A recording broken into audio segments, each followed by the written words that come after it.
Don't touch it.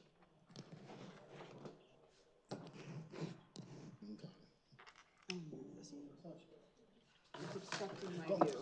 So it is obstructing my Then view. move over that way. It's not part of our council. It doesn't belong It here. is. I'll put whatever I doesn't want. belong here. I'll put whatever I want. It's going there.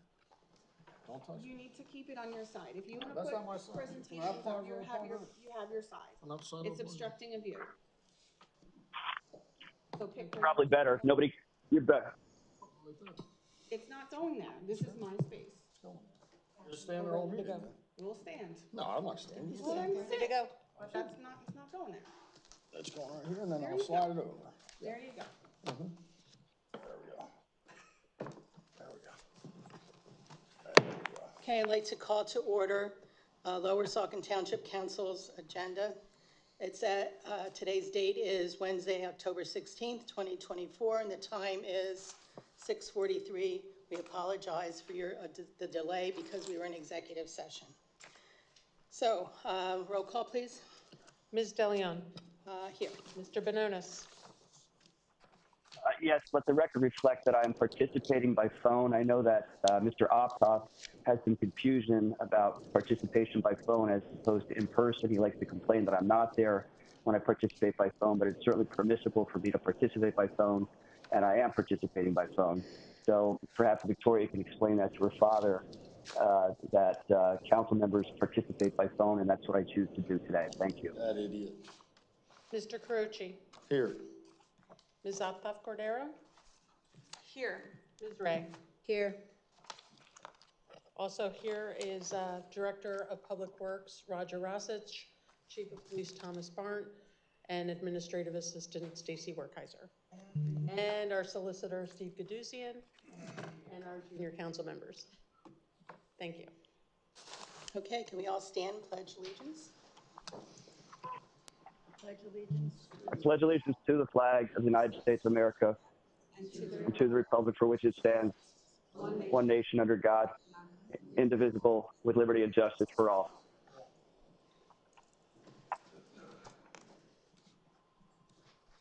Okay, council did meet in executive session. Steve, would you like to explain? Yes, council met at executive session tonight, starting at approximately 6:10-ish.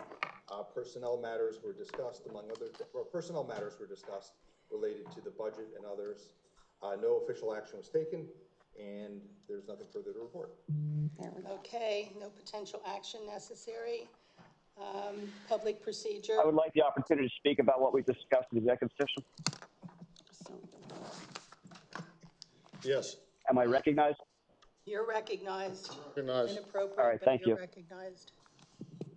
So one of the things that we talked about, actually a couple of things we talked about in executive session, but the most significant one was compensation for our chief of police. So this is a public record as to the amount the chief of police is currently paid. He's paid $113,000 a year. And that's a grossly low number for a person of good caliber, qualification, and the community that he serves, as well as the department that he oversees. By comparison, this is publicly available information that, of course, the Three Stooges never looked up. But for comparison, we have Emmaus Borough. This is a Lehigh County Chief of Police salary and benefits rebate. Emmaus Borough, they pay their Chief of Police $130,000. South Whitehall Police, they pay their Chief of Police $134,000. Upper Macungie Township, $129,000. Upper Saucon Township, $132,000. So I would just bring to the public's attention that Chief Barnt has served this township both as a police officer as well as in charge of an accredited police department, highly accredited, highly competent, highly qualified. I think the public would agree. It's great having a well-funded and well-qualified police department, and certainly one that Chief Barnt oversees and make sure that the accreditations and the trainings are up to par for what the township needs. So I'm hoping that the public will recognize this and hold the entirety of council accountable, particularly when this township has been hemorrhaging personnel since the Three Stooges took over with the majority. We've lost township manager. We've lost an individual who they thought was going to accept the position that he never intended to. And then we lost another township manager, a guy who came from Delaware, who's only going to be working part-time, and lasted a grand total of 2 days. We've lost the township solicitor, who's with the township for 23 years. We lost their hand-picked replacement, who was with the township for a grand total of 16 days. And then we had an interim manager. And then on top of that, we lose our zoning officer, who's with the township for a number of years, and they still haven't hired anybody to replace him. They burdened Kathy Gorman, who was the assistant manager, and the finance director with additional responsibilities to try to keep the ship afloat, as well as township staff. So now they're probably going to ignore the underfunding for the chief of police. And, God help us if we end up losing our chief of police. So I would encourage the public to reach out to the majority of council and encourage them to recognize the value that Chief Barnes provides to the township, particularly stability in the area of public safety. And hopefully you can convince the majority of council to pay him what he deserves. Okay, moving on, public comment. I want to talk about executive session. I share a lot of Jason's concerns, and I think our police chief should be paid more. Again, it's the only department that's being run properly besides the public works that's fully staffed, and he keeps his officers. They don't leave. They're good and makes good hires. He's made good hires in the ones that we've hired recently. Then there was also a matter that Susie, our solicitor, refused to discuss in executive session. That was an offer made for the property across the street in Philadelphia Pike. I asked him to talk about it in there. He refused. And I'm not sure why he's hiding that, or what the point of that, of hiding that is. But the public should know that they did make an offer to sell that property to the township. And so far, our solicitors refused to act or take any direction from us, even hear me out back in executive session. So that's unfortunate, and it'll be unfortunate for the residents here if the township doesn't buy that property, or and these 39 quote-unquote garden shacks are put up right across from the township. So hopefully the majority can get their act together and instruct our solicitor that we would like to respond to that offer, either a counter offer or an appraisal or do something. But again, seems like he's letting the ball slip on that. And I just want the residents that came in here and spoke at that meeting to know that that our solicitor's letting the ball slip on that and not addressing it. And so when they tell you, well, there's nothing we could have done about it or something like that, which I'm sure they're trying to concoct their story right now, you'll know that that's not true. That's not true. An offer was communicated in a letter dated September 20th, 2024, which Susie, our solicitor, has also refused to share with other members of council. Maybe he shared it with the Democrats. He's their puppy, but he didn't share it with me, and he didn't share it with Jason, the actual letter that conveyed this offer. So they're hiding again. They're not being transparent again, and they don't want you to know what's going on with that property. So the residents that live around here should know that, and that's why I talked about it. All right, Okay, thank so you. it's my turn to speak. Yeah. Can we meet in executive session to discuss this after the meeting? Nothing prevents you, just to be clear as to what happened, so we can clear this record once and for all. Thank you. Is I had some interaction. His mouth is moving, so he's lying. You know what? You're out of order. Be respectful. I had interaction with the potential sellers. I updated every member of council via correspondence so there would be no miscommunication. I then got a response from them with regard to a potential figure. I sent that to all of council. All of you received the same thing at the same time. And I said, if you want to discuss it, or if you want to move forward with it, let me know. Up until now, no one's responded. So it wasn't on, pardon me, it wasn't on any previous identification that we were going to talk about it today in executive session or otherwise. If you guys Doesn't have to be. Will you quit interrupting? No, because he's lying. His mouth is moving, and he's lying. Well, that's usually what you do, right? Don't you do that? So rather than going back and forth over this, I think that's a violation of the code of conduct. No, it's not, because he's It accusing. sure is. So he violated it You're not first. focusing on, it's a personal Whatever. insult, it's not respectful dialogue, it's misinformation, accountability, Finish. on and on. You signed it, Tom enforced it. I'm the arbiter. I'm keeping There's score only here. one There'll be- person speaking at a time, and it happens to be the solicitor. I will have the- Everybody else, I will gavel this, and no one will be heard, and the record will reflect inaudible. Yeah. So- Keeping track, You'd Jason. like that. You'd and like at the no end of the record. You meeting, can't be I'll accountable read when all there's the no record, can you? violations of the code of so where we conduct. are is exactly where I said, is all the members of council have the same information. Steve, too. And we can put it on, we can talk about it at a future executive session. After the conclusion of this meeting, you can have an executive session. You can talk about it, we can have it on an executive session in the future. Or we never have it on an executive session. But right now, Steve, may I ask you a question? no, not right now. Where we are right now No questions. is you have the information and I left it in your respective hands. No one prior to this meeting indicated they wanted to talk about it in this coming executive session. No. Okay. No. So then I would like May I to ask call you a the question now? executive Go session. answer. May I ask you a question? I am speaking.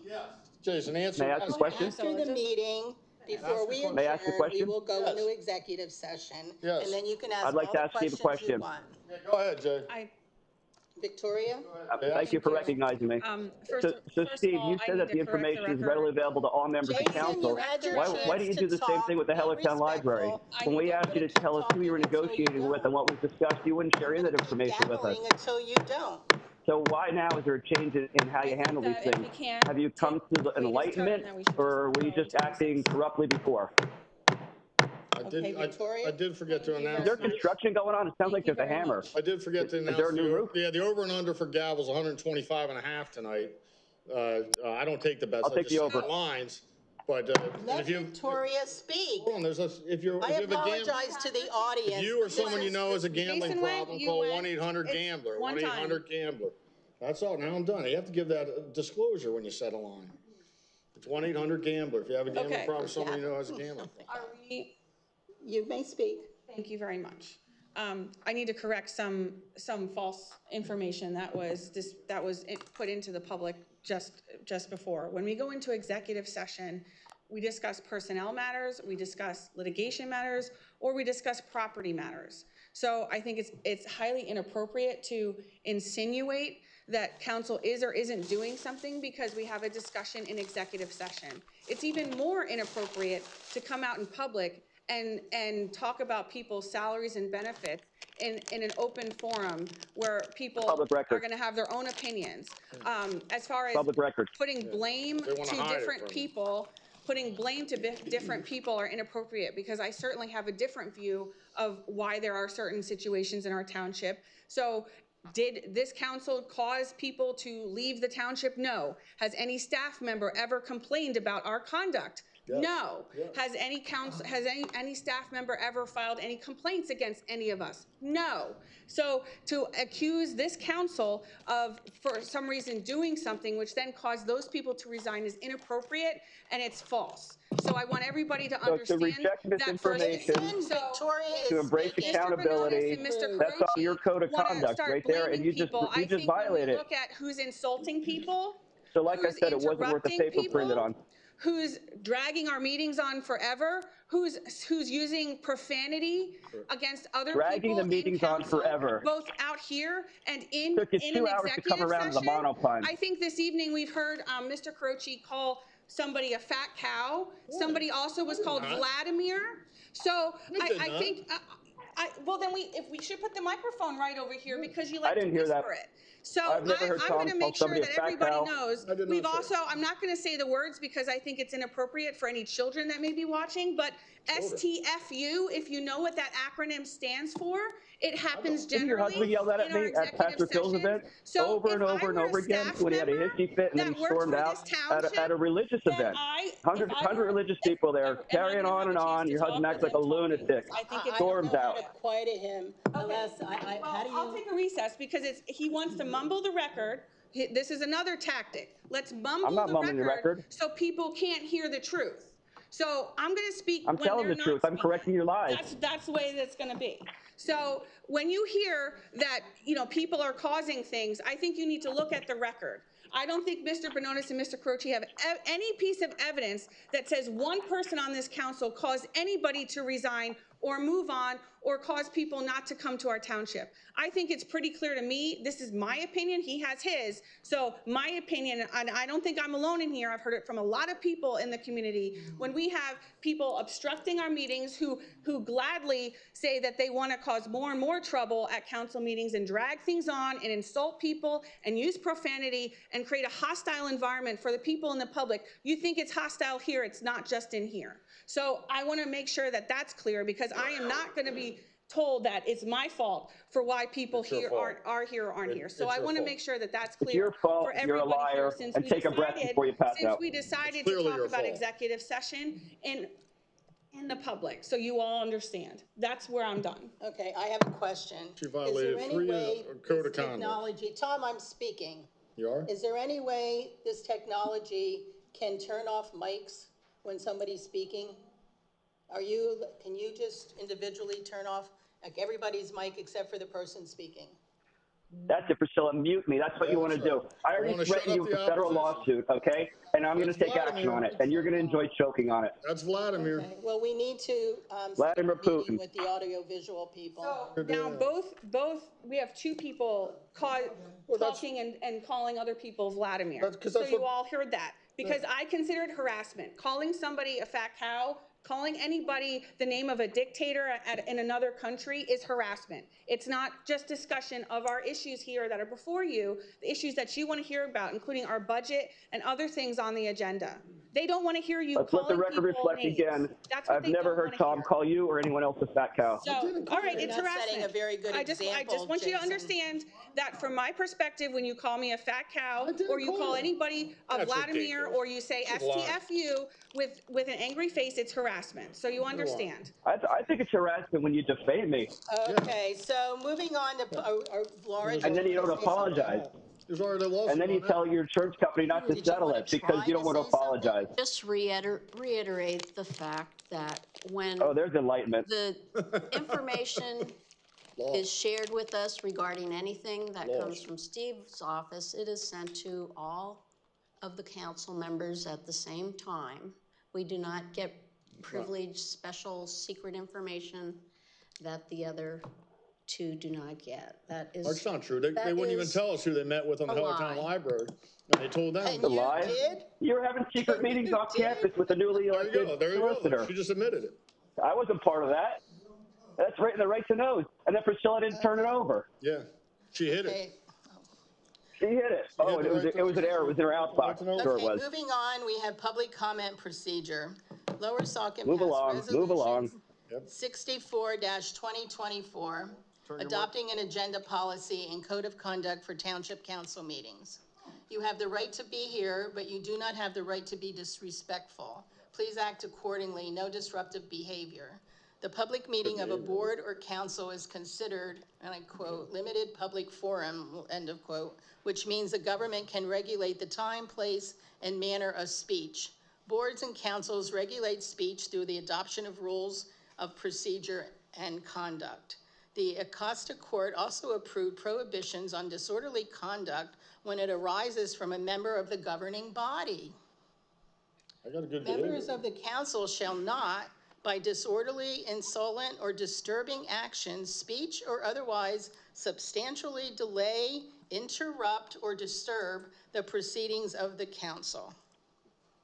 It's a court case for anybody who's interested. Copies of this document are out in the Thank you for the hall, legal advice. and, Very you may insightful read coming from it. somebody like you. Somebody who's been on disability for 40 years is going to lecture me about what the law is. Okay. So just so everybody Hey, knows, hey, did you ever because hear every the First time they bring Amendment? that up, I will tell you that I worked Called for free over speech. 20 years as a radiologic technologist in the area. So I did work, okay?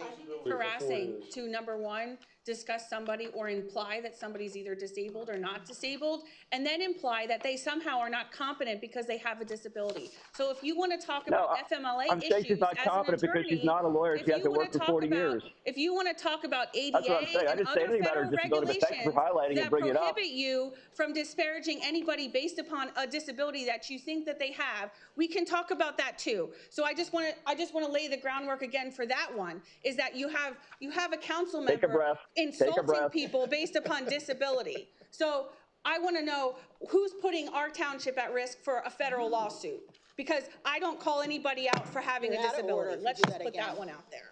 Oh, you put it out there. Okay, so now we have, all right, can we move on? Okay, junior council report, G. So who wants to go first? We have, Samuel? I will be speaking for all the junior councils for tonight. Oh, okay. Hello, my name's Sam Van Norman, one of the junior councilmen. Just to inform you guys of a few things that are going on in Saucon Valley School District. The Saucon Kids musical for grades 3 through 5 is happening soon. It will be in the high school auditorium. It is Friday, November 1st and Saturday, November 2nd from 6. It is $5 per person at the door. For any parents that are interested and are watching, the Saucon Valley School District is hosting a financial aid night October 23rd at the school. Some other things to go over. We did just have our homecoming and homecoming court, so congratulations to Tanner, who's the homecoming king, and Zoe, who's the homecoming queen. Also, on Friday, there is a home game that the football game has at the Saucon Valley Stadium. It is pink out and is against one of our rivals, Southern Lehigh. Also, just to remind you guys, October 23rd, the open house for Babbitts, which is the tech school that Saucon Valley students go to. That's from 5:30 to 7:30. Also, October is National Bullying Prevention Month. Really? Thank you. October, could you say that last part again? Yeah, stop bullying us. October is National Bully Prevention Month. Thank Well, you. I hope when you go back to school, you talk about bullying Yeah. and help to prevent it. Like I not would letting really people, appreciate not that. like not letting people speak at public meetings who are Okay, elected so, officials. You bully moving them. on, we Then threaten to have, turn off their microphone. That type of bullying, Priscilla? Yeah. It's not what you say, it's how you say it. okay. And when so you Hey, say moving Priscilla, on- Brandenburg versus Ohio. When you say Ordinary okay, political moving speech under the on. First Leave the Amendment is insults out of permitted, the door. as long as it's not SFM inciting lawlessness. Consulting recommendation. SFM Consulting has been providing zoning and building code services as part of our zoning team since the resignation of our prior zoning officer. We are requesting council to consider extending the agreement and modifying their services. They will be making a presentation. Would you like to come up to the oval desk, please?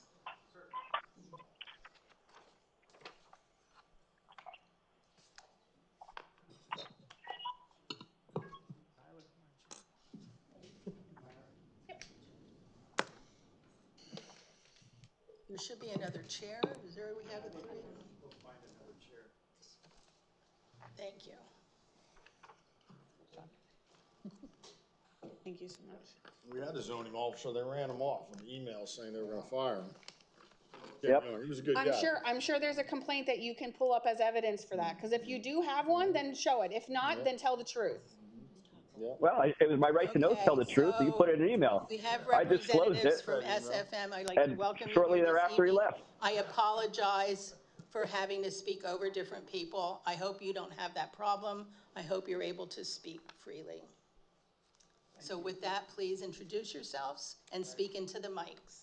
Good evening, everyone. My name is Sean McLean. I'm the principal of SFM Consulting, LLC. We provide municipal consulting services to a number of communities throughout eastern Pennsylvania. We're in Northampton County, Monroe, Pike, and Wayne County.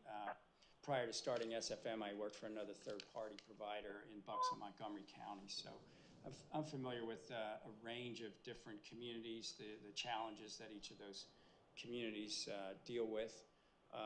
And I brought some of my team along with me. I think most of you guys hopefully have met Tyler and Judy. They've stepped in as, you know, once you lost your zoning officer, and we're trying to make sure that we kind of keep everybody up to date on what's going on and apply your ordinance as it's written. That's mainly our goal. The main point of being here is that we wanted to, first of all, introduce what our team can provide. but also to hopefully expand our services that we are providing. So we would like to also become your provider for building code services, as well as all your code enforcement.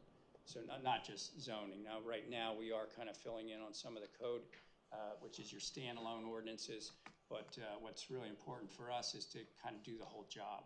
And one of the things we've noticed, or I've noticed particularly, is that many third-party building code companies don't do the whole project. They don't do the whole job, and that's really what we're here to do.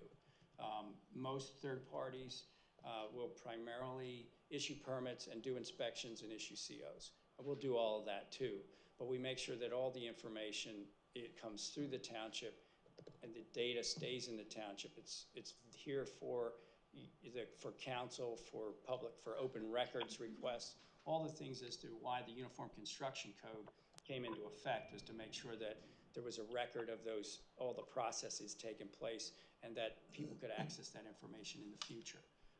Not only that, but quite often there are serious life safety conditions that may be in a building or outside a building that could affect neighboring property owners or the community. That's where the building inspector needs to step in, issue an unsafe building action, maybe order a building vacated. There's a whole series of things that need to come into play that are built into the building code that quite often go, they aren't actually performed because third-party providers, they don't really, and ultimately make a profit doing that. Our job is to do the whole job. So that's why we want to make sure that we can provide that service to you. Okay. Anybody else on your side? Sean, do you want to address how in this situation sometimes building permits are approved and zoning has to look at it? That's one of the things. Yeah, I mean, but this is Jennifer McGlynn. She's my partner in life as well as in business. So we founded SFM Consulting just about 10 years ago.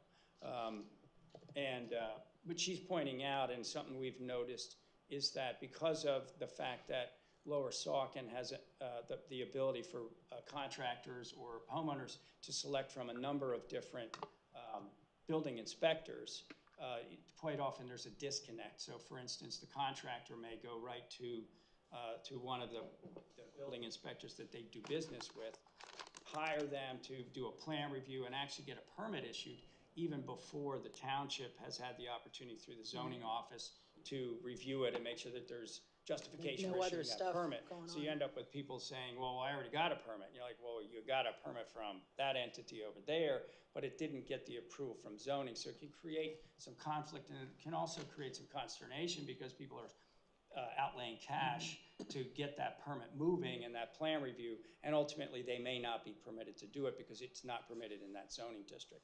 So there's some inherent problems when there's multiple inspectors that can do the job for individuals in the township. Our position is you really want to have an entity that is part of your team. We're responsible to the elected officials and to the community.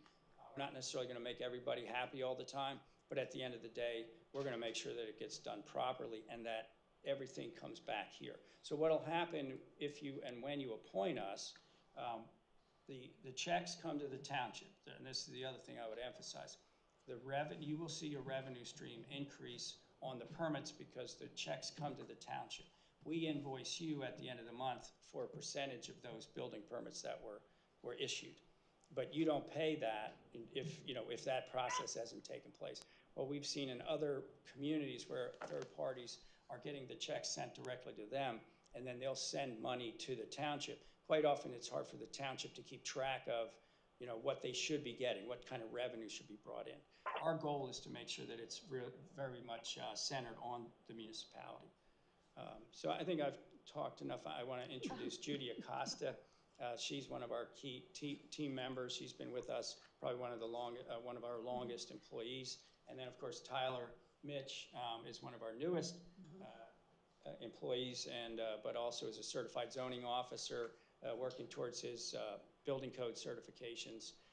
And he's a recent graduate of Kutztown University in public planning. So I think we have a really good team. If you have an opportunity to look at our website, you can look at the whole team and get an idea of what communities we serve. Judy, do you have anything to add? Yes, please use the mic. I would just add that to what Sean was saying about the building permits coming through the township.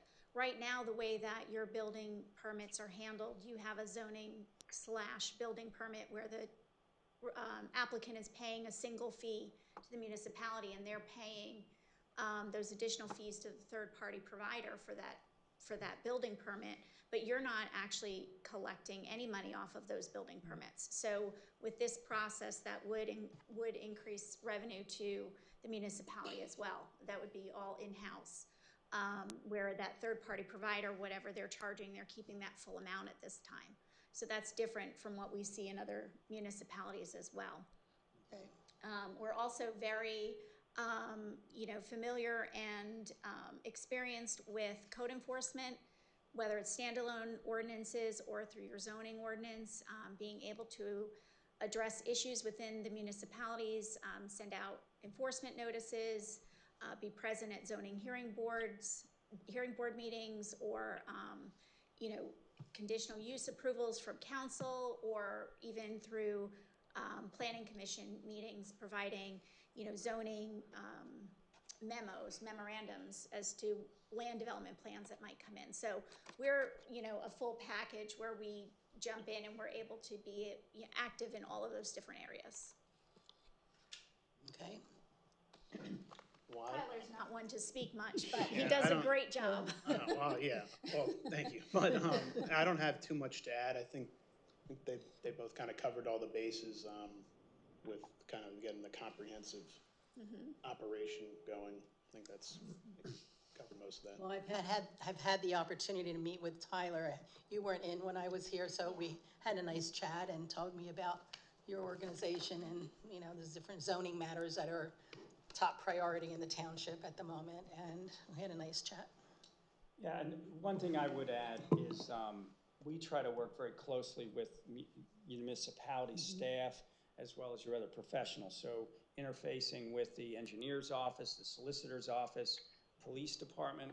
A lot of what we're dealing with in Forks Township, for instance, is interacting with the police department to try and determine, is this a zoning, is it a standalone issue, is it a zoning issue, or is it a police matter? So quite often there's a lot of integration there that I think can really take some of the burden off of your police officers when you do the job right.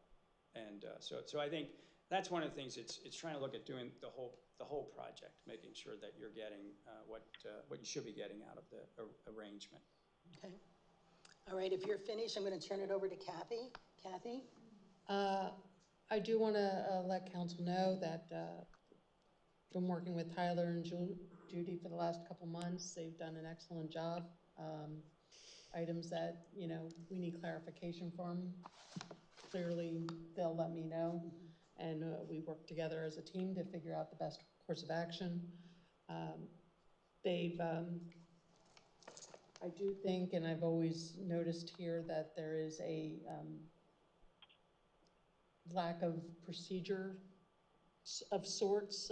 I don't want to say lack of procedure, but it seems kind of sidestepped, where people either are going to third party for permits and then coming to zoning for approval, or they're calling zoning for, can I do this? And then they're going to the building to get a permit, and they're not exactly getting the permit is exactly what they told the zoning officer. So I think having it all integrated into one entity and having them all review it at the same time, where they can call each other and speak to one another about it, so everybody's on the same page, is ideal.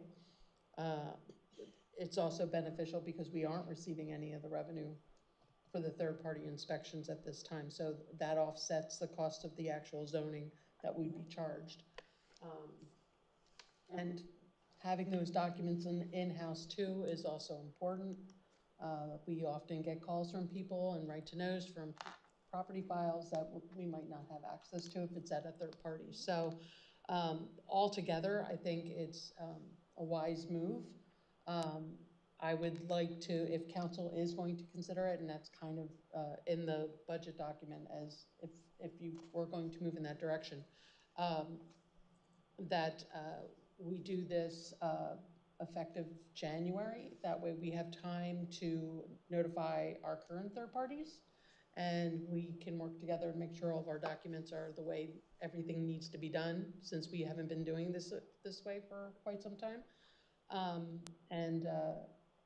I think under the circumstances too, if you look around, it's difficult to find a zoning officer. There's not many people that when you have a council that runs them off, right? When you have a council that runs the one we had off, right? I imagine it's difficult. Kathy, is Williams Township still looking for their zoning officer? I think they hired either they hired somebody part-time or they hired a consulting team part-time. Okay, so this isn't something unique to our township, the Yeah. issue with zoning It's officers? not unique. Okay, thank you.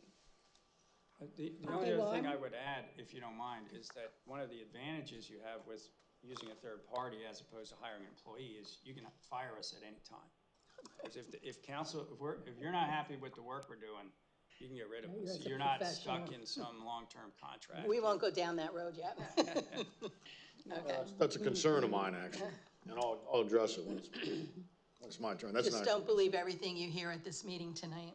Well, if I could just add on to what Sean said. Especially out of their mouth. Another benefit of a third-party company is that we have a larger team behind us as well. So it's not just Sean, Tyler, and I. You know, if we're out of the office, or if it happens to be where Tyler and I are both gonna be out at the same time, and we're the ones here at this office, another member of SFM can step in and keep the office moving, while we're out of the office. Or, you know, if one of us chooses to leave SFM, there's another large amount of people behind SFM who could step in. So you're not left without. Okay, thank you for that. Well, at this time, I'd like to make a motion to consider extending the agreement and modifying their services. And that would take us up to the end of the year, and then in January, we'd have to extend the agreement for 2025. Is that an appropriate motion? It is. So just to be clear, what you're saying is you're extending the current arrangement until January, Till the end of the year. the end of the year. And then we have a reorganization meeting in January, and then we make the new appointments for that year based on services, costs, and all that stuff. And the fee schedule will be. The fee schedule, that's what I'm looking We for, would at fee that schedule. point request that you appoint us as your building code official and building inspector. And Usually we we would be get the a sole letter, provider for Right, that. right. I'll second that motion. Okay, is that all right? Okay. Yes. So we have a motion on the floor and a second. Did you have any questions before we talk about it up here? No, I'm ready for questions fine? if. Okay. I have questions. Okay, so, council discussion, Jason? Yeah, I have some questions. Sean, I'm over here outside of Steel City, and the cell phone coverage isn't great. They're getting a new tower, which is good. But in the meantime, I didn't catch what your last name was. McGlynn. McGlynn. Okay, thanks. MCGLYNN. Okay, thanks. So, Sean, how many other municipalities does your company, SFM Consulting, do work for that's being proposed here? I think we're up to 14. 14. Yes. Are those townships, boroughs, or other municipalities? All of the above. First class townships through boroughs, second class boroughs, wide range of communities. And you can see it on my website. Yeah. Great. And those other municipalities, are you doing full-time services or is it part-time? We cater to what the municipality needs from us, which is one of the things I was going to point out to you is that. I understand that, but I'm asking you, what do you do in these other municipalities, these other 14 municipalities? We generally how many of those are full-time, how many are part-time? Oh, we very rarely do full-time. I mean, we will do 9 to 12 hours a week, depending on the workload. We'll adjust that. And just the other thing I'd emphasize is that if you see multiple people in the office, you're only being invoiced for one individual. So it's one person hour. If Judy and Tyler are both here, you're just paying for one hour. It's our decision if we want to give beef you up for a little bit because we need some additional work done. We won't charge you for that when there's 2 people there. It's just we feel we need the coverage. All right, so you've got you, your wife, Judy, and Tyler, right? Well, there's a whole number, I have 13 different employees in addition to the people you mentioned. And you can see the entire team on my website. And unfortunately, you're not here, so I can't give you my card, but if you go to sfmconsultingllc.org, you just click on the tab for our team, you'll see all the people that work for us.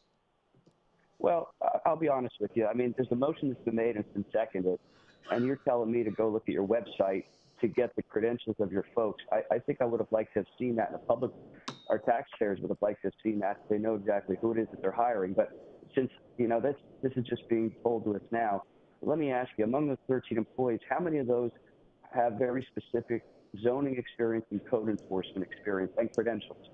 Oh, every single one of our people are a certified zoning officer, and everybody who, for instance, Judy is a certified property maintenance code inspector, as well as a building code official. So she's a certified building code official. They are only permitted to do work in the realms where they're certified. And all of my building inspectors are certified in each category where they're out doing inspections or they're doing plan reviews. So that's a requirement of the law, and we don't fool around with that. Okay, so how many of the 13 are building inspectors versus code enforcement folks? I think I have, well, again, and they have different levels of certification. So I think we probably have about 10 individuals who are certified building code officials and building inspectors. And just so you're familiar, I don't know if you're familiar with the Uniform Construction Code, but there are 14 or different certifications that are available, and I carry 13. And I have other inspectors who carry the remainder, which is the electrical. But those inspectors could also be. So we already know, because of Priscilla admitting to this, that she met with Tyler and spoke with Tyler. Yep. Have you or anybody else from SFM had any meetings, telephone calls, emails, other communications with regard to SFM services for Lower Saucon Township? And specifically, I'm interested in Priscilla De Leon, Victoria Cordero, and or Laura Ray, and or their solicitor, Steve Guttusian. No, we haven't had any communication other than with Kathy. I mean, I believe the president of council did, as I think she mentioned, speak with Tyler, but that's the extent of it. I don't think Judy, and no, so that would have been the only communication from a council member. Yeah, she said they spoke about now, her zoning priorities. Communication they have with Priscilla, did she let you know that she's an anti-landfill zealot and that she wants to try to zone the landfill out of existence? Basically to find violations. This is all in the right to know request information that we got when they were trying to weaponize the municipal government against a property owner and a taxpayer in the township, and one who pays $2.5 million on an annual basis in the township, about 35% of our overall tax revenue for our budget. Is that a question for me or for Tyler? For either of you. I mean, I'd like to know this. I mean, have they told you what their agenda is, and have they told you that they want you to undertake certain enforcement to make it prejudicial to a specific property owner that they have a vendetta and an agenda against? No, we haven't had that conversation, and I would never do that. Not yet, anyway. Give it time. Tyler did. She said the conversation was about her zoning priorities for the township. You let Tyler answer. That's what she said. That's what she said. That's what you're saying. You should let Tyler answer. Hey, Victoria and Laura, why don't you shut up? I still have the floor. You should let Tyler answer for himself without insulting people. Why don't you stop talking? Why don't you shut your big mouth and let me finish? Are you done? Tyler, are you ready to answer the question? Yeah, the conversation that we had was about current zoning issues in the township, existing issues that. The landfill. I don't even think we talked about I don't think we talked about the landfill. I suggest we didn't talk about the Bethlehem landfill, if that's what you're talking about. Or you talked about landfills in general. Just about specific, or not specific, but general issues in the township. It wasn't about what Mr. Bonona said. Indicated on when he was speaking. About the landfill. No. What was it about? If I may, I happen to be here signing. No, you may not, Priscilla. You may not. I still have the floor. Pipe down. He still has the floor. Well, Go ahead, Tom. I'm not You had a sure what question. extent we can go into I'll allow you to ask specific it. violations that had been sent out by the department at a public meeting. That's what we had discussed, were violation notices that have been sent out by the zoning department to a specific property owner. That was what we talked about. There was nothing about the Bethlehem landfill in our conversation. Let me ask you this. Does SFM have any experience in any municipalities that have a landfill? No. Okay. All right. So, one thing that I find troubling, I think it was Judy who mentioned this, and this was talking about using building permits as a revenue source, and essentially it's another tax. Now, the ladies on council, they like to raise taxes for the residents of Lower Saucon. Tom and I like to lower taxes. So I'm a bit troubled by that, in your presentation right out of the gate, you're trying to burden residents with additional fees and expenses, over-regulating and making it difficult for anything to move forward in the township. I think that's troublesome. The other thing that's troublesome is I did look online, and your company on Google reviews, I think it had a rating of 3.7, and there's some criticisms that are on there which are a bit troubling. I think that's concerning. And I guess the other question is, Priscilla's really hot to make that motion right out of the gate. As soon as you guys stopped your presentation, and then Victoria piled on very quickly with her second. And I guess my question is, have any other companies or businesses or organizations or partnerships or whatever you guys are been considered for this role? For comparison, we lost a zoning officer because these ladies put in emails that it was their mission to rid the township of Jim Young, who had been with the township for a long time, created a hostile workplace, and he moved on. Now, Victoria's going to sit there and pout and hyperventilate about how there's no connection between their email, which is I would take to be threatening if I was in Jim Young's shoes, and then he moves on to another township. So say there's no correlation between the two. That's just ignoring reality, but they like to do that. So, I have a concern that, with that history, the fact that you guys just showed up and became our zoning folks out of the blue, were quickly given a contract, and now there's another contract. I just don't know what's going on here. And, as I look at it, we had a zoning officer, and that zoning officer worked 40-plus hours a week as a full-time employee of the township. He understood the township very well. He had roots in the township, a lot of experience. He understood the individuals who lived here, understood the nature of the community. And I thought he did a good job in performing those duties. And now, we have contracted services that are 20 hours a week. And if you look at the price of this, we have the full-time zoning officers, $129,000 a year, all in salary, benefits, and everything else. And Kathy was kind enough to run some numbers for us at 20 hours a week, and that's $68,000. And if you were to double that, that's more than what we were paying for a full-time employee.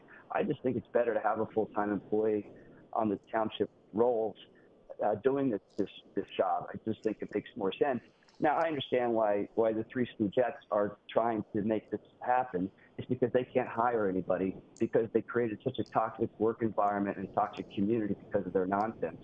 So, out of desperation, they're trying to hire a third-party entity to at least have some zoning official in some capacity on behalf of the township. And again, it's just more cover-up on their part to cover up their incompetence. And I think it's a real shame for the community that we've reached this point. And again, they'll try to argue, well, there's a cost savings here, but with the cost savings, there's also a loss of services. And nothing against you and the folks in your company. You may be well qualified, but you don't provide the same services as a full-time employee the township with proper zoning experience would have. So that's my position on all this. I know it's going to pass because they've already set this up. I'm sure they've already set this up. The 3 votes are going to come from them. And, I raised a lot of questions. I think the public should be concerned about these issues too. It's going to pass. So you guys, be happy that they made the motion. They're going to pass it. But at the same time, understand the circumstances of what's going on here. And I hope the public holds them accountable. Okay, are you finished, Jason? for now. Tom? Yeah, yeah, I mean, you know, my concern, I'm starting to see it already. You know, he has legitimate questions he's asking, and you're sitting there shaking your head for some reason and checking your watch. I'm happy to respond if you'd like. Well, So I'll respond. First of all, the costs. We're not going to charge any more than people are already paying for their building permits. As a matter of fact, our cost, our fee schedule, when you compare them to other fee schedules, are lower. So but the township will be gaining that revenue, and they will have that information here. You benefit from that, okay? Those people are still paying for those permits. The second thing is, we adjust our hours based on your needs. And as I said, if we're not doing the job, you can get rid of us. That's a win-win for the township. That's not, because There's no here's why. downside to that. There is a third downside. point- Well, no, if you want me to respond, I will. One at a time. The third point is that you're better served by having a local be your zoning officer. And what I can tell you categorically is that's wrong. Because oftentimes local people are influenced by local powerful players. They are concerned about their neighbors, their friends. We don't bring any of that baggage. We come here, we're here to do your job, and we do it really well. Okay, just to clarify, the old zoning officer didn't live in the township, but I think The gentleman people who was did. just speaking said he did. No, I don't think he did, but he didn't live. No, I didn't say that. I didn't said say that. he I said wants he had somebody ties to the local. community. I never said he lived in the community. Fine. Your second point is totally off base. You see, when the zoning officer is an employee, okay, that employee works for the township manager. For example, we have our director of public works over there. He works for the township manager. What are you shaking your head for? That's a fact. Because you fundamentally don't understand this. We work at the pleasure of the council. No. That's if You're right, don't you like do. it, you fire us. Exactly. This is a simple process. Believe me. You're not understanding this. And believe me. This doesn't change. Are you gonna let me speak? It is. So when we have a director of public works or a fire chief, they work for the township manager. They don't work for council, meaning the council can't fire them. You're saying it's better for council to be able to fire, but they will. They will play politics. Listen, Tyler didn't meet with me about the zoning priorities. You only met. You're free anytime to come in and talk to Tyler, talk to me. I was never offered. I never met Tyler till tonight. So I never even met Tyler till tonight. So. Well, that was Neither did I. So you've already taken a meeting with a politically elected council president to find out what her zoning priorities were for the township, okay? That was admitted. Now, this is the problem. When you have a firm like yours, you're right. They can hire and fire you every year, but that's what makes it political. When you're an employee, for example, this council cannot fire our police chief, okay? We can't fire our director of public works. The township manager can, because that's who they report to, okay? Now, we at the beginning of the year, we may, rehire and give contracts to these people, but we can't really fire them for political reasons or anything like that. And they can fire you for political reasons. And believe me, they will if you don't carry their water on this landfill. They will fire you for political reasons. They've done it with others. They did it with our solicitor. They've done it. They ran the zoning officer out. You can shake your head. I don't care. You can shake your head all you want. You don't know these people. But an I know employee. this job. And what I know is we will not do anything than the most ethical way of running this business. We do it right. And you will benefit from that. We will not bend to political pressure. That is my guarantee. I'm glad that you're going to state that publicly, because we're going to hold you to task on that. Got it. Can I get some clarification on a point that you brought up? No, we're in the line order. You're not speaking now, Jason. Are you finished, Thanks, Tom. Go ahead, No, Jay. you're not speaking now. It's my McGlynn, turn. I'm looking here at your website, and you're telling me that it shows the credentials of your Well, personnel. go into recess. And It's all that my I see turn. here, there's I 5 just wanna personnel that have publicly L&I say- certifications. I don't know what those I'm not are. talking over him, so just- And then I see that you have 3 just individuals that are certified zoning have a officers. So you got problem 3 gabbling. certified zoning officers covering 14 municipalities. Is there construction going on? Yeah, she's hitting a gavel trying to prevent you from talking. I'm waiting Well, I'm to asking for speak. I gave clarification on one of you your points, Tom. opportunities to I know. speak. Tom, are you allowing me to I ask need to for speak now. clarification? Yeah, I guess I'm allowed to point of clarification. I didn't yield before you. I don't know. She keeps hammering. I think we just won the over on the Tom, you gaveling. said you were finished speaking. She said she has Are you fatigue, lying so again? hopefully, hopefully her fatigue kicks So in. we're She out. stops So we're hammering. out. Okay, Go I ahead, would just Jay. like to, for the record, I was here signing checks. I'm one of the signatories for check signing.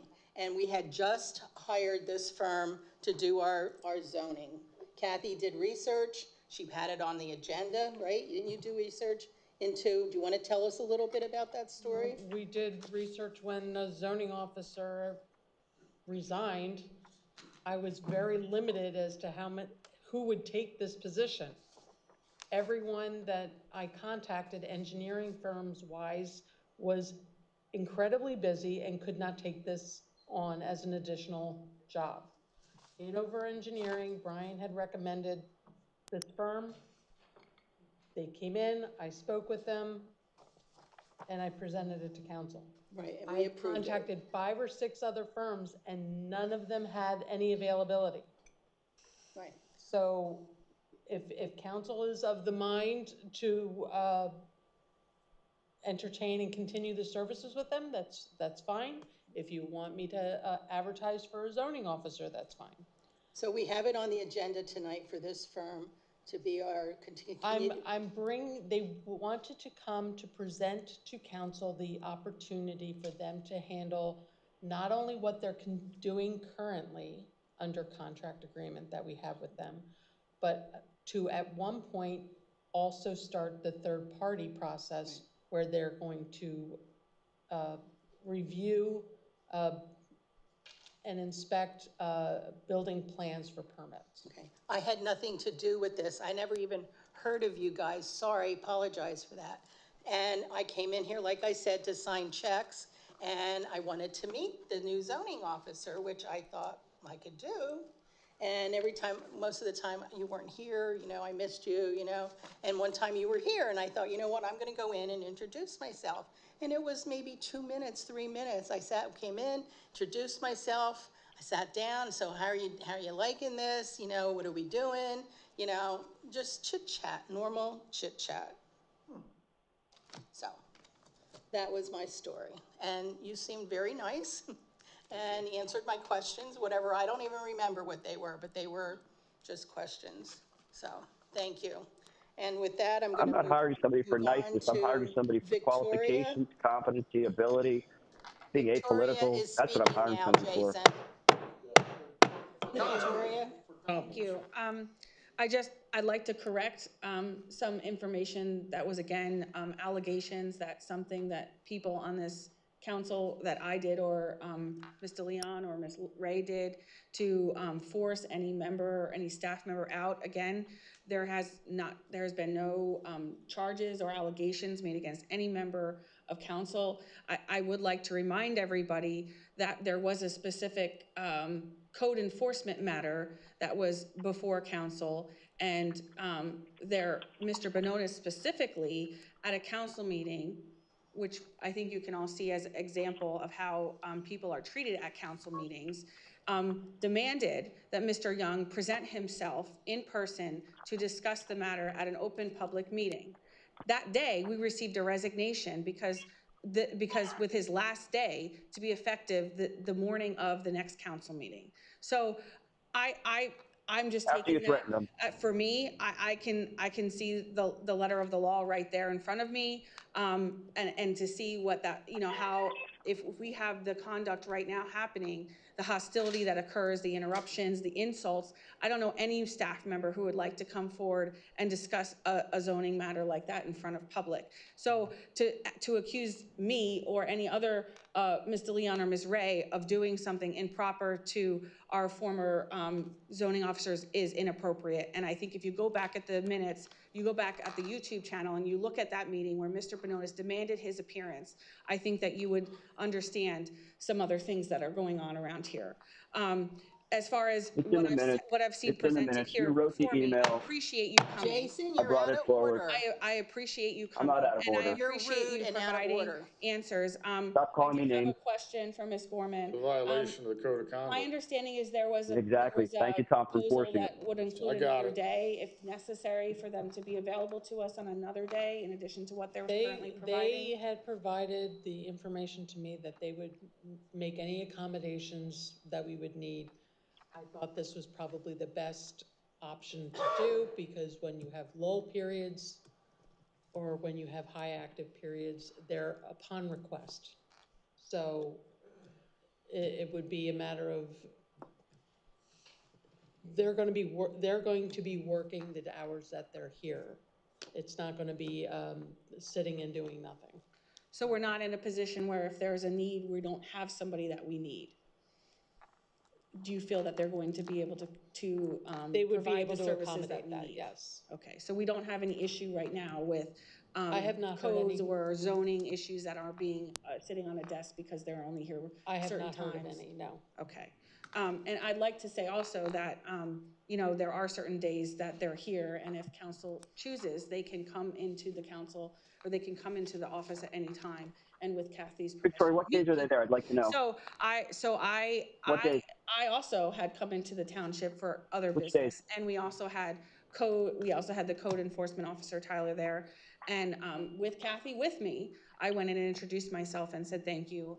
And he apprised me of current matters that he's investigating that I have nothing to do with otherwise. So I had the opportunity, I did my due diligence as a council member to introduce myself and be professional and courteous to him, and get an opportunity to see what exactly he does in the office. And I think all members of council should take that opportunity. Instead of coming here and claiming that they didn't get invited, they should invite themselves, because that's their job. But I do appreciate everything that you did in presenting your materials here. I'm in favor of you joining our team, and I like the fact that you have multiple people available, because in the past we have, if he's on vacation or sick or whatever, you know, some people have property issues that have to be addressed immediately, and it sounds like you have the ability to handle that. I trust Kathy's recommendation, and I trust Hanover Engineering's recommendation for your firm. So as far as your professionalism, I very, very much appreciate that. Thank you, Victoria. Laura? Oh, I think she wants to say something. May I just respond to one thing? Yes. I'm sorry, I just wanted to also let you know, and it's already happened, we provide our direct cell phone numbers to residents, to different, you know, realtors, different members of the community who might have questions or need response. And I've been able to speak with a realtor a couple of different times, as well as a resident of the municipality from other offices, or as I'm driving, you know, our phones ring constantly. When we're here in your particular municipality or in any municipality, our focus is on that municipality. But if we get a call from another municipality and they have a question, we do our best to answer it. You know, I do some of my work from home as well. So that time when I'm home, if Tyler needs backup, you know, we have a team, we work together as a team, and we're able to respond. So just to address that concern, if we're not in office full-time, you do have some full-time backup. And the other thing, following up on what you said, Victoria, is that if you guys have a special project that you need, so for instance, in one of our municipalities, they had a real problem with signs, you know, a proliferation of feather banners and, you know, illegal signs, and they were trying to clean up their business corridor. So they wanted to know what would it take.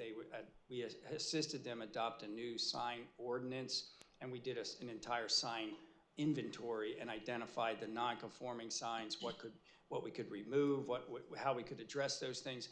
And the township said, well, you know, can you give us a budget? So that's what we did. We said, look, this is the amount of hours we think to get the project going, and this is what we think it's going to take. You guys then can budget that, or you can decide not to do it. But at least, you know, you're able to request that, and we'll give you those hours to achieve a specific goal, whether it's adopting a new ordinance or dealing with a specific problem. I have another question for Mr. McGlynn. You're out of order. It's Laura's turn. You can go after Laura. Thank you. All right, so I think most of my questions were actually answered. I wanted to, you know, just confirm, though, it sounds like you're able to ramp up or ramp down services as needed. The 20 hours per week, I guess that's what we have been using up until now. So I think that was given as our example of the price comparison. It's quite similar. I think that's a great benefit to the residents. I mean, why pay for a full-time service if we get the work done with 20 hours worth of service? And then also, if we have all of a sudden big projects come in and we need more help, we need 30 hours or 40 hours that week, then we pay more for those weeks. I think that sounds great. I know I had looked at all your information before when we first considered you a few months ago, whenever we changed, and we're looking for a zoning officer. So I was satisfied with the qualifications, and you've all presented your qualifications, and it sounds great. I mean, if the one person here doesn't know the answer, they have a team behind them. That's how our engineering firm works as well. I mean, one person doesn't have all the certifications. They go to somebody else in their office that does. So that's how teamwork works. So I don't have any questions for you. I'm very satisfied with this offer. Thank you. Okay, thank you. Jason? Yeah, thanks. So you had mentioned that you could work on special projects, and I have no doubt that the three ladies are going to give you a special project to figure out how to overregulate and ordinance the township out of existence. So with that in mind, you know, the township has already been sued because of illegal activities that they had undertaken, and the exposure to the township from that lawsuit is at least $1.5 million. Now, the expansion that we approved for the landfill, you know, the rezoning and the new host agreement, which is going to bring between $75 and $80 million of revenue to the township over 18 years, that's a much more substantial value. So the question I have is, anticipating that you're going to be complicit or a co-conspirator in the efforts of the three of them to ordinance and regulate the landfill to death, and anticipating that the township is going to be sued by the landfill yet again because of illegal activities, how much insurance coverage do you have? How much for your professional liability? Do you have $500 million of insurance coverage? Because as a resident taxpayer of this township, if and when that occurs and the township is sued and has to pay a judgment of tens to hundreds of millions of dollars, and there's a party that was involved in that, what are your assets and what are your insurance coverage limits so that we know how much excess is going to fall onto the township as opposed to you? Yeah, you're not obligated to respond to that. If you want to, you can, but I mean. Thank you, Steve, for jumping in. Yep, give them cover. That's it, Steve. That's what you do. Run cover for them. Won't answer the questions. There you go. Go ahead, Mr. Sir. You go. We have a general liability policy and an errors and omissions policy that, as required by Department of Labor and Industry. So we meet the requirements of the state. What are the limits? I'm not going to comment on that. We meet the I think that's an requirements of the state. appropriate question. Why is it inappropriate? If you're hiring a private contractor to do work, and we may want to have to go after that contractor for work that they do on behalf of the township, and the township is exposed to liability, how stupid are you really? I mean, Okay, you don't want to know how all much your insurance coverage they have to Jason, the or are you extent just that gonna they throw have to indemnify and defend the township. insults? That's your job number one, is to protect the township. So you remember you swore an oath to the township and the taxpayers? You're a clown. So, okay, so now we have council discussion, all of council. Now we're going to open it up to public comment. You have 3 minutes. I will signal when there's 45 seconds left. So who wants to go first? Or doesn't anybody want to go?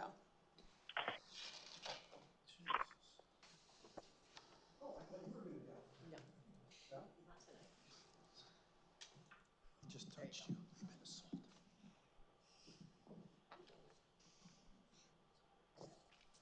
I'm waiting for her to start the clock because I try to follow the rules. And my name is Dave. I really, Stacy, he's waiting for you to start the clock. I'm sorry. I'm just being polite. I should have jumped in, I know. First of all, this issue about Jim Young and what I hear from Victoria over there, she can say whatever she wants to say, but I will swear to God, I stood in that hall and said Jim Young just couldn't stand her anymore. All right, so there. Now, let's talk about this gentleman here. Sounds like he's got a nice organization. He's got all sorts of people that can fill in the holes. I had a couple of questions, though, and I know we can't answer it. I know he probably will not be able to. See, that's the problem with being the public. You can only ask questions and have the council ask you questions. But if you say, I heard Laura Ray say, oh, it's only 20 hours per week. And then I heard before somebody else say, no, it's 40 hours per week. So we don't know whether the public doesn't know what the heck's going on, because some people sit there on this council, one person in particular, and just sits there until she runs out of wind. I don't go for that. Don't go for it at all. All right, I think the question about insurance is real. By gosh, first thing I ask somebody if they're working on my house is, I'd like to see your coverage. Hello? And I would expect this township and some of the people that would say they're attorneys to understand that and make sure we're well covered. That's all. It's not real heavy. And there are a bunch of other questions here that go on. I certainly would like to know what the equivalent would cost us for 40 hours, I was told that, or 20 hours with this firm to cover the likes and things that Jim Young did do. Crickets. All right. I also object to the fact that we only get 3 minutes and certain people on this council can talk ad nauseum until we're all half dead. And that really steals our ability to say things, because we certainly don't get answers. And here's the red flag, everybody. Sorry. See how we're intimidated by the council president, all right? Notice Mr. Gaduzian just jumps in at will and gives his legal advice to the applicant here, who I have no axe to grind with. It sounds like he's got a good thing going, but God only knows. I wasn't able to go look up his site. I don't have all this time, and I think that the public better know that this council can fire this firm anytime they want. It is not in the manager's purview if he doesn't perform. She can only suggest, and it's up to Priscilla and her 3 cohorts to do it. Boy, that's sad. Okay, anybody else like to speak? Yeah. Go ahead. 3 minutes. Name, please. Well, once again, I'm here witnessing the meeting, and I had to say that I find that... You have to say your name for the record. Lawrence Optoff, 2700 Reddington Road, Howardtown, Pennsylvania. And once again, for the record, my observation is that Mr. Bononis and Mr. Croce have, in fact, their own conspiracy, and that is to disrupt the meeting to the point where hardly anything gets done. And that's their game, and then say that the other council members don't get anything done. So as we can see, you just go off on any tangent you want, disrupt the meeting, talk over other people, and you just don't care, because your game is to disrupt the meeting. And I think that something should be done about you. Like when you're not even here, you're on a phone. I think they should shut your darn phone off. Thank you. Okay, thank you. Well, that's not going to Who happen. wants to go next? Yeah, I know that. Too bad. Okay, who wants to go next? Name for the record, Let the please. record reflect that I'm in the minority. Donna Louder. Sounds like fine company, but the thing that concerns me is, again, can you tell me what experience you have with landfill, if any? We have not regulated a landfill, and generally speaking, landfills would be regulated through DEP, and there's not a whole lot that local municipalities can do regarding landfills. So that I would act very cautiously in encouraging the township to take any action against the landfill that would be outside the purview of DEP. Now, I've worked with a lot of quarries, and it's a similar thing where you have DEP regulations which primarily supersede local regulations. So I'm not going to speak specifically to landfills, but I'm more than happy to review it, go over it with the solicitor and the engineer's office, and make sure that the actions we're taking are appropriate. Okay, I just asked that you become familiar with the DEP regulations for landfills, number one. Because I'll tell you what's going on as well. The landfill, Bethlehem landfill, sits on Apple Butter Road. And if you could travel maybe half a mile up Apple Butter Road, there's a trash place called Swint, and they're not regulated. So that would have to be taken care of by our zoning department and our solicitor. Yeah, my understanding is we have been engaged with that property owner, that we have issued an enforcement notice, and that we are pursuing that. Okay, because there's a long that's history with that, a very long history with that. Yes, and now, to me personally, aesthetically, it's getting out of control. Thank you. Anybody else? Please state your name for the record.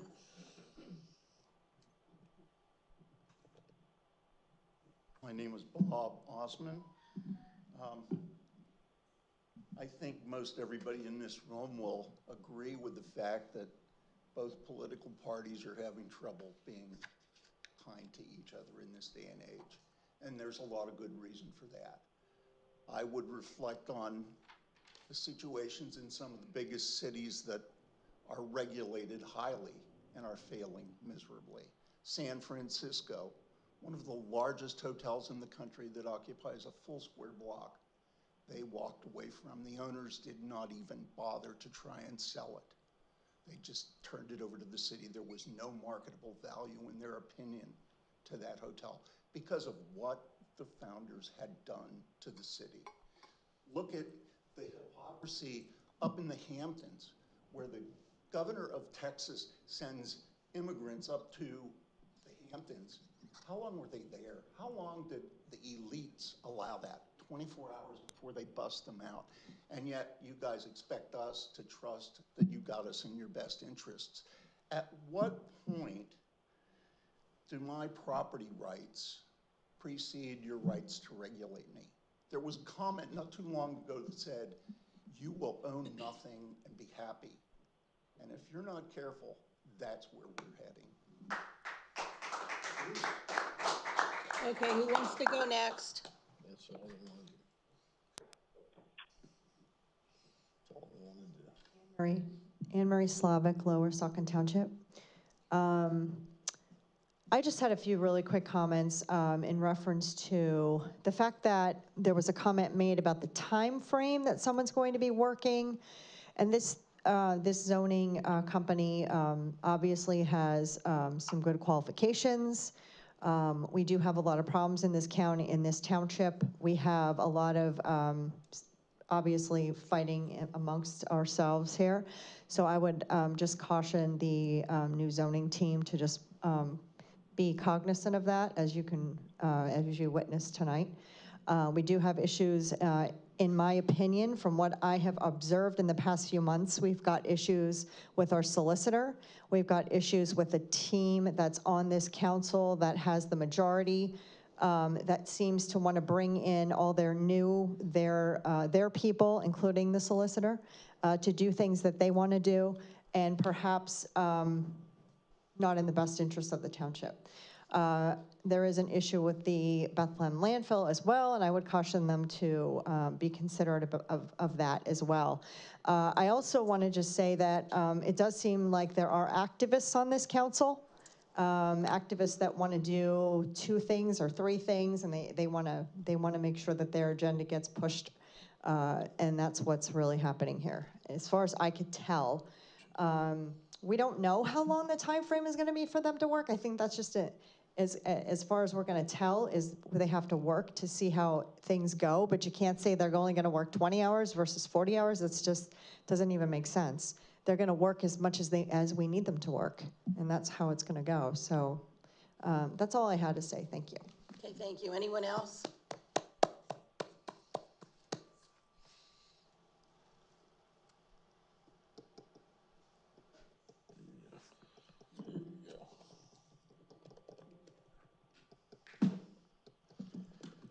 Mark Ozimek. I'm allowed to ask these guys questions, right? Hello? What do you mean? I can ask you questions, right? Sure. Yes. What was your first name? I didn't catch it. John? Sean. Sean. Sean. Give you a card.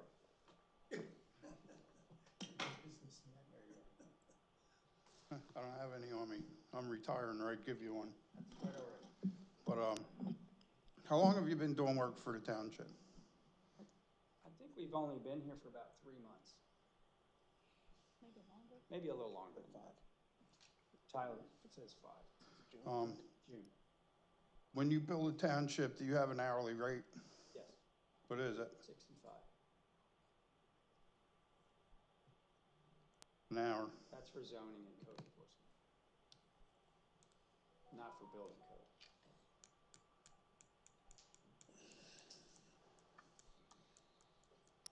What's building codes? That's based on the permit fee. So we do a 70-30 split with the township. We get 70%, the township retains 30%. Currently, that's not the agreement. The township doesn't have a specific agreement with any one third party. We're gonna do that. Okay. You carry workman's comp? Oh, yeah. So you guys get hurt out in the field, you're covered? We have general liability, errors and omissions policy as required by the state.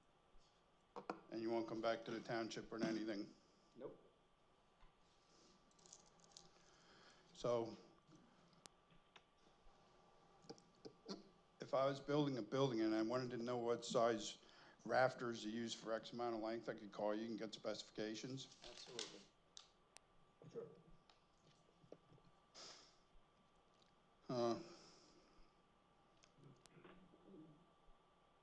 I'll take it for granted you got the required insurance. I know I had to.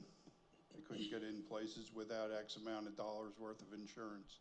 Yeah, I used to own a construction company before I became a building inspector. And so I had to carry a lot of insurance. We had a number of employees. We would run 4 or 5 jobs at a time. So I'm very familiar with it. And I would comment on what you just said. When you call me, you can call me, you can call any number of my inspectors, or you can send us an email, and we will get back to you, which is one of the advantages of hiring us, because we will do the whole job, and we will get back to you. When you want to do the whole job, you're consisting of, what's that consist of? Well, so people bring in an application because they want to build a garage or a new home. They come in with plans. We review the plans, and then we issue the permit. We also make sure that the zoning permit's been issued, that the driveway permit's been issued. If there's a grading permit or a stormwater permit that has to go out, all those things are all collected together, and we make sure that the property owner or the contractor or the developer has everything that they need. So we make sure that the whole picture gets pulled together. It's not, they're not going all different places. So you don't have to go to 6 different offices? Right. One-stop shopping. All right. That's right. The one fee that is shared between us and the municipality is the building fee. The balance of it is an hourly rate based on how much time we're here in the township.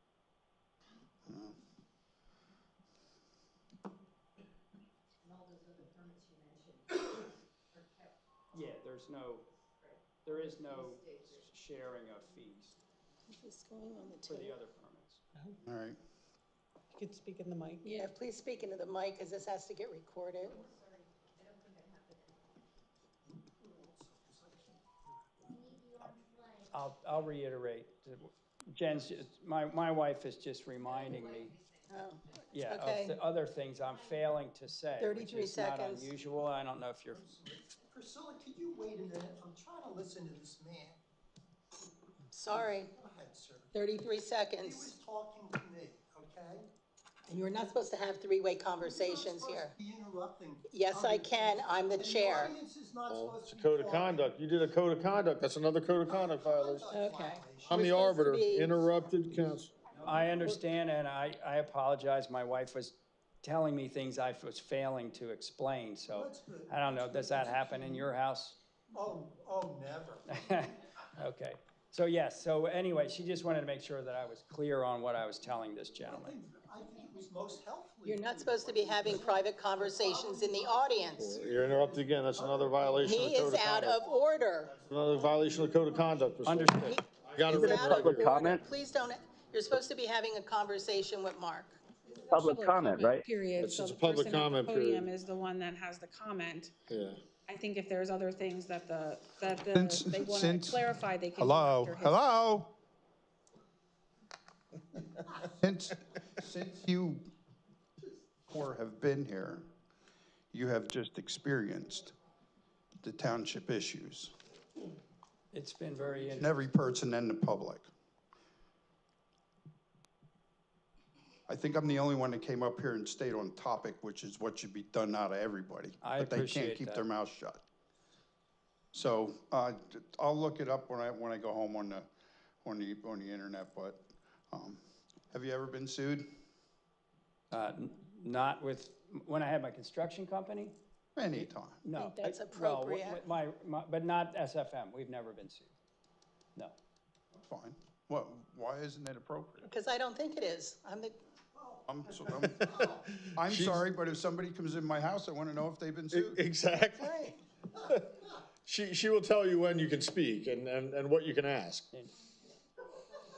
That's our Vladimir. So just to be clear, just so I set Okay, the record time's up. straight, my wife is telling me that we didn't get sued when we had our construction company. We sued a client who wasn't paying us. So we try to avoid litigation when we can. And we try to help the township navigate things in a way that avoids litigation as well. Okay, time's up. Next. Okay, I guess if there's no other public comment, can we have a roll call, please? Ms. DeLeon, Yes. Mr. Bononis,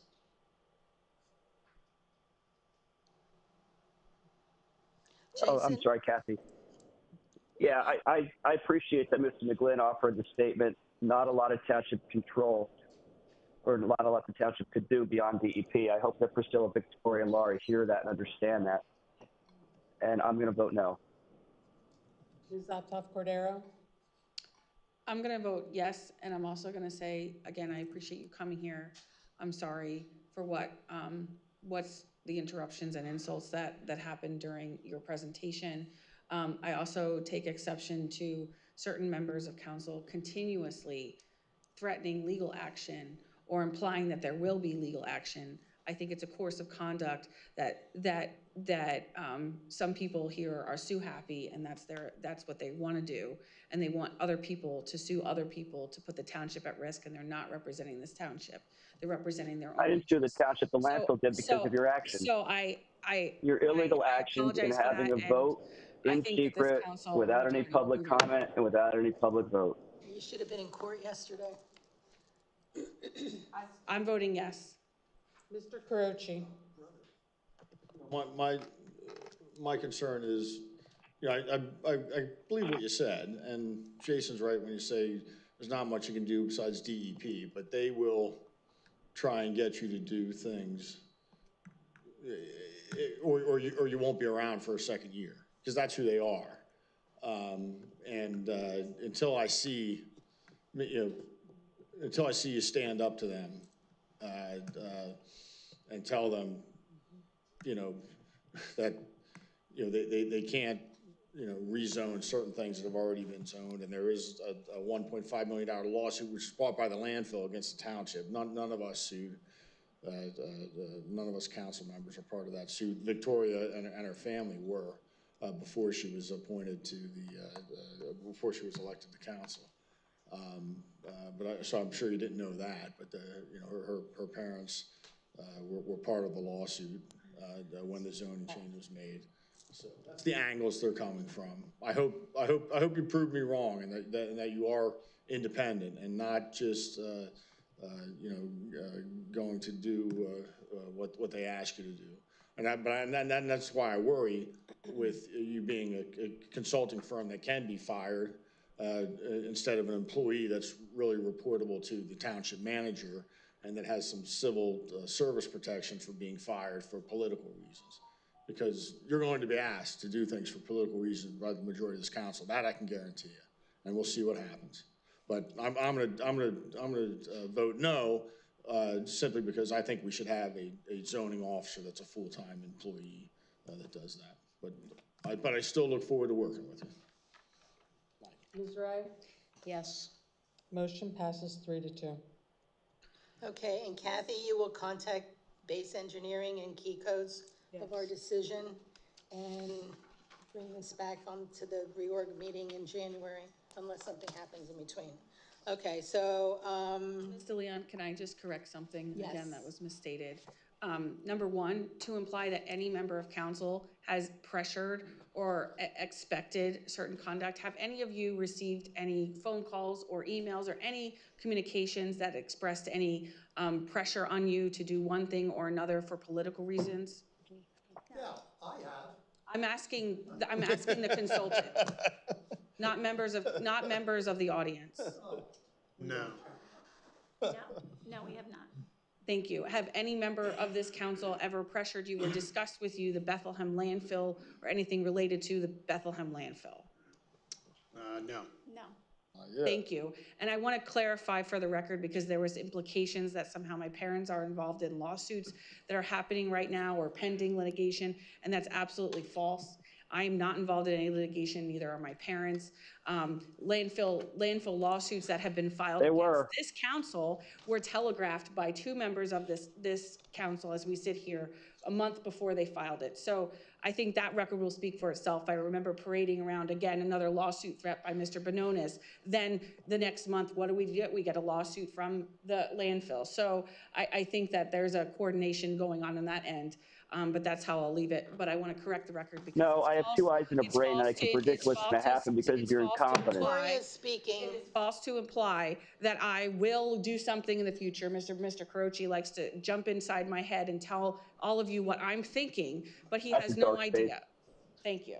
No, Okay, Jason should next get a on the chance to speak. agenda, Jason the should get a next chance to item on the speak agenda. because Victoria. Hey, Mr. McGlynn, get ready because Priscilla may invite you Now to you're not going to give Jason. like she did with Victoria another just spoke, landfill and you're not going to consultant give some Jason time a ago. chance to speak. So get ready for that. You're Bring not wine gonna and give Jason- cheese. you She gave likes her a wine chance and to speak. cheese, You and you'll guys have a can great leave. time sleeping over.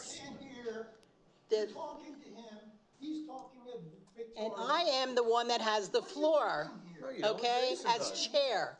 Thank you so much. I apologize for this. Jason has the floor. Thank you. Go ahead, Jason. No, I'm not thanking you. Thank you. Yeah, Mr. talking to McGlynn, just be them. careful of that. Heed my warning. So- It's happened. Okay, next on the agenda, we have authorized payments to CH&N Construction for the Easton Road Ballfield project. The township received the below payment request from CH&N Site Construction for the Easton Road Ballfield. These payments requests have been reviewed by Hanover Engineering, and they are recommending payment. We're going to do them one at a time. I'd like to make a motion for payment number 11 in the amount of $18,508.66 for the replacement project. Would there be a second? Oh, second. Okay. Council discussion, Jason?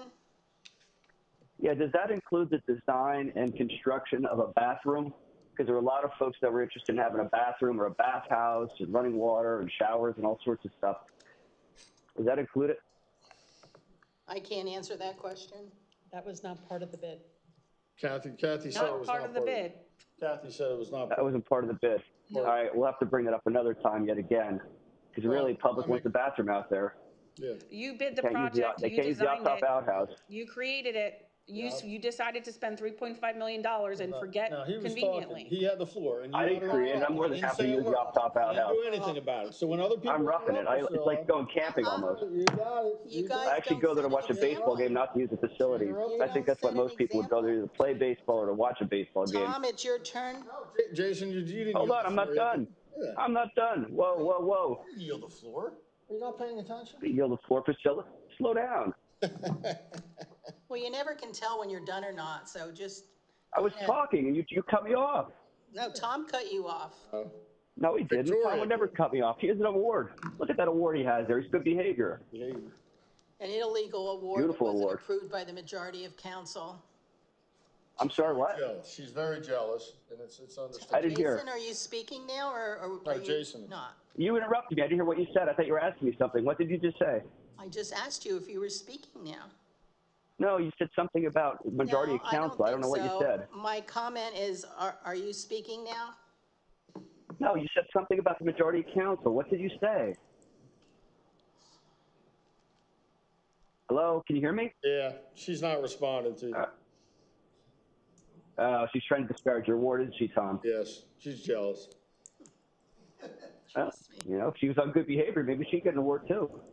No, she hasn't gotten one in 37 years. I doubt it's going to start bad behavior award. So are we disrupting the meeting again? Or are we Jason has the talking? floor. Please stop it. Well, let him talk then. You interrupted me, Priscilla, talking about the majority of council. I'm trying to figure out what you were saying and maybe germane to what I'm talking about. I don't know. I guess it's not because you won't tell me. All right, I'll yield the floor now. Tom? Yeah, I mean, I think this ball field's a great project. Kids will be able to play ball there next 50, 60 years. Great investment by the township, but it does need permanent bathrooms. And I've been making motions for the Optoff outhouse to be built out there. Mr. Optoff wants it, longtime resident of the township, pretty good guy. And, you know, I think we should have permanent bathrooms with running water out there for all of our residents to use. It can easily be built by March or April or May when the field is being used next spring. There's plenty of time to do this. The township has the money to do it. So there's really no excuse not to do it.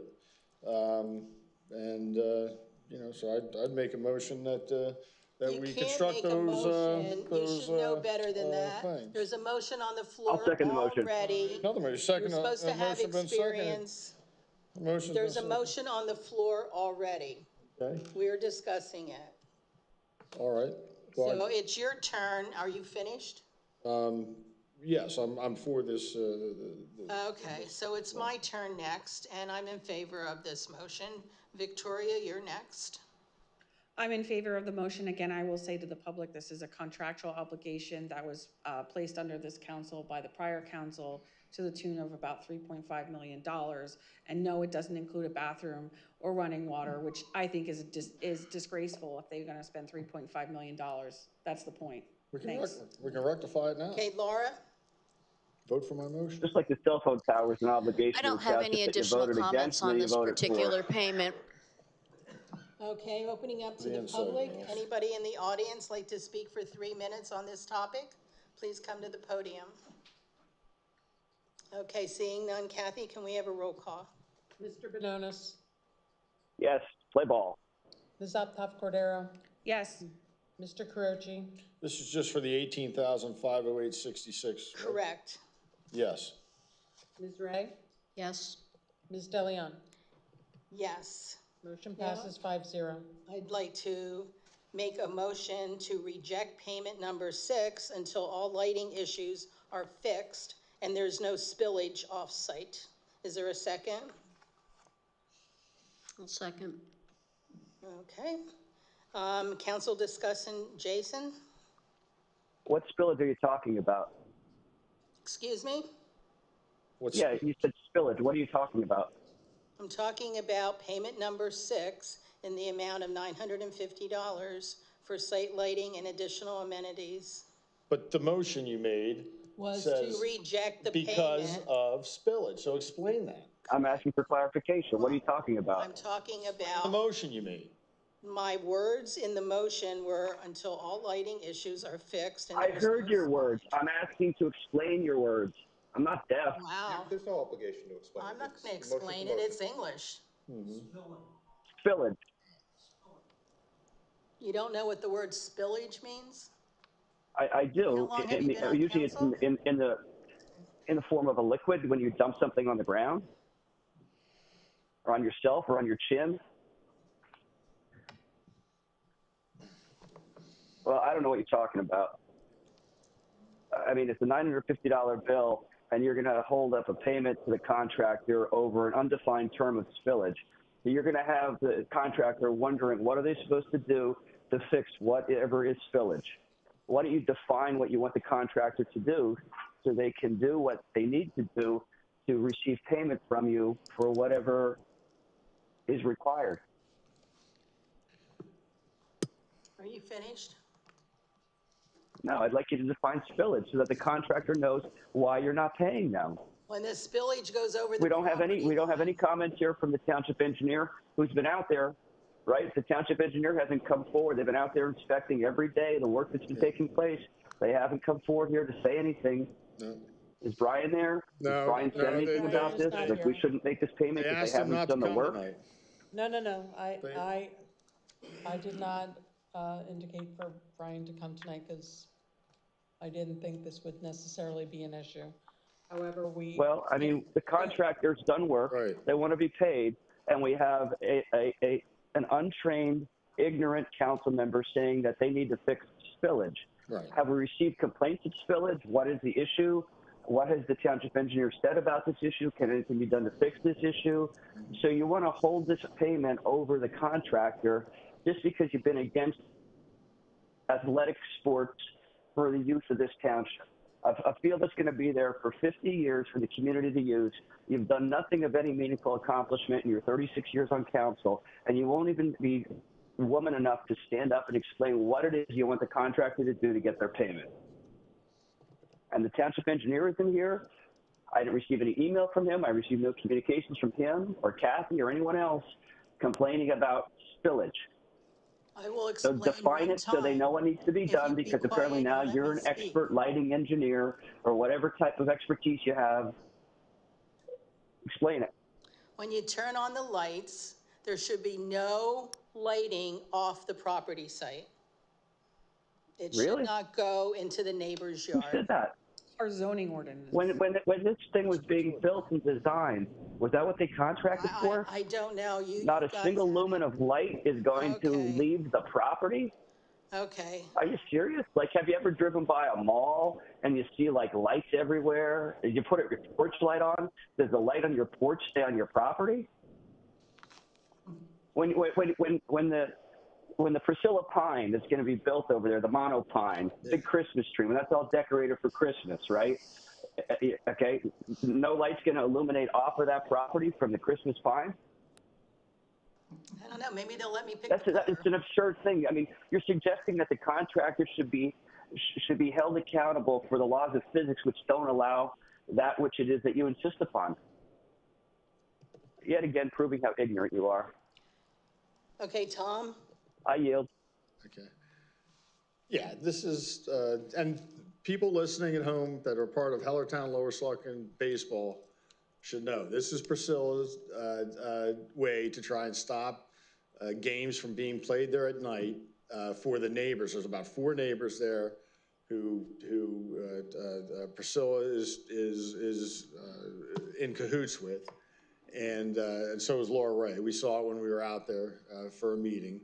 And, you know, this is her, because she couldn't build anything like this in her 37 years. We have this great baseball field now, one of the best in the Lehigh Valley. It has lights, and this is her way to try and prevent children that play Hellertown and Lower Saucon baseball from using the field at night, so that one neighbor can complain. So please email Priscilla. Don't email me. Email Priscilla. She's the problem, and this is her new tactic to try and prevent your kids from playing baseball at night, just for a neighbor who's a friend of hers and supporter of hers. But that's how she is. She's political. And that's what she does. It's fascinating. I would add spiteful and nasty too, Tom. Yeah, spiteful and nasty. She's already violated, I already got her for 6 violations of the code of conduct she signed last meeting. I'll repeat them at the end, what they were, this violation, since I'm the arbiter. But it's very convenient that Brian's not here tonight. We're going to talk about the budget later on, and Lynn Hill's not here tonight. You know, you can see what they're doing, how they're trying to hide the ball and hide things. Transparency was part of their code of conduct. Where'd that go? Where'd that go? So I'm sure Brian didn't want any part of having to try and defend this tonight when it's such a political job by Priscilla. But I think you'll hear from the parents that their kids can't use the field because you're trying to help a political supporter. Okay, I have nothing more to comment. Victoria? Yeah, thank you. I just want to reiterate, Kathy, did anybody direct any consultant, specifically the engineer, not to appear this evening? Did any member of council that you're aware of do that? No member of council. Not that you're aware of. Thank you. Not that you're aware of. Did any staff? Mr. Cocker had indicated that, looking at the agenda, he didn't think that the payments would be an issue.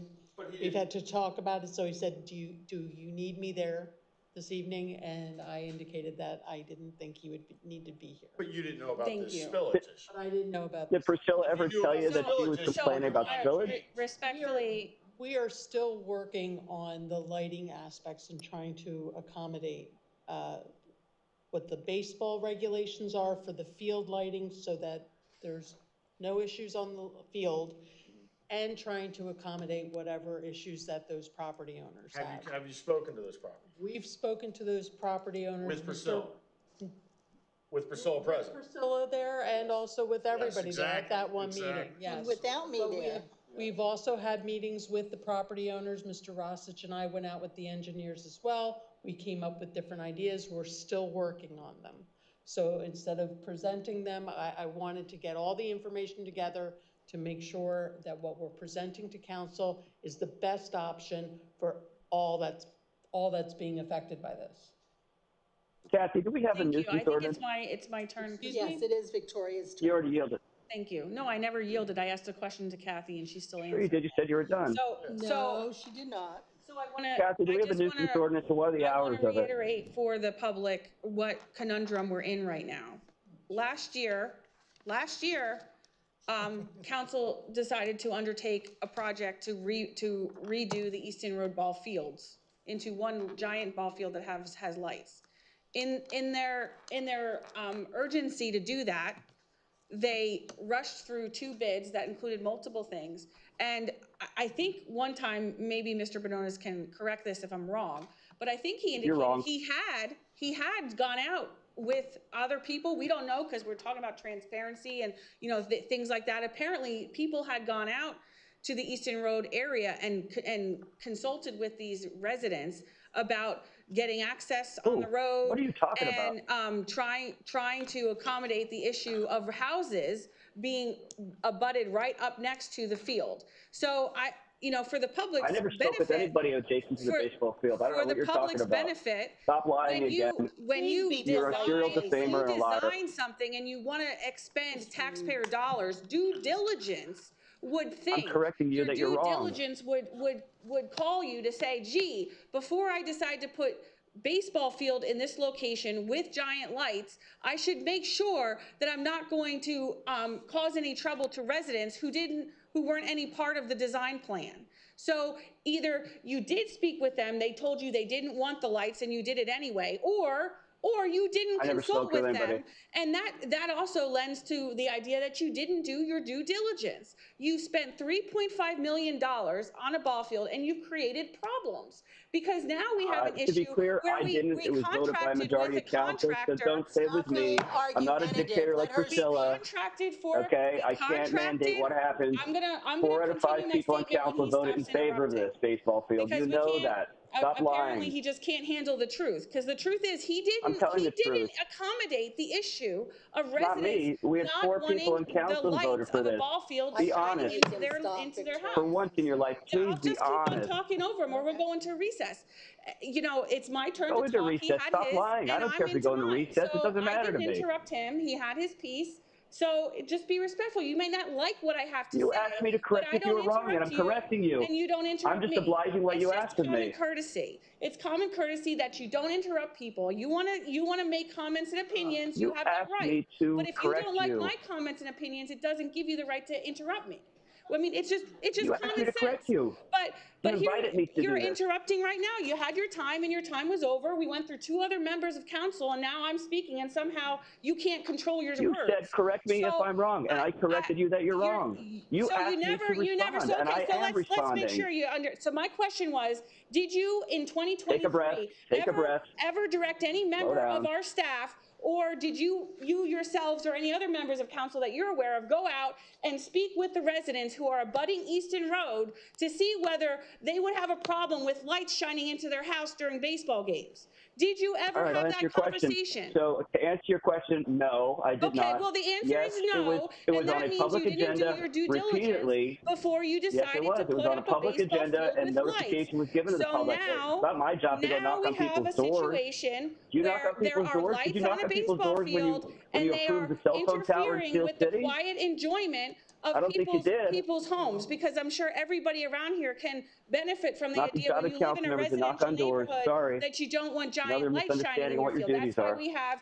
That's why we have shopping centers, and you have zoned areas for places where there's lots of light pollution versus residential areas where people are not expecting to have light pollute onto their property. So if you What can is that area understand the zoned? Do you motion, recall what it's spoke zoned? for itself. It's a If you commercial didn't district, bother isn't it? Yes, it is. to It's a discuss it with commercial our staff district. to find Aha. out what the issue is, that's again on you. But I think you just admitted that you didn't do your due diligence when you decided to contract for lights on a field in an area where there are residential properties who don't want to have bright lights shining in their house when they're trying to sleep. And it's not a political issue, it's a residential property issue, and I think anybody here can relate to that. So that's where it's at. What is the area zone? If you can't understand that, you can go back to Check the our zoning staff map. and you can ask the questions yourself that you are trying to get answers to now that you didn't go back and ask before. It's a political issue. When we met with them, they No, you did meet with them. So somebody, he said you didn't. No, when did you meet? I never met with them, other than about 3 weeks ago, and everybody was out there. That's the only time. I never met with them. Never did I meet with anybody out there before that. Okay, so you didn't do your due diligence, and I think that apparently No, there it's was a not due meeting diligence. with Is it meeting Priscilla with them and or Laura due diligence? and you and Tom Don't and our interchange staff. terms. Be So consistent. that's all I know. That's all I know. You don't know much. Next would be Laura. Yeah, good luck. So I know there's the outstanding issue with the neighbors and the lights, and they were being adjusted. As far as I know, it wasn't resolved yet, so that is why I would be inclined to just hold up on this payment regarding the lighting. I don't think it's a major big impact to the builder, and they are involved with working on it. So. No, they did the work on it. That's why they want payment. Lights are still being adjusted though. The lights aren't final they're how billing they're us for set. work that's Laura already done. is speaking. You're out of order. She doesn't Are you understand. keeping a list of your out of order stuff? There's, yes. Oh, you are? Yeah. Oh, my. I at this rate, You I need might more get paper? another good behavior award at this rate. You need I'm keeping paper? track of. For But cutting me we off. got billed for Okay, Laura, you work that's already finished? done. Laura, you finished? Okay, I'm opening up to the residents. Anne Marie Slavic, Lower Saucon Township. One thing I just want to say to Laura Ray, how would you know anything about doing construction, paying for building materials, paying your employees, when you never probably ran a business like that? So for you to say anything like we shouldn't pay them and they don't need the money is ridiculous. Also, the job was done, the building is done, the lights are there, and I think per the contract, they did their part of the contract, and now the township has to, a contract is two people agreeing to something. They did their business, and now we have to pay them. Otherwise, we'll have another lawsuit to add to the list. You can't just say you don't want to pay somebody because you don't like the project. You don't like the project, now you don't want to pay them. That's not right. They're not affiliated with this township, and they need to be paid for the job that they did. The lighting is an aftermath. You can play with the lighting, you could fix the lighting, you could turn the lights off. You can actually turn the lights off. You don't even have to have the lights on, but the guys need to be paid, or whoever did the project should be paid. That's not right that the township council is withholding money to a contractor that did the job. Again, you never ran a business. You didn't make payments to employees, so how do you know? The other thing is, I think we have to really consider in this township that nobody wants anything.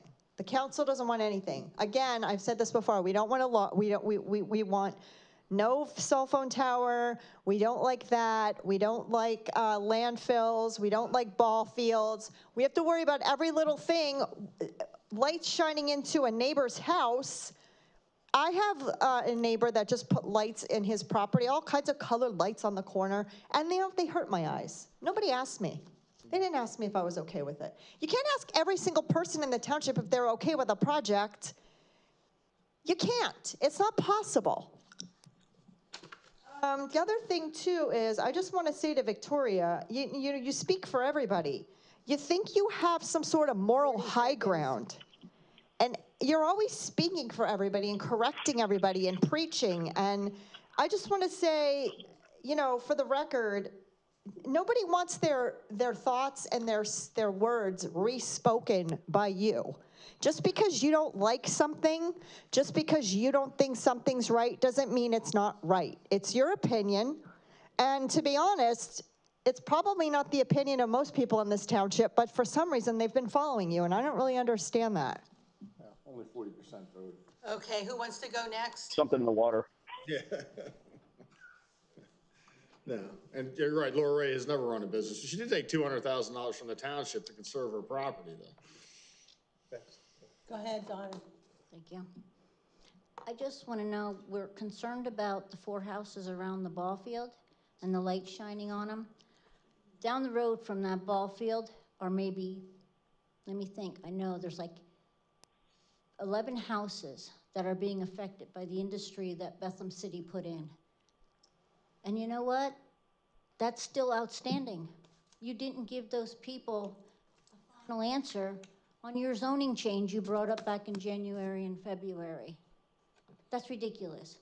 And let me remind everyone, there's an ordinance in this township that everything gets shut down at 10 p.m. And all of our parks are closed at dusk. So these lights really shouldn't be affecting too many folks. Everybody's got to put their big girl panties on. Thank you, Donna. Anybody else?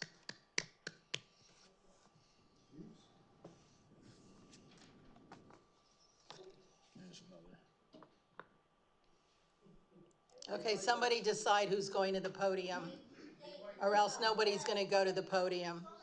Now she's not going to let anybody speak. That's it, silence them. Nobody talks. Priscilla's not going to let anybody speak at the podium. Somebody has to go. Here, I'm back. She said nobody will speak. I'm not dead yet. Dictator has spoken. Anyway, when a contractor does a job and it's not satisfactorily done, you do not have to pay them. Just so you're aware of that. They can bitch, they can moan, they can take you to court and sue you if they want to. Exactly. That's what she said. Unfortunately, it would be easier for them to get a high reach, go out there and adjust the fucking lights so that it don't bother the neighbors. Language. Whoa, we got children here.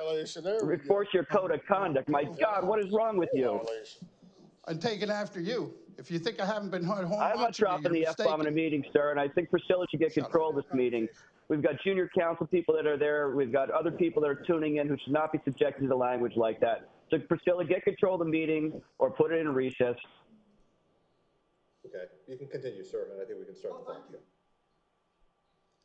Now, somebody who doesn't support Priscilla shouldn't say that word. I suggest you get the contractor to call me so that I can go out there at night and I can talk to the neighbors, all of them at one time, and see if the lights actually go in the house. And if they do, then you don't pay them. If the problem's not fixed, you don't pay them because they didn't complete the job. Simple as that. Okay, next person, go to the podium.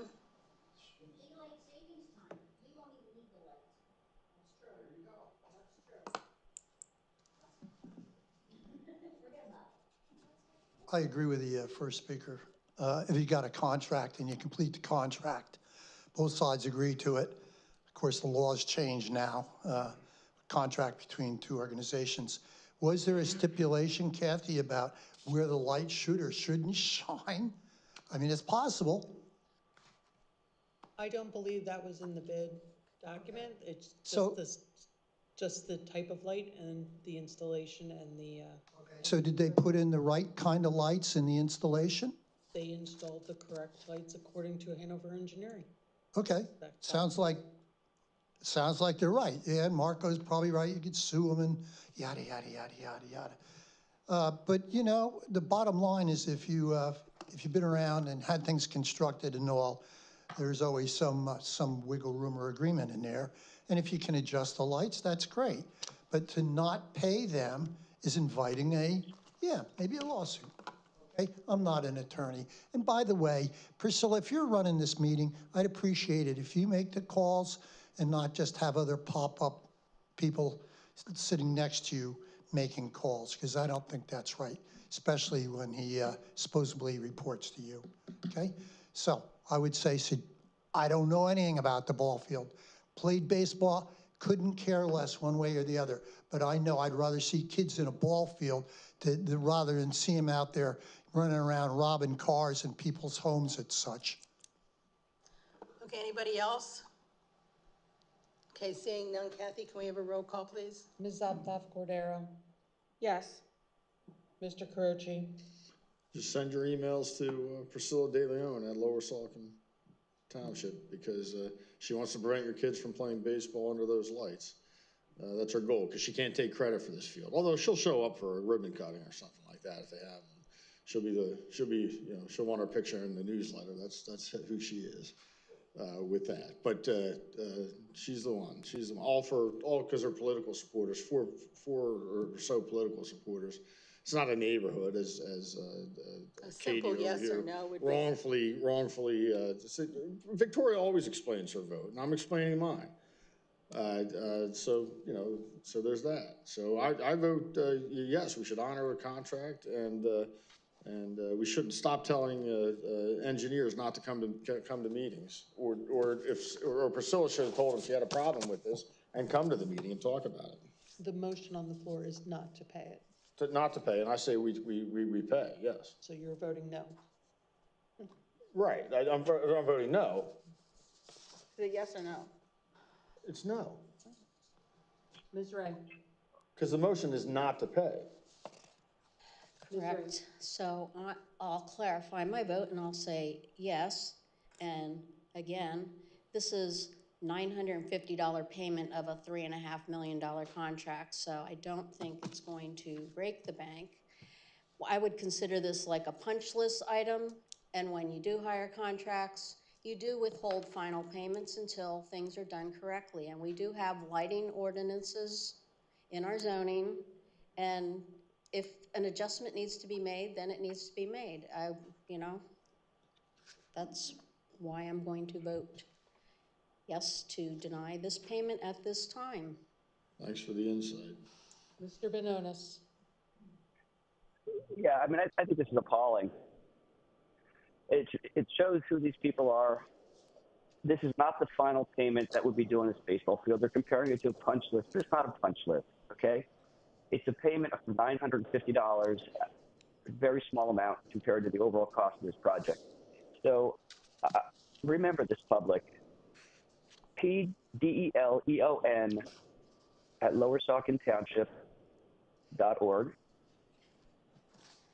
LRAY at lowersaucontownship.org.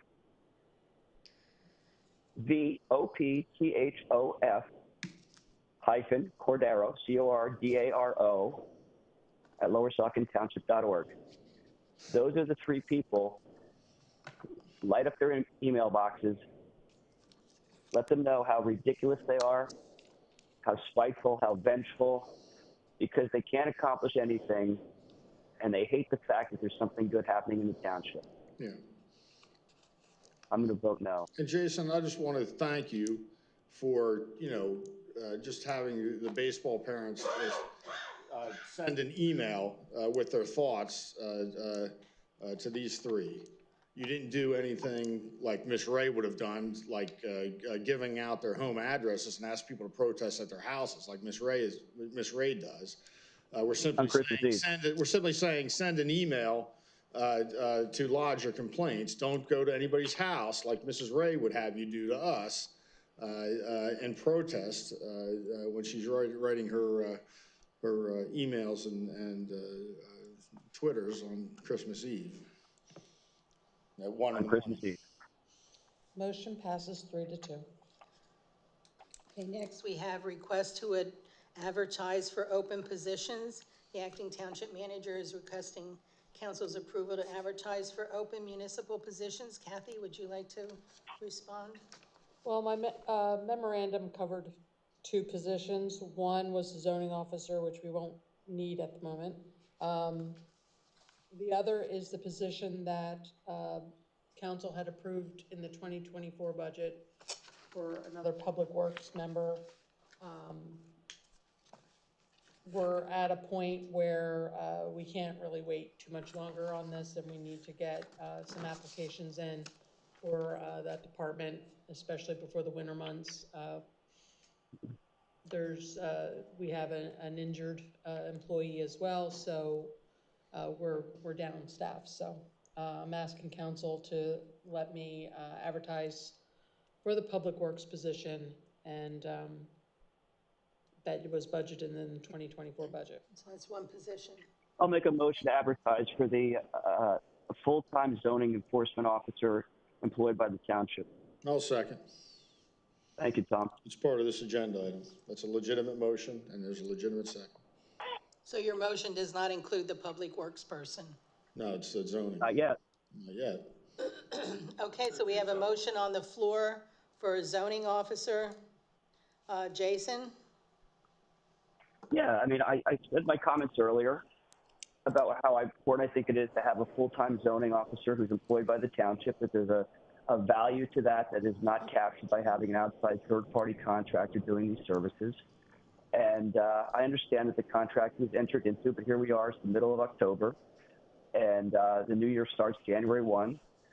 So I think advertise for that now and see what sort of resumes and interest you get in that position so that you're prepared for it. But yet again, you three Stooges can't see 2 feet in front of you to recognize that if you truly intended to hire a full-time employee to replace the guy that you forced out because of your threats of harassment toward him, that it needs to be advertised now so that those resumes can come in, interviews can take place, and that transition can happen.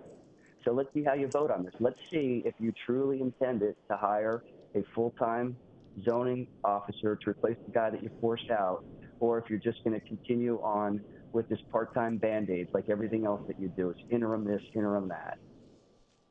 Okay, Tom? Let's see if you put your money where your mouth is.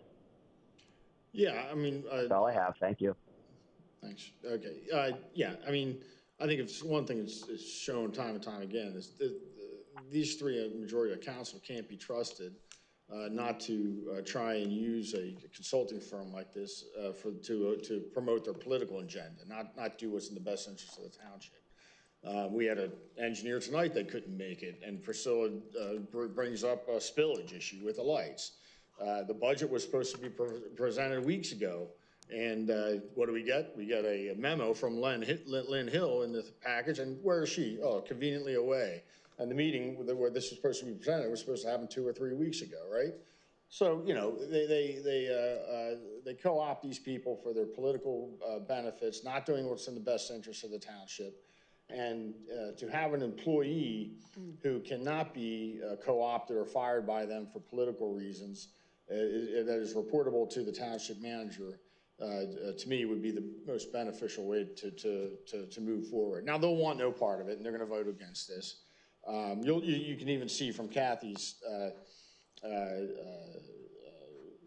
memo here that they wish to broaden their search by advertising to include PSATs and other papers, which they hadn't done before. They didn't want that done before. Now they have, after they unceremoniously ran Jim Young out. They didn't even advertise it very broadly to try and hire a person for the position because they don't want a person for the position. They want a person that they can hold a contract over their head and threaten to fire every year. And they don't get that with a full-time zoning officer who's an employee. That would be the purview of the township manager. And that person would be insulated from the political pressure that these three put on people to do their bidding. And, we see examples of that time and time again by these three. They're corrupt as the day is long. And, for that reason, I think it'd be better to take zoning out of their purview and to hire a full-time zoning officer. Okay. I'll second that. It's not a motion. There's already a motion on the floor. You surprised you don't know that? I do. I'm agreeing with what Tom said. Priscilla, that was rude. That's a violation. I made the motion, Priscilla, recall. I remember what I did 3 minutes ago. Paper down to you. As arbiter of the code of conduct, that was That's not a position that was authorized. I was. No, it wasn't. I recognize it, Tom. Thank you. See, Jason, that's a violation. Okay, I voted for the other firm that was here. I supported looking for a zoning officer back when. Kathy, you sent out the resumes and you did everything the way you were supposed to. I thank you for doing that. And we tried to get somebody in here and it didn't work. So we went to Plan B. So I cannot support this motion at this time. So next, Victoria. Shocking. Yeah, I think what you're seeing here is just another attempt to filibuster, to delay things, to make continuous accusations that somehow people here on council did something to cause a resignation. I've reiterated, you go back and you look at the YouTube and you look at who demanded a zoning officer to show up on a code violation matter and the timeline of when that same employee issued their resignation, effective the day that they were supposed to have been here by the direction of Mr. Bononis. I think it speaks for itself. So to now, again, there's been no sorry, I don't have subpoena power. Accusations against this council. To then talk about, I think he said, the person needs to be insulated because of pressure. I think that when you have a council member demanding people to show up and do things the way they want things to be done, that's the pressure that we're trying to avoid here. This is a filibuster attempt, again, to delay our meeting. I'm sorry to the public for this. I'm sorry to the consulting firm. We've been through this already. This is a recommendation of our acting township manager. She advertised the first time. So it's not like council sits up here and chooses where things get done. We don't micromanage our acting manager. Don't call it her recommendation. That was not her recommendation at all. So when she actually put in her memo to discuss advertising for a full-time zoning officer, not this part-time deal that you guys are doing. There's a standing accusation. So don't pin it on her and say that to give you credibility. Cherry-picked locations. You have no credibility whatsoever, and now you're putting her in an untenable position. It's just hypocrisy. I mean, after she's filling in and trying to keep things afloat because you three are sinking the ship. You accused a member of council of cherry-picking locations where advertisements went out so that we wouldn't get somebody to apply. Yes. That was the accusation. Yes. And so I'm clarifying and correcting the misstatements that were made, that nobody on this council yourself.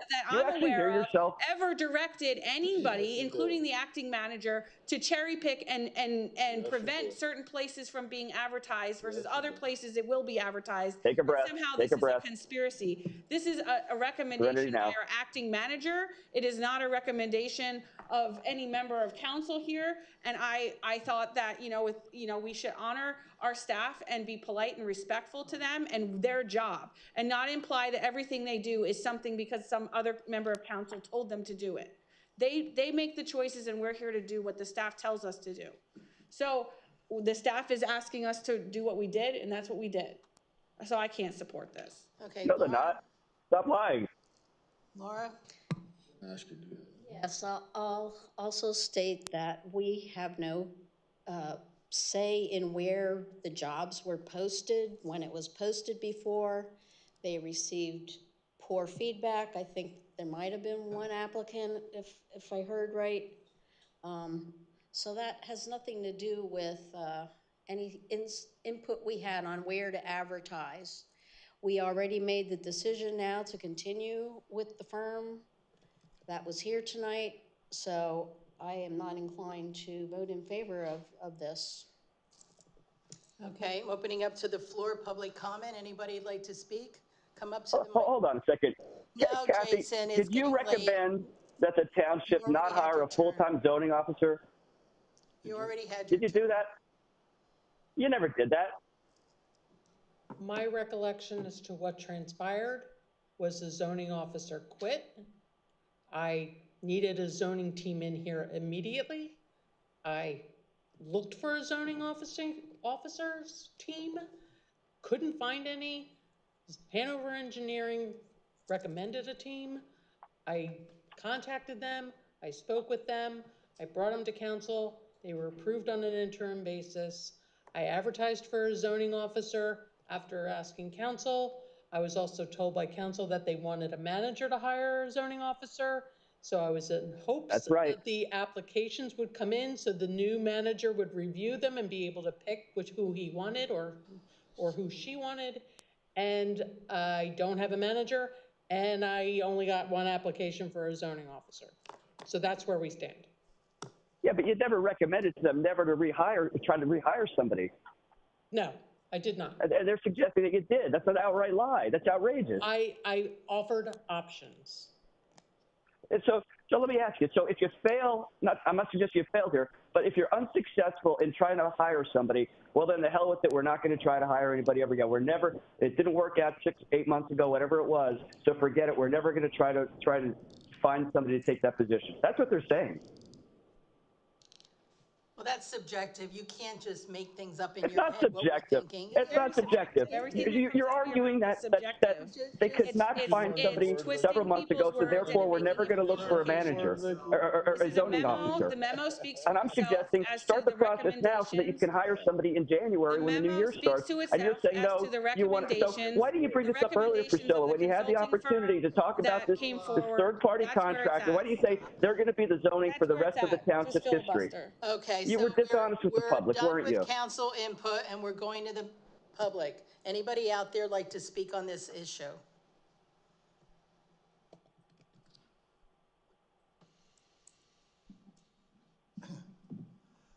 Dave Boulan, I don't know about this issue, but I'm really getting tired of the bloviating that's going on by Victoria.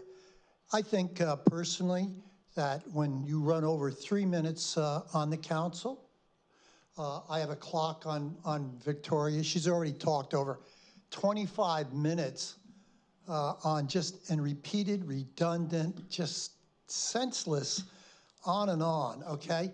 If we, on the public who pay the taxes and pay the salary of the council people, whatever it is, $5,000, no? I see you shake your head. Do you want to clarify that, Priscilla? Please stop the clock.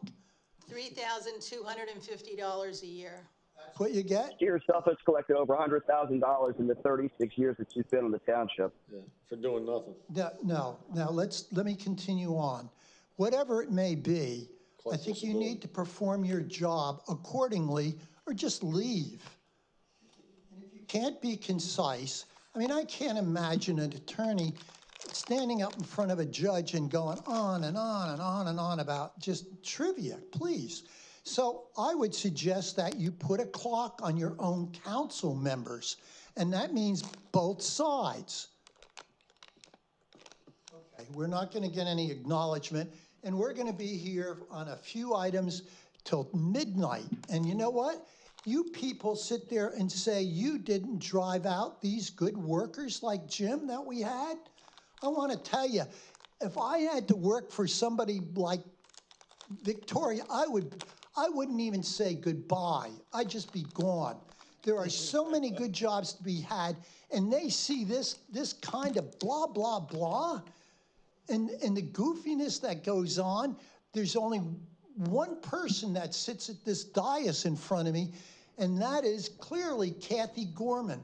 And I find it's a miracle from God. I know you're not religious, most of you, but I would say it's a miracle that she's still here.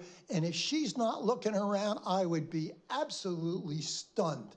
And I remember saying the same thing about our former manager. I said, it's a matter of time. Bingo, he's gone. And it wasn't the previous administration because he hired in underneath them and kept on going. And there's the nastiness of the orange card, which says, I can't read the clock. If that's not an insult, Priscilla, that's the public. Listen, public, you see your little orange cards? She's had enough. And yet she can let her team go on ad nauseum until people are sick and get up and leave. All right? That's the problem. And you don't seem to get it. I would just add. Your board's stiff. I would just add that. Don't like the truth. The orange card is not part of their policy, Anybody sir. else like to come up and speak? Okay, if not, then may we have a roll call, please? Mr. Carochi, Yes. Ms. Ray. No. Ms. DeLeon, No. Mr. Bononis, Yes. Ms. Optoff Cordero. No. Motion fails 2 to 3. Okay, I'd like to You make a fraud. motion to approve the advertising of a public works person. I'll second that. Okay, been moved in second. And open it up to the floor for Jason. Yeah, I'm understanding the need for an additional public works person. There's been no explanation as to why we need another public works person. Are we short-staffed? Do we have individuals that are out on medical or disability leave that requires this? I'm not sure what we're doing here. I apologize. The memo that I have in there, if you remember from the 2024 budget, council had approved staff to include an additional public works employee in hopes that in preparation for retirements of the public works director, and that we would be prepared that we can restructure the public works department so that we're prepared for that eventuality. Okay, thank you, Kathy, for that. Okay, so back to my question, are we fully staffed or are we shorthanded in public works with who we currently have? Do we have anybody that's out? Currently, we are short-staffed. Because of medical or disability leave? There's a workers' comp issue. Okay. All right, that's all I have. I'm not gonna ask names. Tom? Yeah, I mean, I'd like to hear just from Roger, just, you know, why he thinks this is needed and how it would assist in reorganizing the department.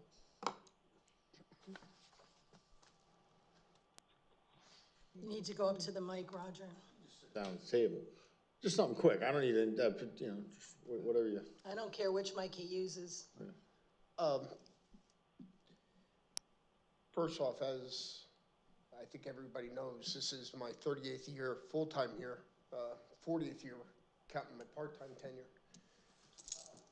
I'm getting on where it's getting to the point where, you know, I'm starting to think about moving on. Sure. The eventuality. I'm not in a hurry, but you know, it's getting there. Secondly, the position grew over the years with myself. I grew with the department, starting out here with the department of 4 and the public works director, so 5 total.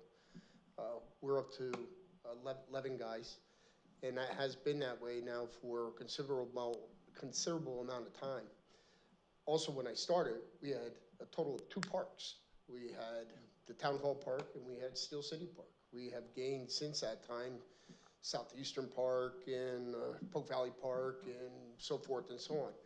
Whole bunch of added and additional responsibilities, including the building of this facility, which greatly increased the amount of manpower needed just to take care of the buildings and facilities, which is why we're looking to try to split the Public Works Director into what we have right now is a roadmaster, but we're also looking to see if we could do it a roadmaster, and whether you want to call it a deputy director or a second roadmaster position, but that position to focus primarily on buildings, parks, and grounds. So they could do the inspections, they could do a little bit better job of keeping track of the buildings, the park system, etc. That's where it's at. And these would positions you could mentor for when you possibly retire. Well, I mean, thank you for your 40 years, and you know, we hope we have you for many more. Although you know, we understand eventually all good things come to an end. But thank you, and you know, I understand. You know, why it's needed, and thanks for putting that into context. No. I remember the discussion from the budget last year. Okay, so where are we? We have Tom. Anything else, Tom? No, I mean, I am concerned about I won't talk about it this meeting, but about this worker on workers' comp and what else he's doing. But we'll save that for another meeting. Okay, well, I'm in favor of doing it, so. Victoria? Yeah, I'm in favor of this. Thank you, Roger, for everything that you do.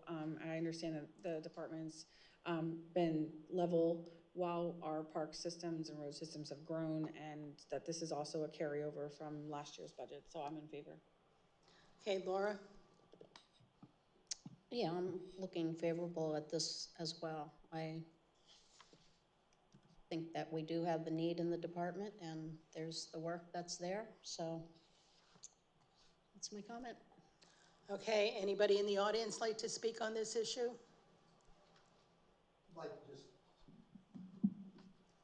I'd like to just say, I've never met this man, but I keep hearing the name Roger. I don't care whether somebody's out plowing snow or whatever. And I finally now know who he is, so, and I'm really pleased. 38 years and worked his way up. I mean, that's the kind of township that people pray for. And the road systems are solid, and the jobs get done. And this guy seems to me to get zero accolades. And we sit here and moan and complain about $900. This guy's worth thousands of dollars. The jobs he's done over the endless years, he's just like Kathy. And boy, we need more people like that. I say my hat off to you, sir.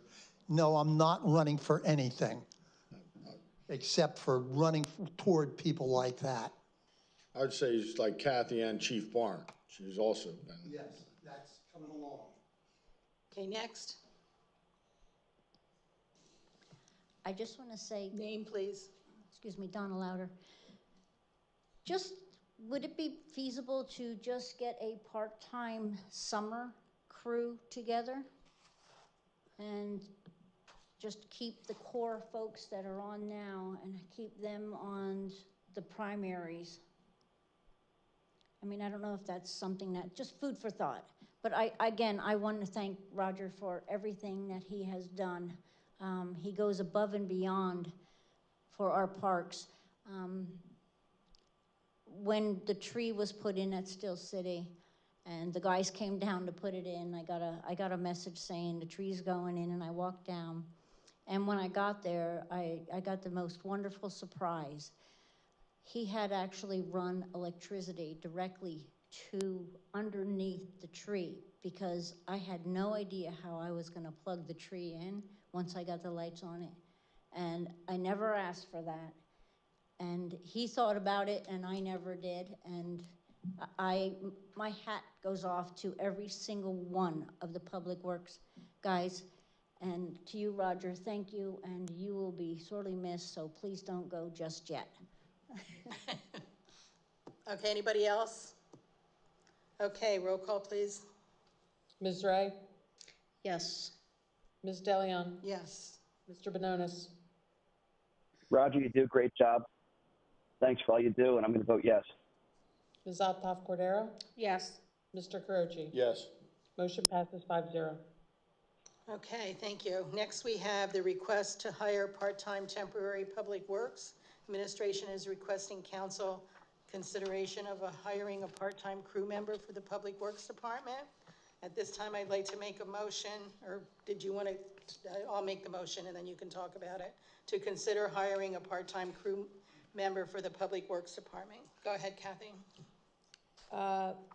As the memo stated, and information on our non-uniform contract agreement stipulates that management can do this, hiring a temporary part-time person. We are of the need right of way to get bodies in for our Public Works Department. And this is more in coming into the budget section for next year, but we need to get a worker in to help the Public Works Department right now. With not just in the supervisory role, but just a person in here to help them because we are down one guy. And it is becoming, we have vacations scheduled and things of that nature. So it is imperative that we address some of the outstanding issues that I know Mr. Rossich wants to get done. And we want to try to complete as many things as we can with the staff that we have. I'll second the motion. Thank you. So there's a motion on the floor. I'll Is there a second second? Okay. Okay. Council discussion, Jason?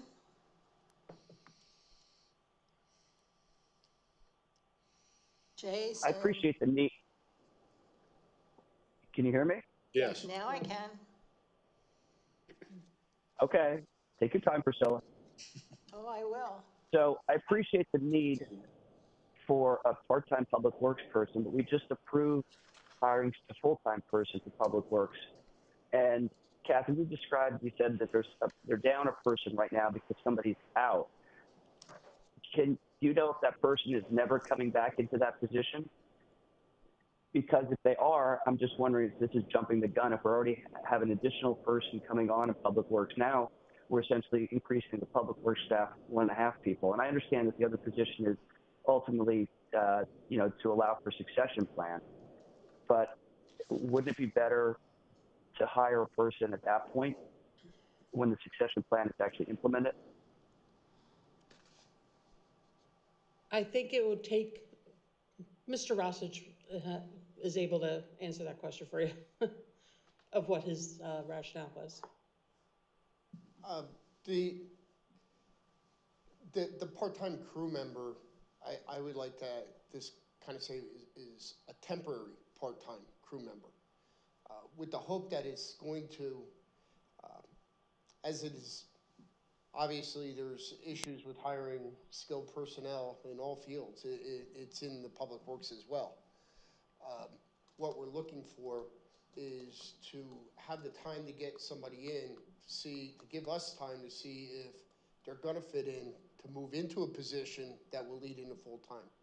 For example, with the additional leader position role in the public works, hopefully we're going to have an existing crew member move into that position. Then that temporary position or the part-time position would have time to work in to be able to see if they're going to fit in to take the crewman position that's vacated by that lateral movement within the department. And it would fill a current void that we have right now due to the workers' comp situation. Yeah. Anybody else have All right, any so questions? if I'm understanding you, you're saying the current need is because we're down a person who's out on workers' comp. Not that there's an immediate pressing need, that this is more succession planning for the future to see if the person fits in. Currently, we are down one person. It's a key person in the department. So heading into winter, that puts us down 20% of our workforce for snow removal operations, not to mention the daily operations. So we are down at that percentage right there, 10% rather, I'm sorry. So that's the current need. But moving forward, in the time it's gonna take to have a successor to come in for the second leadership role, we're looking to see if that person would fit in and possibly be moved laterally into that then. I'm not asking you to name names or disclose any medical information or HIPAA violations, but to the extent that you know, is there an expectation that this person who's currently out is expected to come back in a full-time unrestricted capacity? I have no way of answering that. Okay. Good answer. Well, I have no other questions. it's not 10% of the snow removal because the public or the water authority guys help with snow removal as well. The water authority also is down one person, so we are down one person out of the water authority, whom at this time, I believe from the last information I received, they are not planning on replacing. So that's permanent. That's one for at least. How much time are these guys spending on the volunteer fire services? As needed. And what's that been? I don't know, Tom, I can't, I don't know how to answer that. I mean, some days it's none, some days it's one. It's depends on what calls come in. Right, and can a guy on workers' comp that can't drive a snowplow, he could drive a fire truck though, can he? No. Can't drive a fire truck. What was the question? I wouldn't imagine somebody on workers' comp can do any sort of work or any sort of thing like that. Can't do anything. I wouldn't think so. Not as a volunteer fire service. I have no idea what they would be permitted to do or not permitted to do. You think that person was probably promised a job in fire services? No, You don't have to answer. Yeah, don't answer that, Roger. You're being put on the spot. That's not fair. All right. You're not a All right, well, so you're saying. Sheila, why are you telling somebody not to answer a question? What gives you the authority over this individual? He reports to the township manager, and you're going to tell him not to answer that question? You got it. A question that comes from an elected member of council? You did, I just did. Yeah. So you're going to muzzle the comments of an employee of the township. So find a regulation that says I can't. Find a regulation that says that you can. What's your authority for that? Whatever. Sorry. Not whatever. What's the authority for it? You have no authority. Okay, do we have any other questions? And now what you've done is you put pressure on this employee of the township I'm not putting pressure for on your Roger. partisan You're the political one. gain. That's what you just did. It is Yet a again, personnel exact same thing, matter. Jim Young, and now this on top of it. You people have no Mr. Benonis, scruples. if you could just listen Use for a moment, proper English. our acting manager has something It to is a say. personnel matter, and I don't think that Yes, it's it's proper to be inappropriate. discussed at this moment, at this Exactly. time. Yeah, it's The personal. He's not position- asking the to identify the positions- individual. He didn't ask for the person's name. There's no disclosure of confidential information. Yep. He's asking questions that are pertinent to his understanding so that he can make an informed decision on this, just as I was. Right. There were some promises made from, and our fire services consultant told me, but that we'll get to all that later, and what's going on there now, and this so-called workers' comp claim. But so you're saying that you want to basically try somebody out on a temporary part-time basis and to see if they fit in and could possibly, or, if you promote from within, fill the position full-time with this person. Yes. Okay, and you would when you say temporary part-time, would they be trained to plow snow and stuff like that, or no, because they're part-time and temporary? If they are legally qualified to plow snow, meaning if they have the proper CDL class license, Right. absolutely, they would be used to plow snow, which is why we're asking to bring them in at an entry crew level. So at the rate in accordance with the crew member, starting level crew member. Okay, then you try and hire some of the CDL or someone that wants to get their CDL. Absolutely, it would be CDL. Okay. All right. Well, thank you. I don't know about this one, but I'm still kind of thinking about it. I understand with winter coming, you need something. I'm a little dubious when we don't get any information on executive session about this workers' comp claim and the other things, and then we get information from our fire services consultant about what the majority here wants to do and what they promised people for their political support. What does the union contract say? What's that? In terms of hiring a part-time person? Yeah, We're permitted to do it under the contract. It says this type. Is there anything that requires, once that person's working part-time for a certain period of time, that they're automatically going to become a employee of the township or a full-time employee or anything like that? That position would still be posted and in accordance to the union. So if any clerical staff wants to apply for it internally, they could. And then we would advertise for that position. If the person that's a temporary part-time decides they want to apply for that position, then they can do so. The majority's, they're hiding the ultimate plan. It's gonna come out. I can't talk about it yet because they're right. It's an employment issue. But the ultimate plan will come out, and what they've promised people for their political support will come out. The allegations are just amazing. Thank you, and thanks for all your work. Thank you. Okay, I'm gonna go next. The allegations are really out of control. No, they're true. You just are just over the top. They're true. I can't wait to hear what the allegations are. I see we got a fire services report from a consultant, but I see he's not here to talk about it in a public meeting, Didn't we just get that email? What was promised, right? Pretty sure it says We draft. just got it. Yep. I'm pretty sure it says draft. The committee has to look at it and has to go review it. Before he was even hired. I think it was my turn for comment.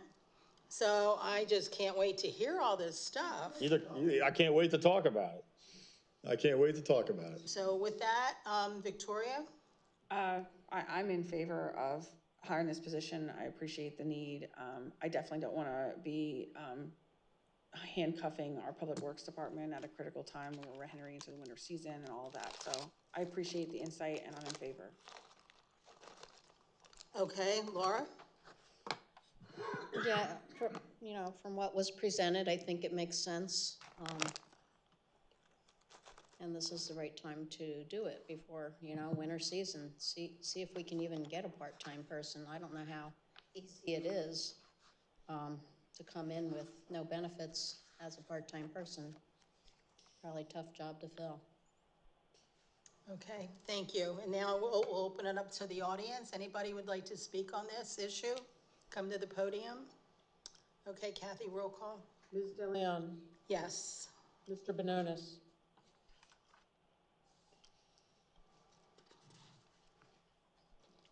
No, I just don't see the justification for it this time. Ms. Uphoff Cordero? Yes. Mr. Carochi? No, because the majority is not disclosing their ulterior motive for doing this. And there is an ulterior motive. And it will all come out when we're allowed to talk about it. Ms. Ray? Yes. Motion passes 3-2. Okay, thank you. Next, we have approval to hire a temporary full-time receptionist. I'll make the motion to hire the temporary full-time receptionist. Kathy, would you like to talk about this position? We do have another person that's going out. Our receptionist will be out for a couple of weeks. We need somebody to come in and answer the phones and log in the mail, as we're down 2 office people already.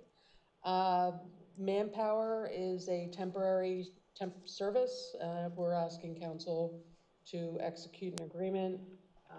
The hourly rate we were estimating is $16 an hour, and they would bill us $24.01 based on the 50% 0.09 for that service until our receptionist can come back. Okay. Did somebody second this motion? No. I'll second it. Did somebody, you seconded it, Victoria? I just did. You will, okay, thank you. Okay, thank you, Kathy, for that. Jason, questions? None. Tom? You said we're down 2. You said one's going out, right? for a couple of weeks? Well, a manager's out and the zoning officer was Right. obviously not out, or not here, but And we have a the third. receptionist is going out for a couple of weeks, and we'd So- like to have somebody come in, Right. learn the job real quick of 'Cause how the you're phone too- system works, right. and then, and we'll have somebody at the front desk. You're two down because the crack hiring team of Priscilla and Katie, I've talked to her, couldn't hire a township manager, and they can't hire a zoning officer either. They tried to hire 2 township managers, it didn't work. So that's why you're 2 down, let's make that clear. But if you need help, I think you should have it. But we know why you need help, their incompetence in hiring a township manager. Can I make a motion to hire Kathy as full-time township manager, permanent? You can't have a I'll double second. motion on the I make a floor. motion to hire Kathy You cannot Gorman as have a full-time motion on the township manager, floor. permanent. Do I got a second, Jason? You I second it. cannot make a I got a motion. motion. There's a pending motion on the floor. Talk about how they appreciate You're Kathy, but they supposed to won't be even an entertain that motion. They won't even experienced entertain that motion. You should Nah, know they just want this. part-time manpower people. Disgraceful. Disgraceful, Priscilla, disgraceful. Kathy, thanks for your help. Okay, Kathy, thank you for everything. You're the best. so I support You this. have to work with Priscilla. Kathy, I support this position. Hazard pay. Thank you. Victoria, Yes. Laura, Yes, I have no comment on this.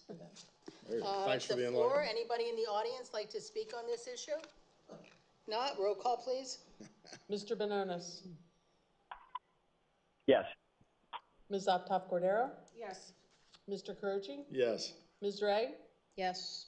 Ms. Deleon, Yes. motion passes 5-0. Thank you. Okay, thank you. Now, I think, Can I just request a 5-minute recess for a yes, restroom that would break be before we great. get into the Is budget? there, all in favor? You notice how I'll they second. kept the most important thing, the budget, till the end, hoping all of you would leave. But thank you for sticking around, and please stick around through the break. Now they want a break, hoping more of you will leave, because they wanted the budget. They put the budget dead last in the agenda, so We they're don't hoping you pick wouldn't be the- here. we don't That's pick this the council, order. that's the We don't- majority of this we don't council. pick the order. Always hiding the ball. I don't think Always so. hiding the ball. Ms. I'm gonna Gorman, blame this one on Kathy. That was me. She I sets decided, the because I knew this agenda. was going to be a hot potato. Ms. Gorman, did any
Jason, are you still here? Gotta call him back. I'm here. Oh, no, he's here. He took order as well. I don't take any orders from you, Priscilla. Kathy, what? The microphones are on. Okay. So I'd like to reconvene the meeting, and the time is 9:35, and we're all still here. Except for the All junior, still here because they hid the budget at the end of the meeting. left the meeting. I don't know if you knew that. Okay. Yep. They tried to hide the ball and then save it for last. Mr. Carochi, I can't see you. So Kathy, See me. are we gonna go over each of the sections, and then we can ask questions at that time, rather than wait till the end? How do you wanna do this? You see my award, though, right? Let me go through what I think are, We had a place. items Now you're that pushing it are too of I'll go right. major importance. Okay, do you wanna invite the chief and Right. Roger to come sit up Come here, up, please? The chief? explain their particular departments when we get there. So we're doing this by section, right? And then they're gonna go through. I guess she's gonna go through, so you're gonna go through your memo thing first, or no? I'll go through the specific sections which are identified in the memo. And then if you have, changes, additions, So we're starting with deletions, this. we're going through this, the spreadsheet. Questions? You have questions, you have changes, additions, removals, whatever, let me know. And then I will make those changes, then present them at a next meeting. And then you'll authorize me to advertise for public inspection. And we'll go through the formal process of adopting the budget. You won't be able to answer questions about Lynn Hill's background in police and fire services. And I would not be able to, and nor would I presume to answer on her behalf. yeah, and she conveniently isn't here. But I did provide her memo to council and in the packet, so everybody is aware of her concerns. Dave? Will we be able to address those, Kathy? Can I just ask you one question? Did any member of council ask you to move this meeting to tonight in order to coordinate people's absences? No, Why would you? it was Just if she's unfortunate thinking that, sure. that it was twofold. I wanted to get it to you, by the 4th.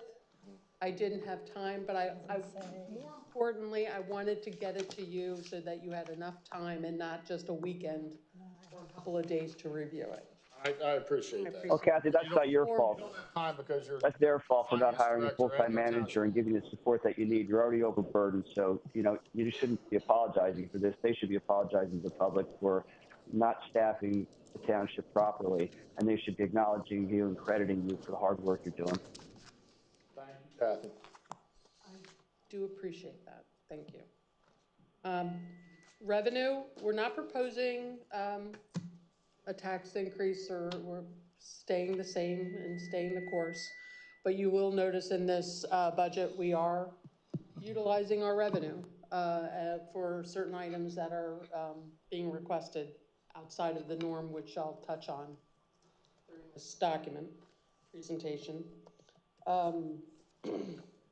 Enabling tax and all the other items are pretty much the same, business licensing and things of that nature. I increased a little bit in revenue just based on previous history as to how it's collected. Specific items that I think we should really identify would be your interest income. I'm sure you're all aware, Federal Reserve is going to slowly start reducing the interest rates, which is going to affect us. Hopefully they won't do it like they did the last time and just jerk it all away in one lump sum. So we were anticipating a certain amount of revenue and basically it ended up getting less than half. And that happened probably 15 years ago. But there was a time period where they did have the interest rates really high, and the Federal Reserves took it away very quickly to offset any kind of inflation, and then we lost a significant amount of what our projected revenue was gonna be. So that's why you're seeing it. I'm hoping that they're gonna scale it back slowly as opposed to knee-jerking it.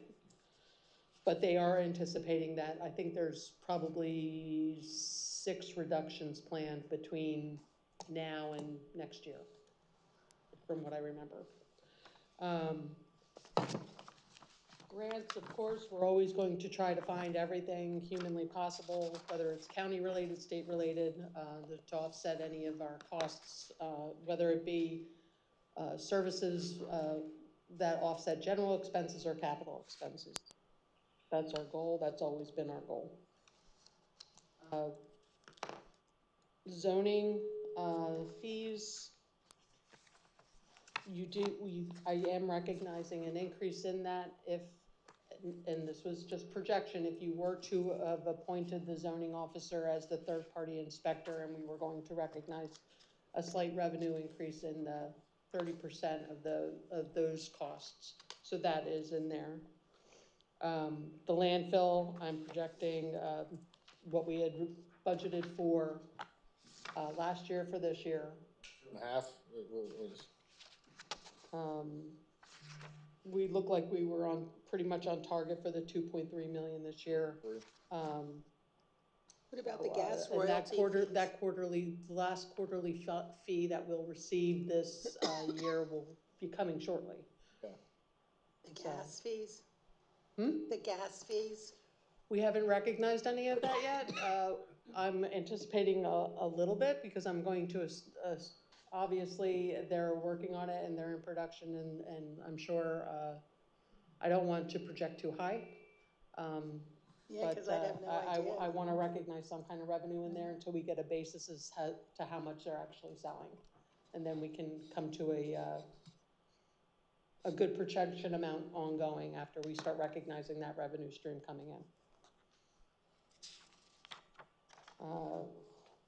Health charges and stuff, that's in and out. That's basically, like I have said, the water authority is on our insurance plan, so what we bill, what we pay for on their behalf, we receive money from them to pay for.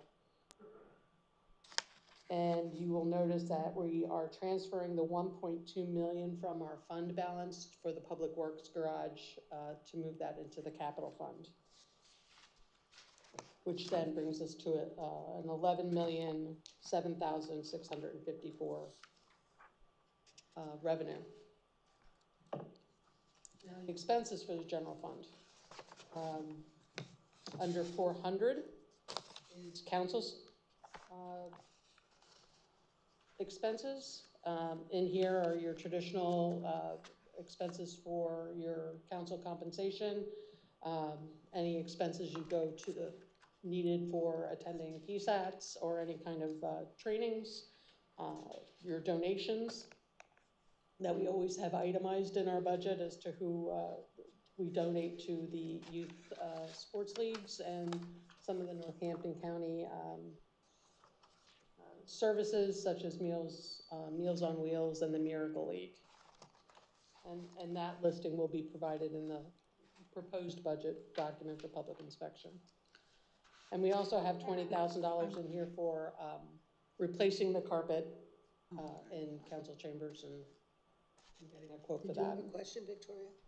No, I when she's done with the general government section 400, I just wanted to ask or provide some input on that before she moved on. So I want you to go ahead and finish where you're at. Any questions or concerns about that department? Any additions or? Just under the. Removals? Sorry, can I be recognized, Priscilla? Where was the general government? Priscilla, can I be recognized Oh, to absolutely. comment? Okay, thank you. Absolutely. So we're just going to interrupt Kathy when she's presenting the budget? Absolutely. Is that what we're doing?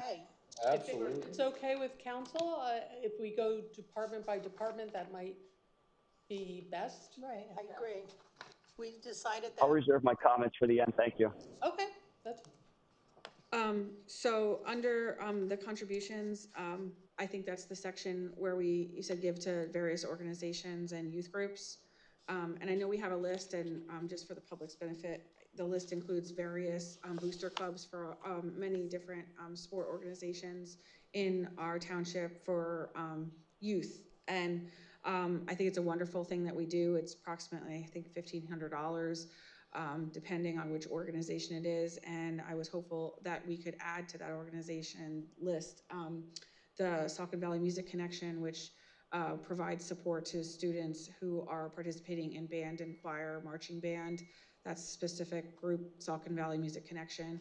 And then the Saucon Valley Fine Arts group, which is also another nonprofit for our youth that supports the children in the arts all the way from kindergarten all the way through high school, so that they can put on productions at the high school. But it's all funded by people donating to the nonprofit. So I was just hopeful to add those two organizations to the current ones we have.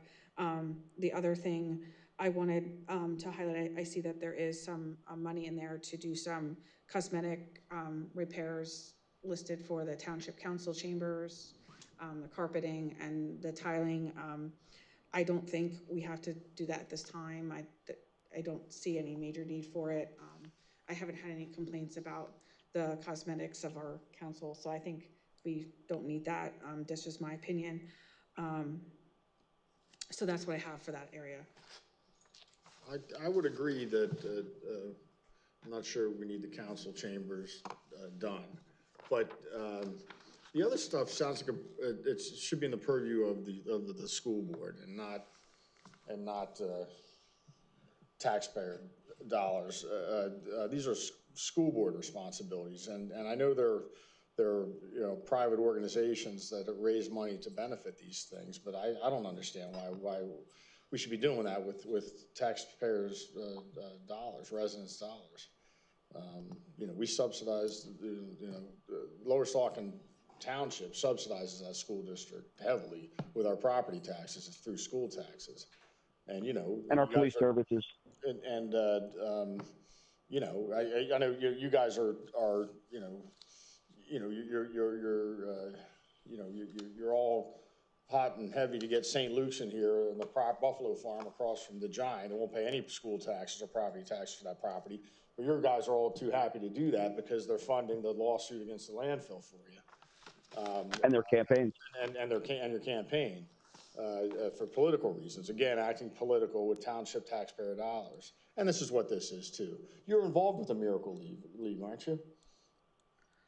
I was requesting Saucon Valley Music Connection. So you're not going to answer the question. She's involved with the Miracle League. So the Miracle League, I think, was something, correct me if I'm wrong, was added recently. I'm not involved. My son plays Miracle League baseball.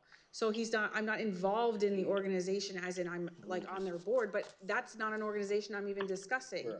That's something a prior council had placed on the list. I had nothing to do with that organization being on the list, but I think for the benefit of the public, we're talking about, there's wrestling, the Booster Club for wrestling, the Booster Club for baseball, the Booster Club for basketball.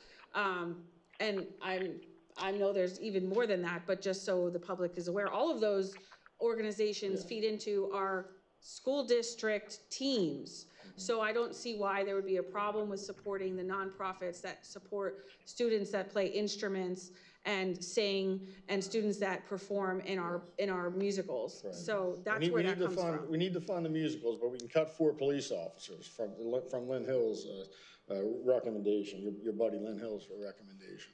So we're going to cut 4 police officers. I'm at the general government. That was what my suggestion is. 4 police officers, so we can fund the music. Other members of council who are also supportive of making those adjustments. I don't have a problem with supporting the Music Connection and the fine arts. I think that we were a little heavy on the sports side. Is more. You hate sports. We know that. No, I don't hate sports. I love sports. We know that. No lights on. You clearly never played any sports, but I love kids to play sports. And I think that over the years, the council looked at funding these organizations as kind of like a recreation, like to support them. And Kathy's shaking her head, so I'm remembering. We always supported the youth sports right. associations since I've been here. Right. So this is all because they use their athletic fields for sporting events, right? Yeah, they use, yeah. And do the performing arts folks use anything that's owned by the township, any real estate? No, they just use the school district, which is owned by the I mean, school district. we could definitely, with the lights at the Ballfield, we could have a theater production there and have a Sure, bunch of seats out. I don't have a absolutely. problem with that. But the lights gotta be Well- turned on, and Priscilla's not gonna let that happen. I don't know about that spillage. Yeah, not with her spillage. I mean, you can't have Shakespeare in the Park with spillage. And then No the amount, Shakespeare in the I Park didn't with mention spillage. the amount, I think it should be in conformity with what the other youth, sports organizations receive. Okay. That's just my No, I agree. suggestion. I don't know what the amounts are. I don't have that list in front of me. We had changed 1,500. several years ago that everyone was entitled to $1,500 Okay. if they provided us with the documentations that was in the nonprofit Right. policy. Right, okay, so that would be 15 and 15 then. Okay, thank you. What do you think? Are you consensus with that? Yeah, I mean, I think it's a good idea. When you do look at the list, it is all the sports and, you know, if we're supporting activities for children, it can be a little more inclusive, so. Kathy, is there a requirement that any of those sports organizations have to be primarily Saucon Valley-based students or youth? Makes sense. Typically, it's Saucon Valley programming.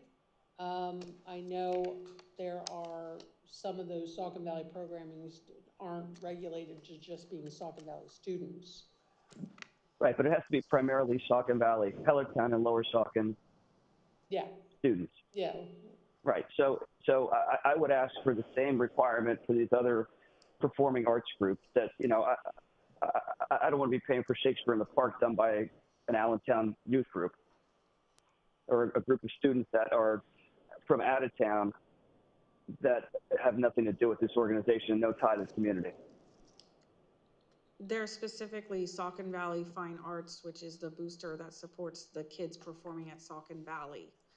At the Saucon Valley School District, it's not an organization that's community-wide. It's specific to the Saucon Valley School District students that perform in the plays K through 12.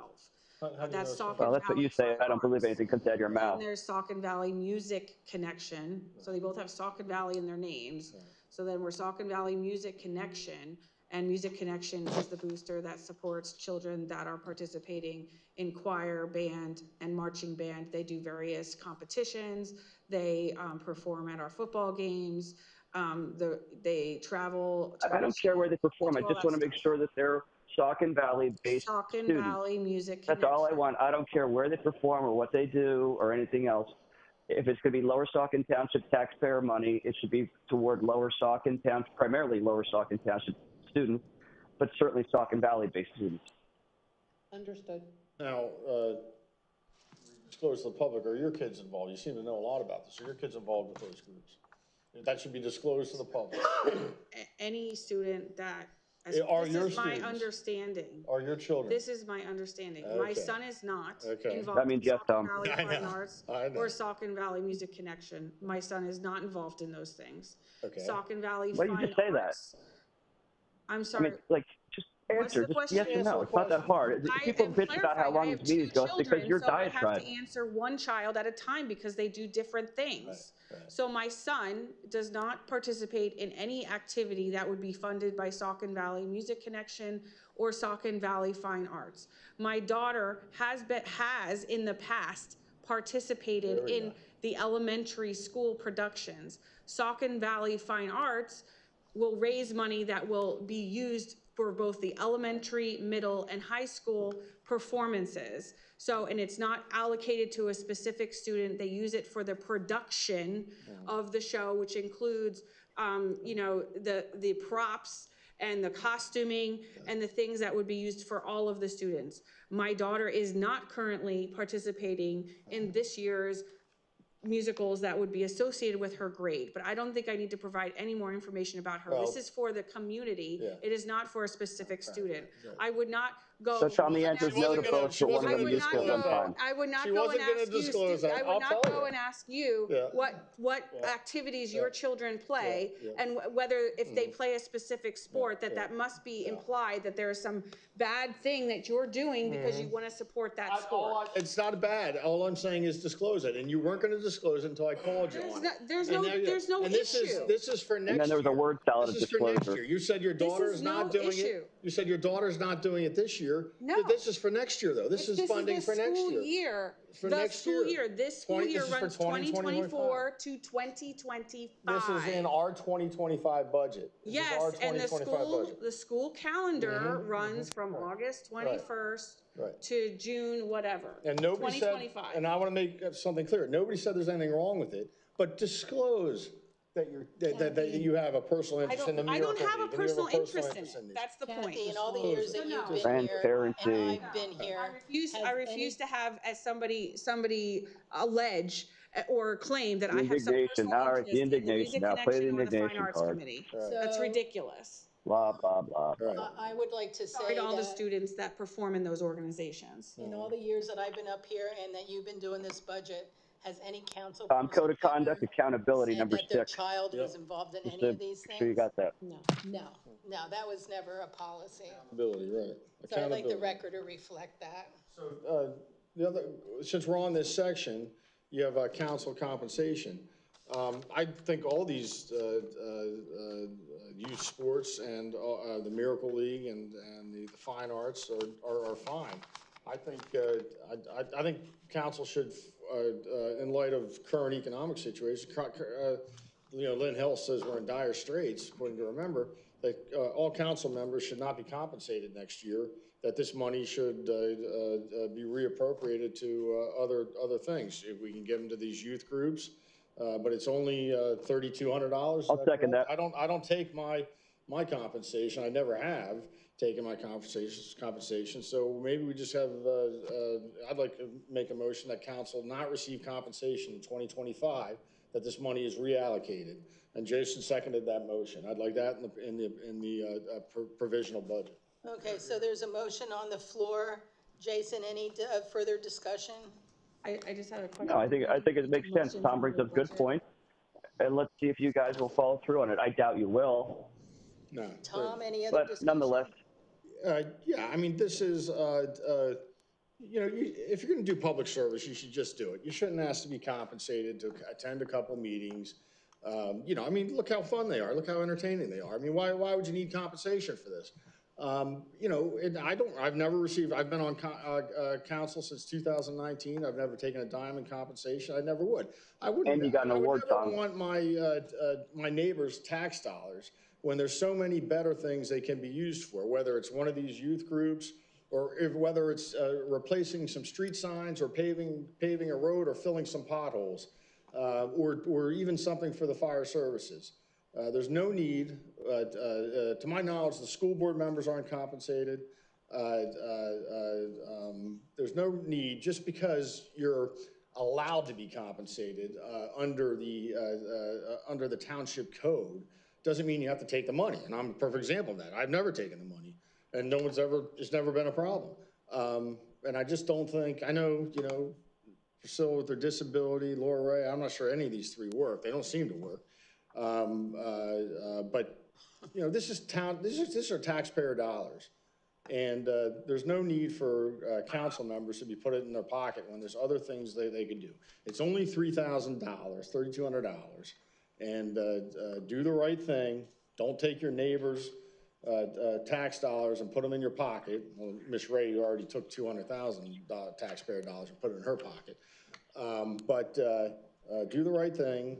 Support this motion, and just forego for 1 year. You can always revisit it next year if you really think it's appropriate. But according to Lynn Hill, we're in dire straits. We're in dire straits. We got to cut 4 police officers. So they're going to compensate themselves this year and try and cut 4 police officers on Lynn Hill's recommendation. That so-called expert on public safety that can't even show up for the meeting tonight. That's my motion, and it's been seconded. Right, and we are in discussion from Jason and Tom, and I will My turn to discuss, and I'm sorry, I'm not in favor of it. Victoria?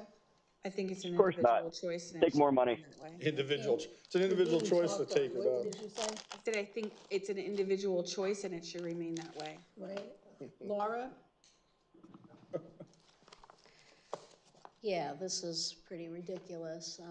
Note that you never brought this up in any prior council years that you were on to anybody else. Sure we did. We made a motion on that. You're wrong about that. We did. Still always voted against it. 2019, 2020, No, we vote did the against same it as motion. well. And it was an individual thing, and it should be anonymous. So, okay, so. So we should Because hide you're spending? embarrassed by it. speak Actually, you're on not this? We embarrassed. should hide spending? The Would public? anybody in the audience like to speak on this? Yes. Mr. Berlin? Okay.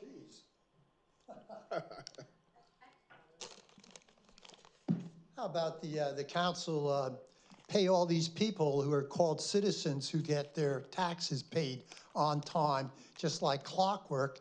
Maybe you ought to pay us for sitting here watching what goes on here and trying to keep track of the money that seems to be going out the door for ridiculous things, okay?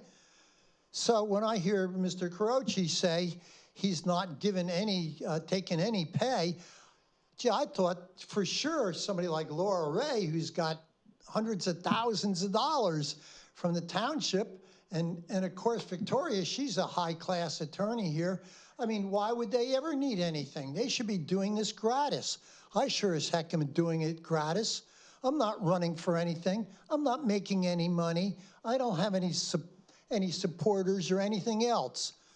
I'm here to make sure that things are honest, and I'm finding it very difficult sometimes with what goes on.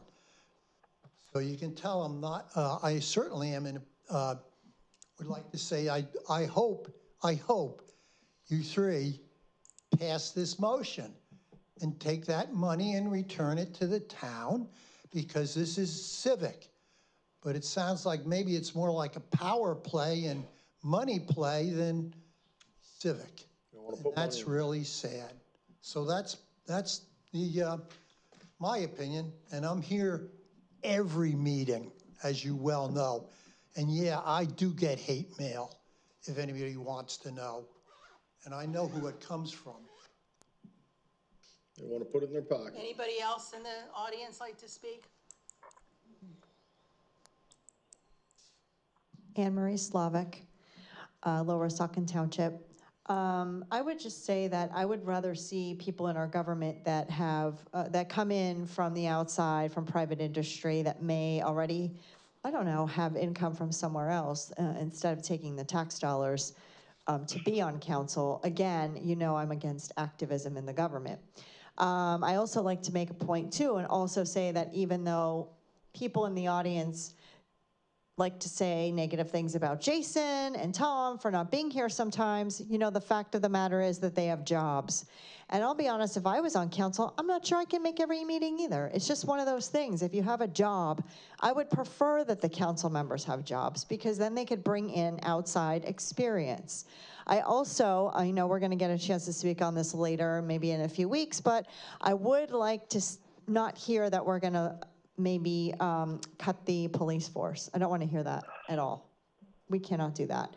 I would actually be in support of helping fund students in our local school here in Lower Saucon who want to take music and who need instruments, because I actually am supporting, I support instrument playing by students. I think it helps their intellect. I think it helps a lot. I like classical music, and I think it's a good idea. So I would not be opposed to that, but I would be opposed to cutting the police force. So let's not do that. Thanks, bye. Thank you. Anybody else like to speak? Okay, Kathy, roll call. Ms. Uptoff Cordero? No. Mr. Carochi? Yes. Ms. Ray? No. Ms. DeLeon? No. Mr. Bononis? Yes. Motion fails 2-3. Line in their pockets, line in their pockets. Cut the police. Yep, cut the police and line their pockets. In the executive budget, Obviously, salaried compensation for existing staff is at the 2024 rate. That will be addressed at a later date. And the manager's compensation, I went on the higher end, depending on who you hire.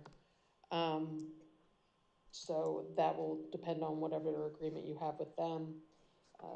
The MMO and the pension fees. Kathy, I'm going to make a motion there on the manager compensation. I think that number should be increased to $200,000. I'll second that. It's clear that nobody wants to work for these three fools. They're incompetent, they're corrupt, they're just abrasive people. They're do nothing in their lives. I can't imagine that anybody other than you, Kathy, would want to be the township manager here. And that's not a disparaging comment toward you. It's just a reflection of how bad things are. And I think for us to really get somebody who has talent, I think it's going to be a lot more money than the $155,000 that was being thrown about. And I would just remind everybody that our last full-time township manager, Mark Hudson, was, I think his compensation was about $130,000. And he did a great job, but he saw the writing on the wall and he knew that it was going to be a disaster. Credit to him for finding greener pastures. But I don't think anybody with any sense of decency and competency is going to come here certainly not for $130,000, obviously not for $155,000, because there was an offer that was made and turned down by the guy from Stroudsburg, Reese Stroudsburg, and then they ultimately hired somebody part-time, $155,000 a year, and he lasted 2 days, and he was from Delaware.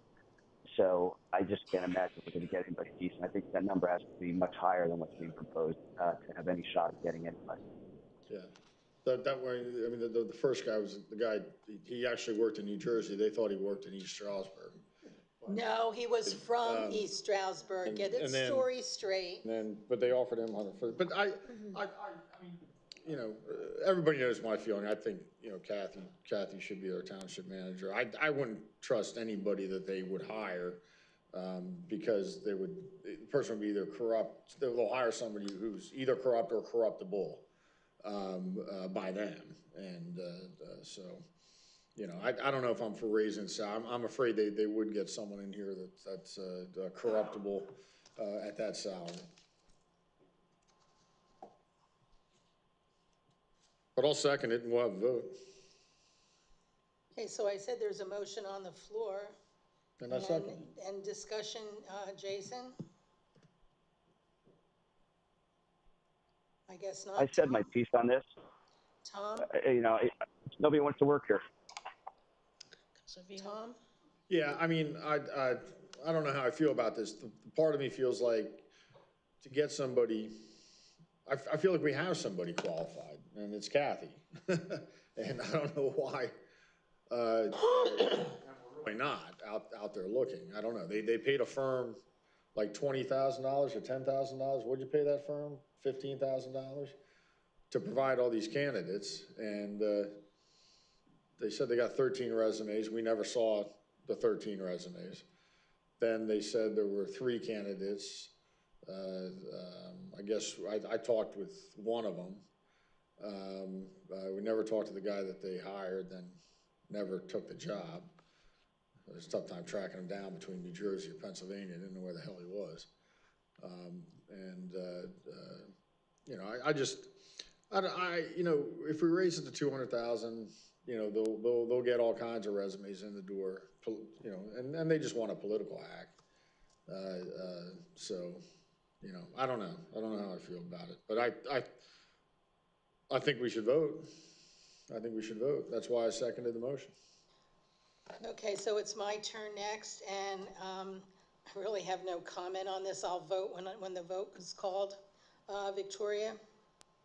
I think that the amount placed in the budget is appropriate. I don't think it's good to telegraph what you're willing to pay for anybody. It's all, we've always done it commensurate with their experience, and each individual that applies with whatever background they have. It's worked out. Compensation is worked out on an individual basis. We don't have a manager. It's worked out. So I think it's just fine the way that it's put in here as it stands. And if there's a necessary need, it can be adjusted when the time comes. Exactly. Laura?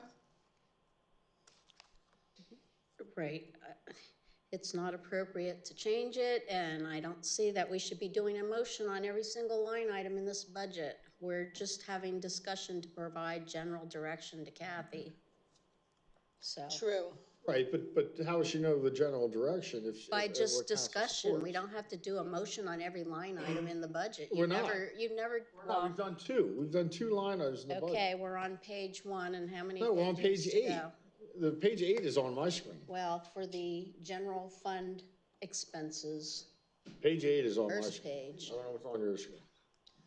Okay, so, public, anybody like to comment on this item, please come to the podium. By the way, Kathy, next time, maybe you could put page numbers on these, and it is page 8, because I had to go number them. Anyhow, yeah, I don't know why we're sitting here fiddling around. It's coming up on 11 months now, and we still don't have a manager, and yet we do have a manager right here, okay? And what Laura Ray says, well, it's not appropriate to do this and all that. No. You know, a winner finds a way, a loser makes excuses, and all you hear is endless excuses. Let's find a way. It's sitting right here in front of us. She does it all. Just bite the bullet and go for it, because she does it, she knows it, she teaches it, and we hear it every meeting. If you popped her out of here right now, we'd all found her. Because obviously, we would found her, period. She's uncorruptible, and that's what they don't like. They want someone they can corrupt. Honest, straightforward, uncorruptible. Look at these reports. Every item has got a description of what goes on. I've read this other document that is part of this parcel here, which is an absolute disgrace. And I hope you people aren't going to shove this under the table, so we get a comment to talk about the controller's thoughts. Okay, anybody else like to talk? Okay, roll call, please. Mr. Croce? Yes. Ms. Ray? No. Ms. DeLeon? No. Mr. Benonis? Yes. Ms. Othoff Cordero? No. Motion fails 2-3. Go back to the executive. And I will modify the budget with the insurance premiums in full disclosure. We received our premium increase for our health insurance, and it's at 19.6%. Which line item is that?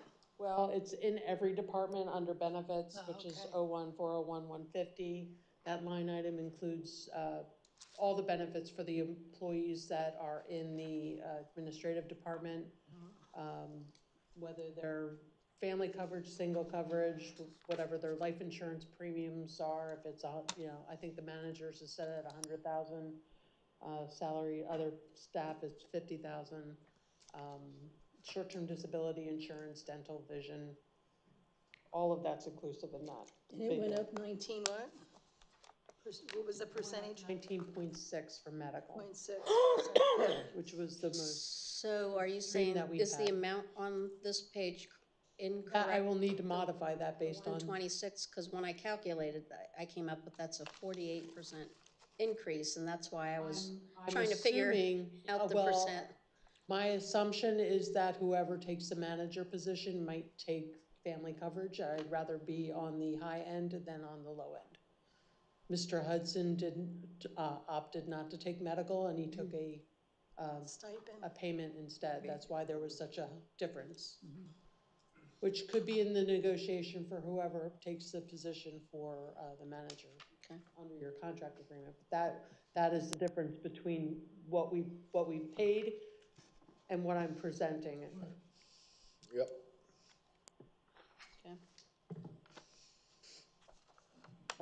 Other items in this are MMO, which we discussed in September. That's a portion that's attributed based on payroll. The newsletter expense, which we are always working on. advertising and printing and your codification updates, funding for any community events that council wishes to participate in, any contracted services, and IT and minor purchases. Sure. Question. How many, on like, we were like constant contact with some of the others, how many email addresses do we have for township residents? I'll have to get back to you on that. I don't know offhand. Is there any way to, we have a lot of environmentalists here. Is there any way to just have an electronic newsletter that goes out 3 or 4 times a year, meaning it's emailed out? It's not mailed out. There are townships that do that. Yes. Absolutely. To me, I think it would be a lot less expensive. And if we have, I think a lot of times it gets lost in people's mails, and maybe it'll get lost in their email as well. But, we're not going to have if it's up to them, we're not going to have a landfill for these people to throw all these newsletters in after they're done reading them. That's going to be a problem. Because I don't want to see newsletters littered all over the street. Roger's guys got to pick them up. Got to think ahead here. You got to get a couple steps ahead, ladies. So I'd like to make a proposal that we don't send out a printed newsletter. I know Priscilla likes to see her pictures in these things, but you can put a picture online in an online email to send it out too. Obviously, we would, touch it up if you the want. council is of the mind to have it in an electronic format, we would promote it every way possible. Right. It could be on the, it could, one, you could email it to people. 2, it'd be on the township website, permanently and also previous ones. And I think we should do it electronically and cut that expense. I mean, there may be some expenses that we incur, but I doubt it's going to be $12,000. Because most of that's printing and postage, right? Exactly. What percentage of that do you think is printing and postage out of the 12,000? All of it. Like 90%, 80%? 100% of that's printing and postage. Right, because okay, right, because you're not counting like the township staff. That's just not in that 12,000. Correct. That's part of the position of the receptionist is to pull all the information together and put it out, and then administratively we look at it and then make changes. And I make a motion that we go with electronic newsletters in 2025. Here we go again. 2025. I think we should agree, Tom. We don't have opposition to that. I'll second the motion. I don't, the only other thing I would comment about it is that there are, unfortunately, or fortunately, depending on how you look at it, there are some people that don't utilize email to get their information. I know we have senior citizens that don't like using that form to receive their information. So I don't know if there's a way to accommodate that issue. I don't know how many members are, so. Could always just print it in-house. We do have a color copier. We can print it in-house, and if somebody requests a copy, we can mail it to them. Right, exactly. So upon request, you could print out a colored copy of what the electronic newsletter looks like, and you can either mail it to them, or if they'd like to stop by the township and pick up their printed out newsletter, they could do that as well. So we're all in agreement with that. Yeah, and maybe one nice thing to do with it is to just send a letter out to everybody to tell them we're transitioning from paper to electronic. We could do that easily as a piece of paper and mail it, and we'll have the mailing expense for that, but I think it would put them on notice then that they would have the opportunity to get a printed copy if they contacted the township, and that they can give them a reminder to register their email so that they can receive the electronic copy when it's ready. I would add that to the request. Administratively, this is probably a good way to get more people on constant contact and promote the Nixle alerts, and we can get more addresses and more phone numbers in these databases so that in an emergency response, we would have more of an opportunity to let people know. Good idea. Thank you, Priscilla. That was my idea. So we're gonna try to move to electronic, but notify the residents beforehand via letter and promote the electronic means of contact. Aren't we sending out one more newsletter this year? We're trying. It'll probably be January. All right, then why can't we just put it in that? By the way, this will be our last one by mail. Okay. So we don't have a separate mailing. This is the last one by mail. If you want a printed version, you come to the township, you're gonna get it by email. If you want your email you know, send your email to the township if you want it. Printed by request. And then you can even put, like we did with, you know, the library, if people come in and they get it, like, so if there's 10 people in the township that want it mailed to them every time it comes out, just keep them on the list and mail to those 10. We can do that. I think that's a great idea.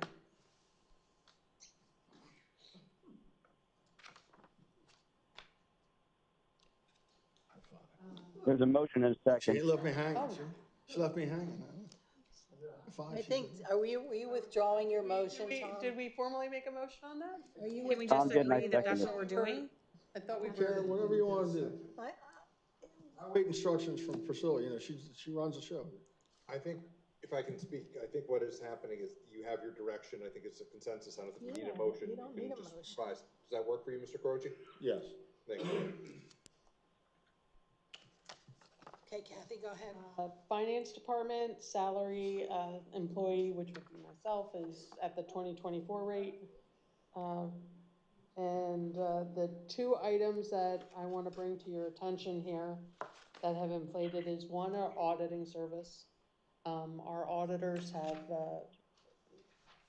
the firm has been bought by another entity, and they've advised me that over the years they've not been charging us based on the full hours that have been worked in compiling our audit.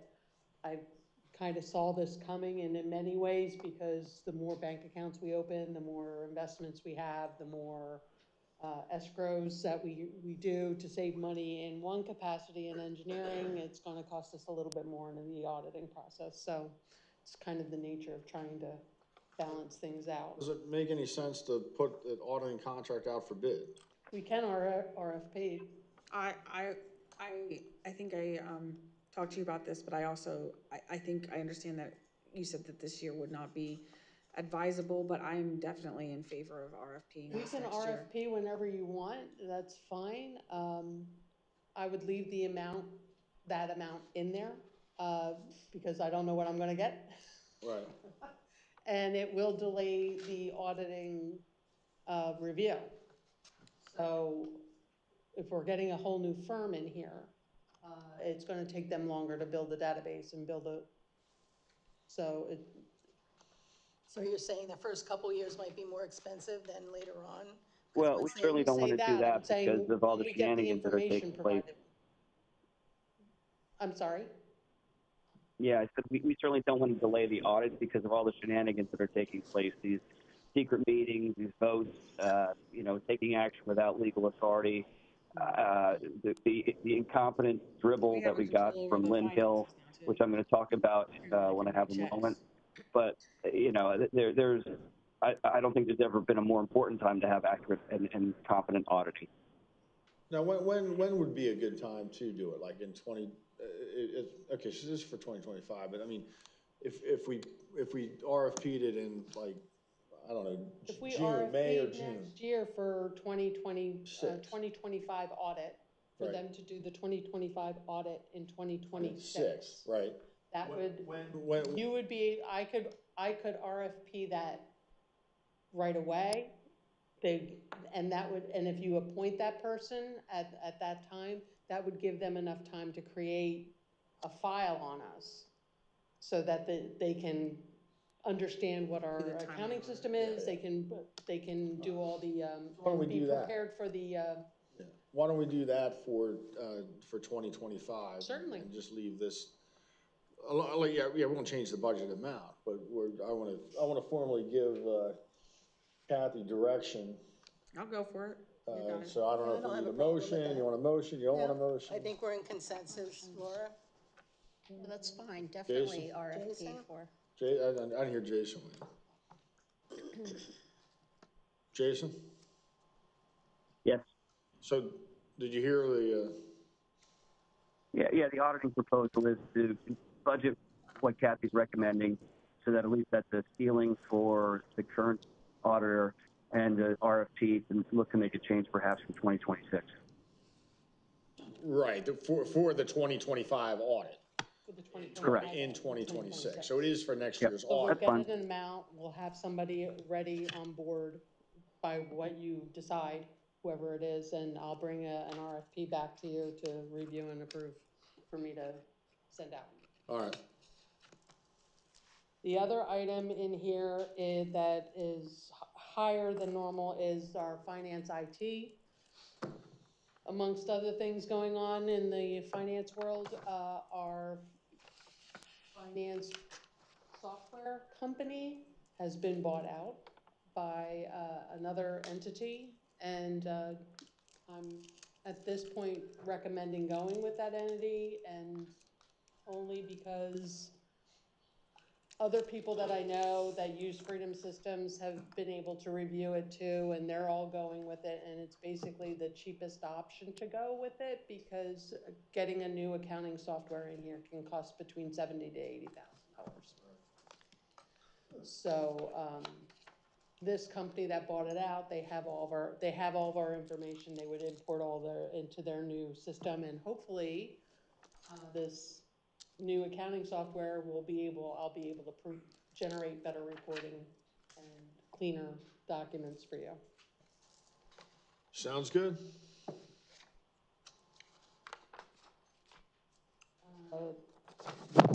Collection, that is our earned income tax TCC fee. I haven't gotten a copy of what we're to pay this year, but that's handled by Northampton County, and we're just a member. Legal services, I'm putting an amount in there because I don't know, again, legal has always been an up and down, and lately up for us. Yeah, I know. So, We got a big landfill. I want to make sure that we have sufficient funding to cover legal work. Weren't we sued for 1.5 million? 1.2 or 1.5 million? There is a case with that number, yes. You're budgeting for that? That would, if it pans out, that would end up coming out of our reserves, I would imagine. You want to budget any money for it? For representation, it would come out. No, for the settlement or judgment. No.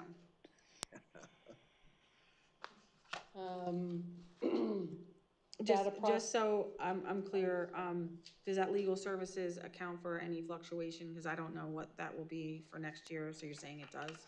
I haven't gotten a rate fee from Mr. Gaduzian yet, but I would estimate that we should keep it somewhat high. If we budget low, if we come in low, that's great.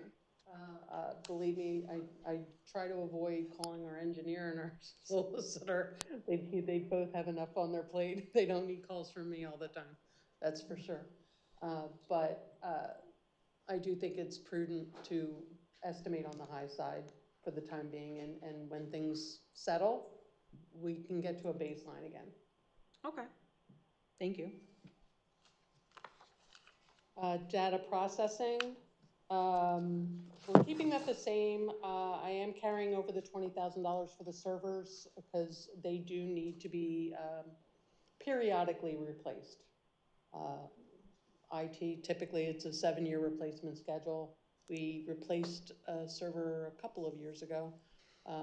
So we are due to replace 1 or 2. So I think that's going to be a continuing motion, so that we're replacing 1 or 2. I think we have 4 servers? 5. We have 5 servers now, so so we'll work on that for next year. Engineering, I did drop his general fees based on what I've experienced so far.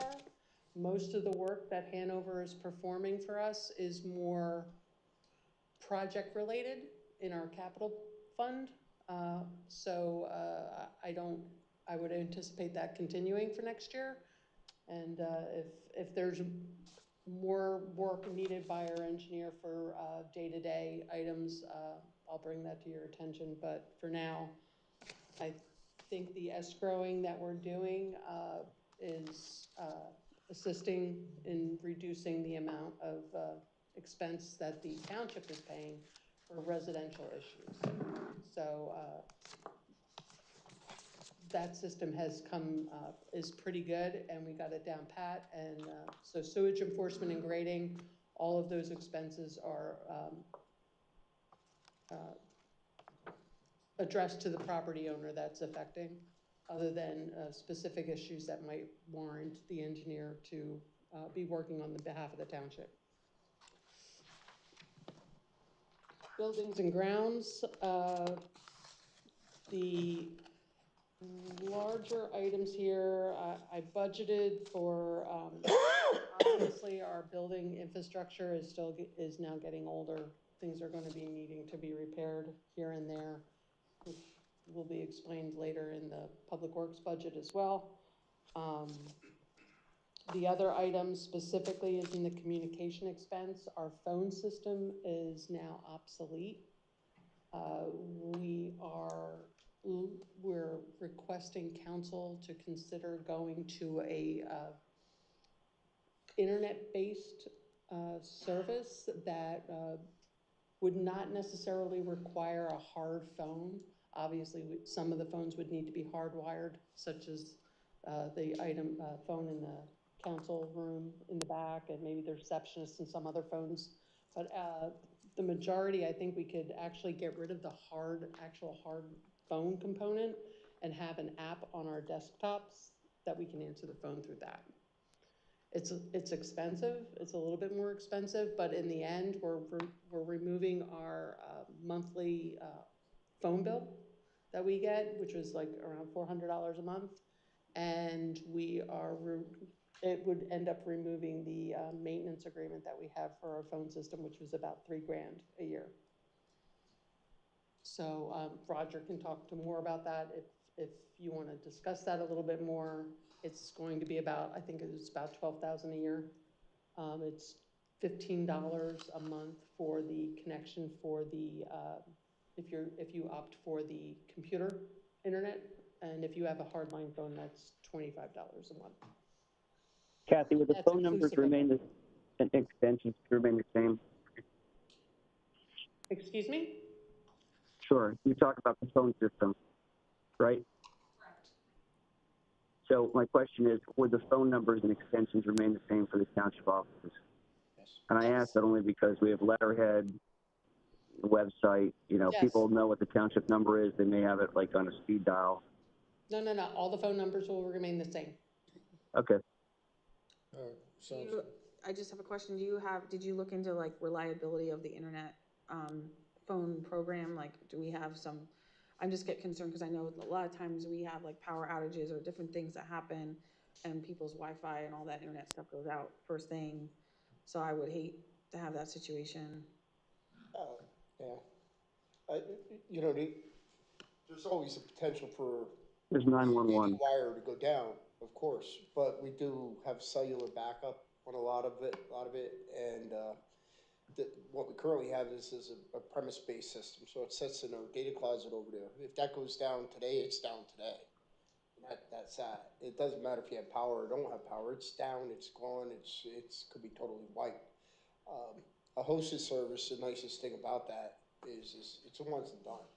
So you might need to replace an individual phone or a headset or something like that going down the road as needed, but you'll never have to replace the entire system because it isn't here.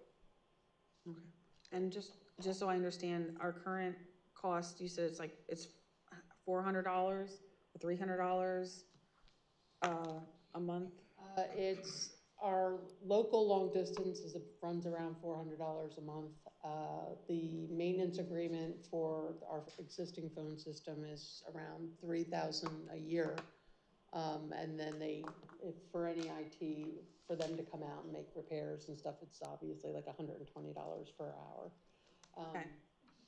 So at the end of the day, I think between the two, it was going to cost us I think it was around $4,000, I think. Some of which is the one-time equipment and then ongoing as replacement. So we're not going to have to constantly replace phone systems as they break or become obsolete anymore, especially if we're going with the app on the computer. And just remind me, what's the total cost that's costing us right now to do that? Sorry, I lost the line item on the budget. Sorry. The phone system for, I believe it was $12,000 for the, it was $12,000 a year. So, and then we were paying, right now we're paying $4,000 a month, or $400 a month for the phone service. And Yeah, I just did, so it looked like if I added that, 3,000 to 4,000 for the maintenance. that monthly fee plus the other fee per year, That would go away. 7,800 versus 12,000, but then we don't have to deal Yeah. with the hardware any longer moving forward to replace and stuff, so I'm okay with that. It's more expensive for sure, but it's probably going to be, in the long term, we're not going to be facing another $16,000 to $20,000 phone replacement system. Okay. Thank you. It's fine.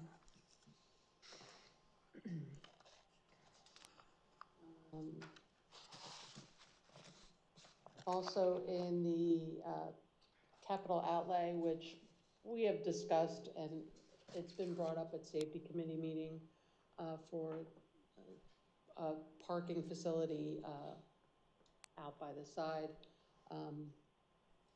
We would actually like to do a little bit more planning on it, so we can remove that for the time being. There's a little bit more logistics and some planning we would rather do before actually committing to it. So that we can remove. Okay, thank you. It's under 4,900. Okay.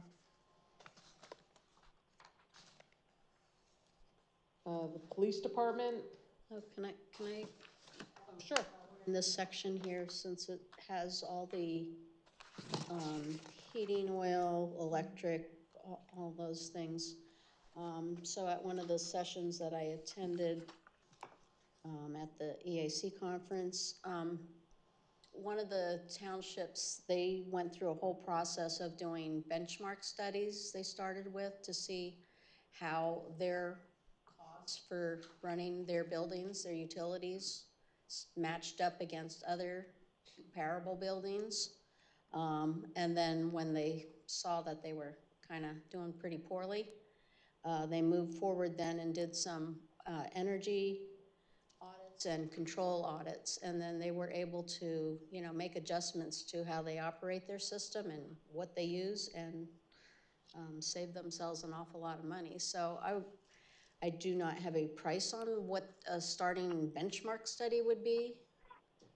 But we did do an energy audit back in, I think, 2010, 2011. And we have implemented some of it, and some of which is ongoing. We're still not complete with the conversion all to LED lights. I still have, I don't know, it's crazy to even think of how many light bulbs are in this building. But we replaced over 1,200 bulbs, and we still have like 400 to go, a lot of which are in here. So we're working on it. The other thing that I would highly recommend when it comes time to replacing our HVAC systems, to seriously considering going to gas. We have a natural gas main in the street, that far away, and we're electric, and that is just You've been saying silly. that for a while. It's silly. Yeah. You could, considerable savings there, but. You might have to frack for that. I don't know if this crowd's up for it. Frack baby study frack. though was done 15 years ago almost. Maybe it would be worthwhile to relook at, because, technologies have changed a lot, and, maybe there's new ideas to consider. Sure, we can look into that. All right, I think that's. Yeah, I think the benchmark study is a really good idea. I would propose that all council members forego their salary and use their salaries, their township salaries, to pay for this benchmark study. And reinvest that money into the township efficiencies, try to save money in the long term.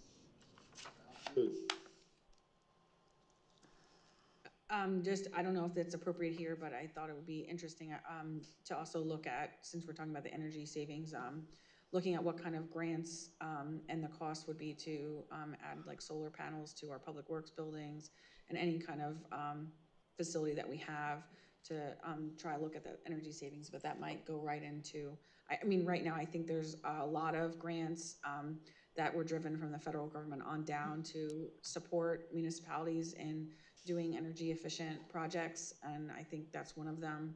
The Planning Commission has highlighted right now, so I want to try to take advantage of those current grants that are out there, so we could look for that too. Let's look for electric snowplow, so when we lose electricity in a snowstorm, we can't plow the streets. And come up with a plan. Yeah, and like I'm pretty sure there's good grants out there right now, so it'd be the time to do it. 3% tax credit on solar even for municipalities, so.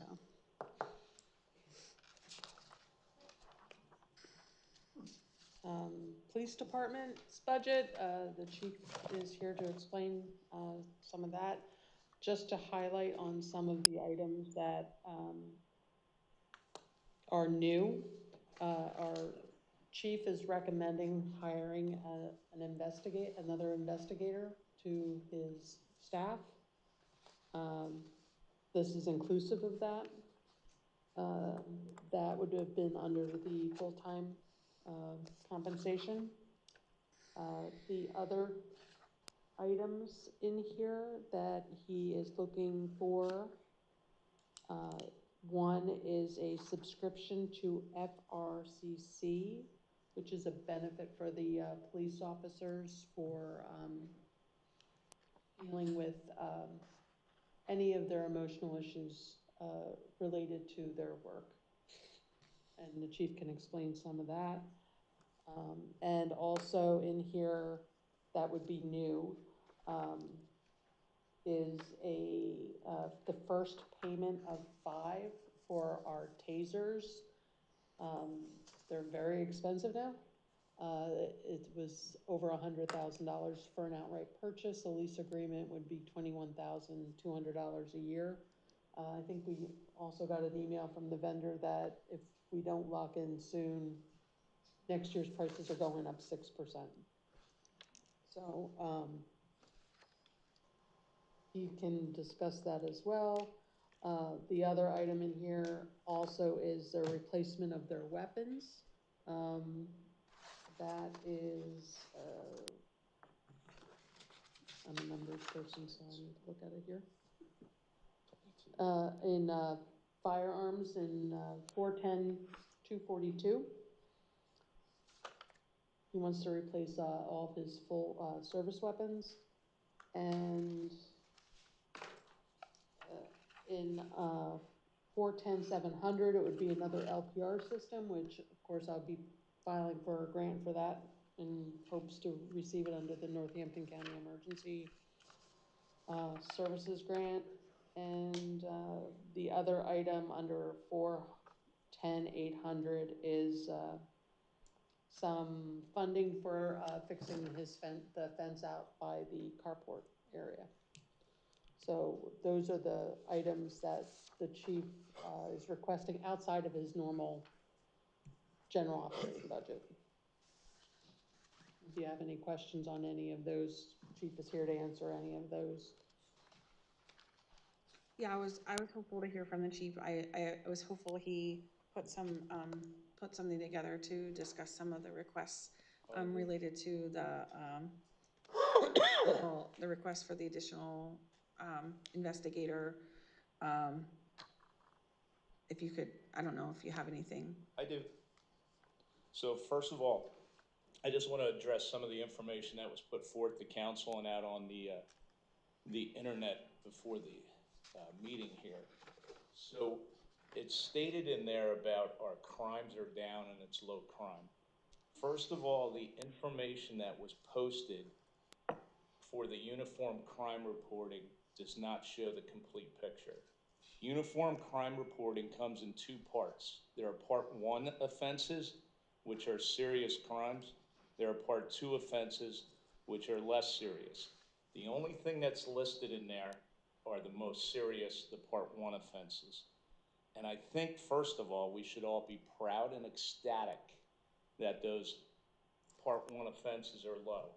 And that's a tribute to the residents of this township the police officers of the department, and the ongoing support from council, and what we do on a daily basis.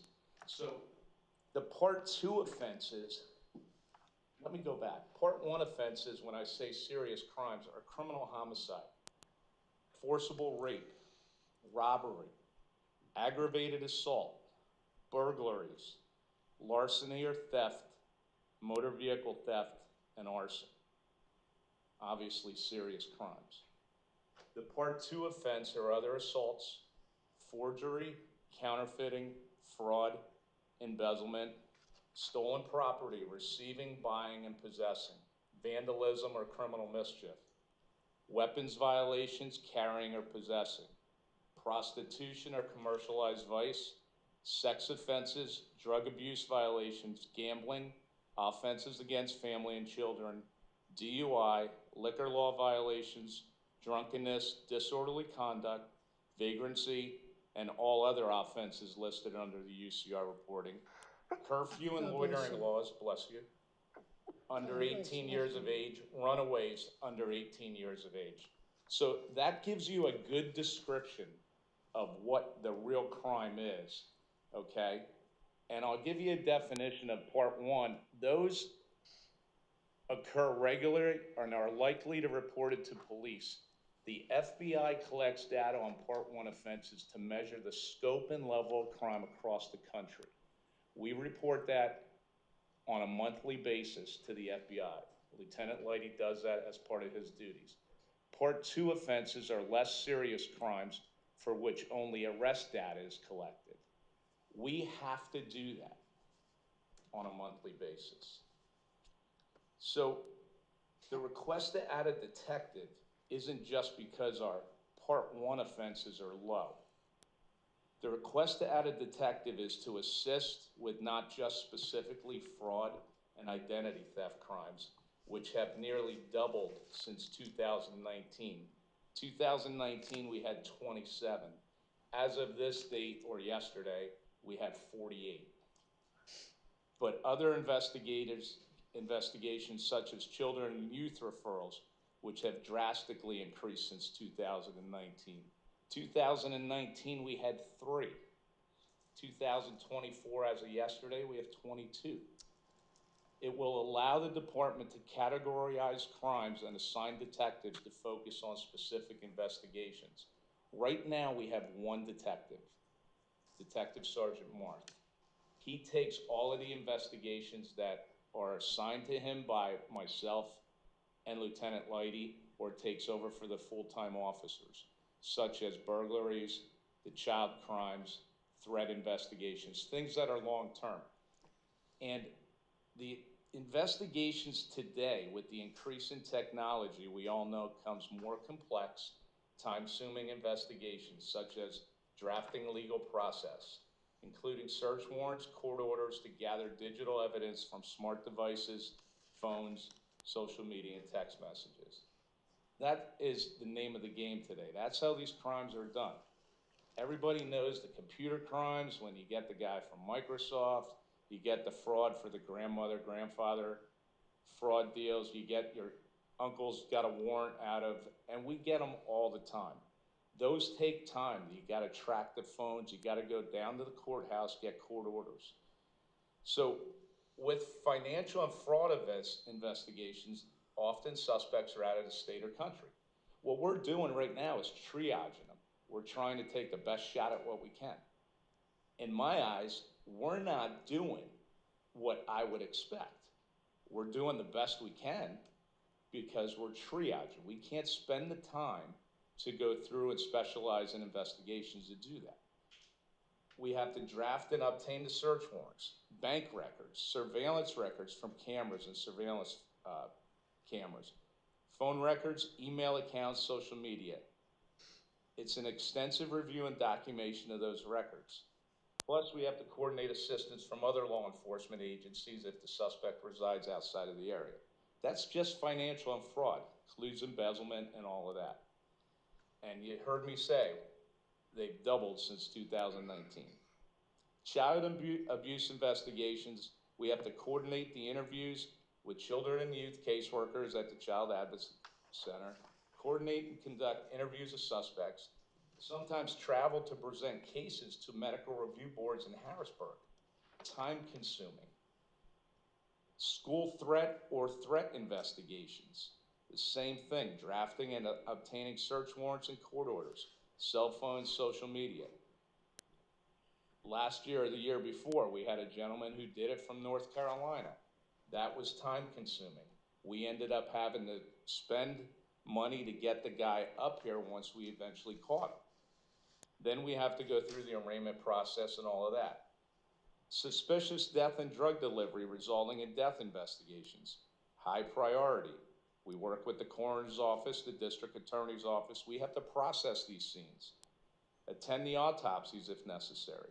Transport evidence to and from the labs, including cell phones and digital, and an extensive review of phone content and subsequent documentation and report.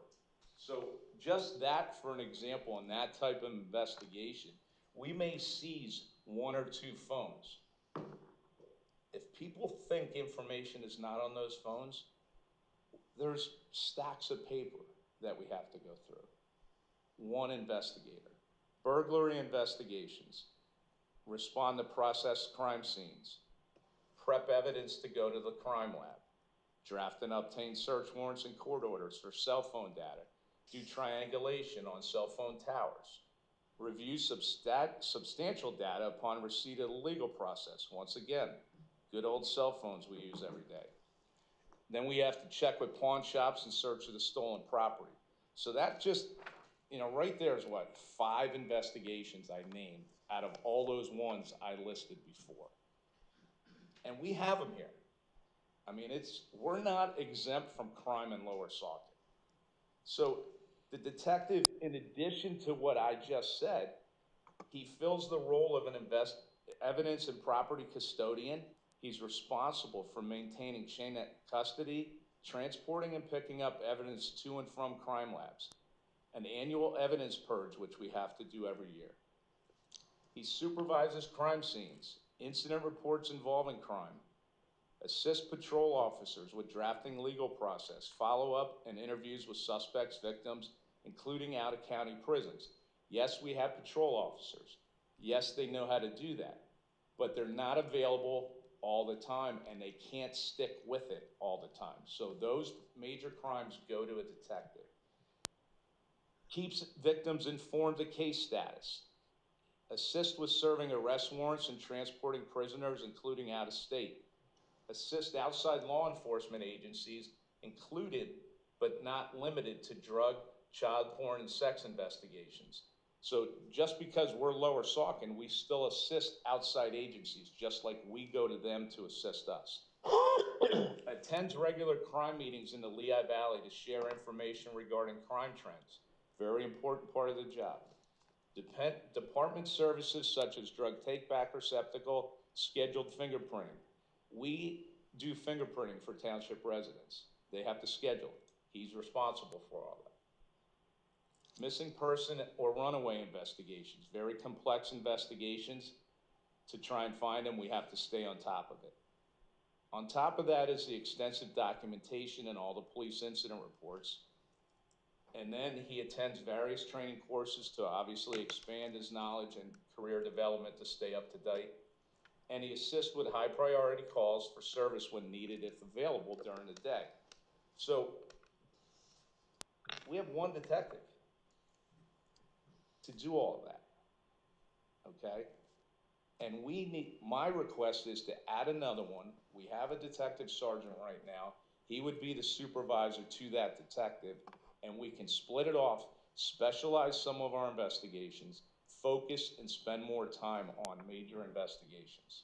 It's not, don't misunderstand me that we're putting stuff aside, but we triage and we put high priority stuff and then we go to the other stuff. So stuff gets set back.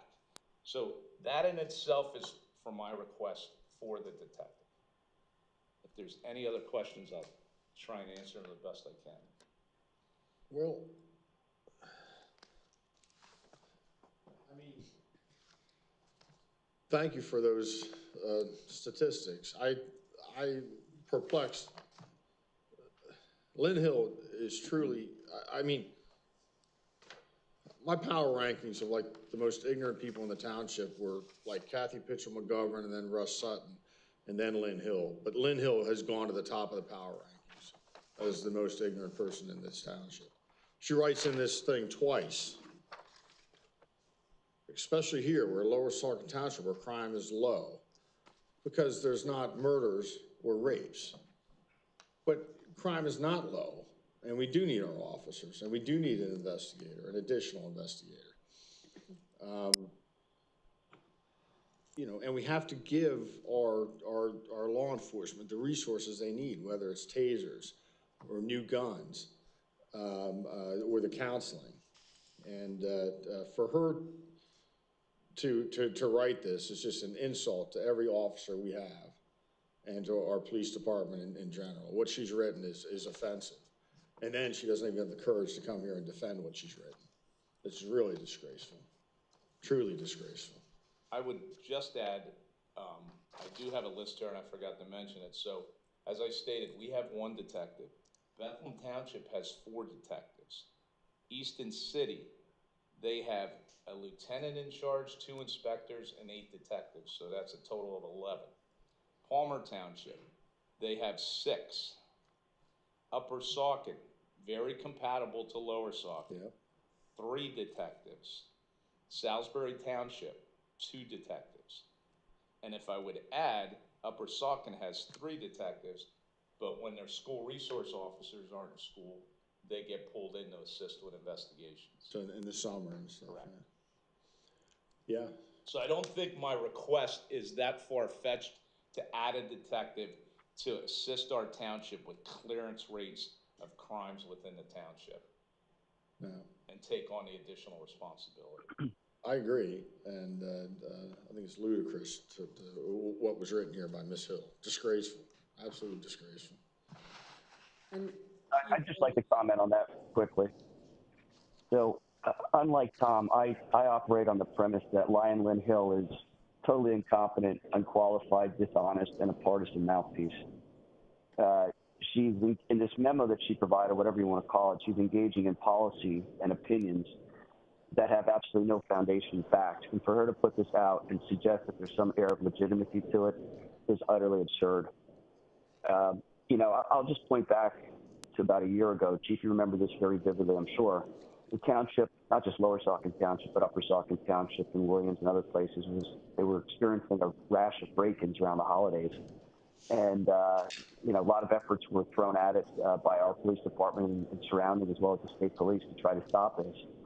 And we as a council, when Mark Ingalls and Sandy Yerger were on council, Tom and I voted overwhelmingly to increase the police department by 4 officers. And there was a number of reasons to do that. One was to provide additional manpower so that there's more patrolling out there. Instead of having 2 officers, there would be 3 on duty at any given time, essentially increasing manpower by 50%. And that had, I think, a significant deterrent effect, but it also, I think, had a morale effect for the department. The officers that were burdened to work a lot of overtime because of different issues now did not have the same level of demand that was placed upon them. And, you know, you look at what police officers do day in and day out. You know, the Democrats vilify the police. You know, they want you to forget a few years ago it was all about defund the police. And, you know, Priscilla herself was at a Black Lives Matter rally in Hellistown. We know that that's an anti-police organization. It's publicly stated on their website that that's what it is. And to have Lynn Hill say we should cut the police budget and, you know, to offer these fraudulent statistics. And I say fraudulent because she's not telling the whole story. She's giving you the part 1. But to your point, part 2 is really what's significant here is, you know, these cyber crimes and other things that really require detailed investigation. And look, you know, our police officers are out there and they want to arrest the bad guys and lock them up, have them locked up, you know, through the you know, the proper judicial process. Everybody's, you know, innocent till proven guilty. But at the same time, they want to do a thorough investigation. And to think that, and I'm not suggesting this is happening, but it could happen, is that there's not enough resource that's devoted to these police investigations, that, you know, a bad guy could get off because an I wasn't dotted or a T wasn't crossed. So, you know, I share Tom's indignation, and I would go as far as to say absolute outrage, because she is a totally incompetent, unqualified, and disastrous person to make these suggestions. You know, and, you know, we're talking about tasers, right? So the cost of this spread out over 5 years is what, $21,000 a year. These are the same people that will cry hysteria and want to lynch a police officer without any due process because they, you know, regrettably have to make a split-second decision to use lethal force on somebody. Taser's not lethal force, right? So you would think that they would be encouraging the use of tasers by funding the use of tasers.